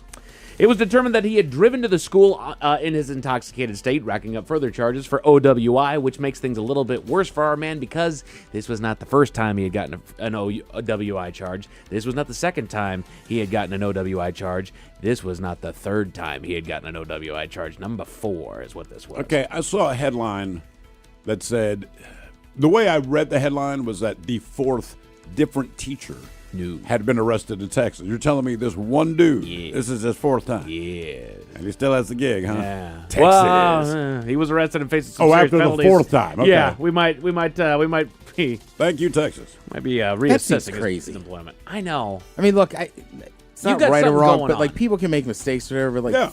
Like 3 already. And you're getting arrested, dude. It's not like you got pulled to the side and got reprimanded. Like Or put an alcohol, test them. Right. Or put the blow and go. That's what I'm saying. Like some people, like if they're not going to go to treatment, they obviously can't stop. Like that's Right. where the state has to do something. Correct. Blow and go. That is Right. why it is there. He's earned that. He has. He absolutely has. Anyway. Down to Australia, where they're serious about their art. An installation was put in the middle of a local town, which drew some criticism from the locals, costing a whopping $89,000 in a year when council rates jumped 8%, following 10% the previous year. The giant blue megafauna wasn't people's favorite new addition, eventually being dubbed the Blue Blob. It was just this big, convoluted, weird thing that they painted blue for the city's colors is basically what it was. But it recently got a little work done, courtesy of a mischievous 19-year-old girl. She had a little fun and placed a pair of googly eyes on the statue. That's my go-to. Yes, it is. Giving a little bit more personality. Unfortunately, the adhesive for the eyes was not able to be removed without damaging the exterior of the statue. Basically, you just took the paint off. Yes. All they need to do is repaint the 2 eye spots. Or, to be honest with you, leave the googly eyes on there. Just follow me on this. Everyone in the town hates it. Right. Right? It's just not something they like. And as dumb as this sounds, those googly eyes would end up making that thing this beloved thing. Correct. Right? Just because now it's funny, at least. Now it's a culture piece. Yeah. So it caused some significant damage getting those things off, which if you look at it, there's clearly the spots where the eyes were there. Or at least that's what the mayor says, as they are suing the teen for the cost of the repairs. Which I agree with you, Miles. I looked at it, it's like paint over the damn thing. Yeah. If I were the teen, I'd say, I'll tell you what, I will give me the paint I'll pay for the paint that you need, Right. and then I'll will go do the labor. Go do it. Sure. To cover the googly eye spots. Exactly. But just in case those stories left a bad taste in your mouth. Thankfully, there's good news. Over to Ireland, where a crisis has been averted. Several people called authorities after spotting an unknown animal in the woods. Nobody was really able to get a good image of the beast, but several were reporting that it was a lion stalking the trees. Oh, Jesus. Yeah, local authorities initially thought it was a deer until someone actually caught footage of the animal and then conducted a search to track it down. They did eventually find the cause of the ruckus, a Newfoundland dog that was sporting a rather fresh haircut. I saw that picture. Yeah, I know. It's awesome. They say he's actually quite friendly and is very happy about his new viral fame. How do they know? How does he know? I'm viral? Cool. Wag my tail. Men's Room Sports, you got college football on ESPN and ESPN2, basketball on NBA Network, and Thursday Night Football featuring the Raiders in Denver against the Broncos. Over on Amazon Prime. As far as your weather, some early showers tonight, but it is expected to dry up to a partly cloudy low of 46 overnight. Tomorrow they're expecting a similar situation, partly cloudy, and a high of 54, so it should be a fairly nice day. That's it for your headlines. With that, Mike Hawk is out. We'll see you for a Positive Friday. Don't forget, tomorrow morning, 9:20, the Daily Bigs Morning Show has more tickets for you to check out Unwrapped. Yes, indeed. It's all true. But in the meantime, well, we be all about this biatch.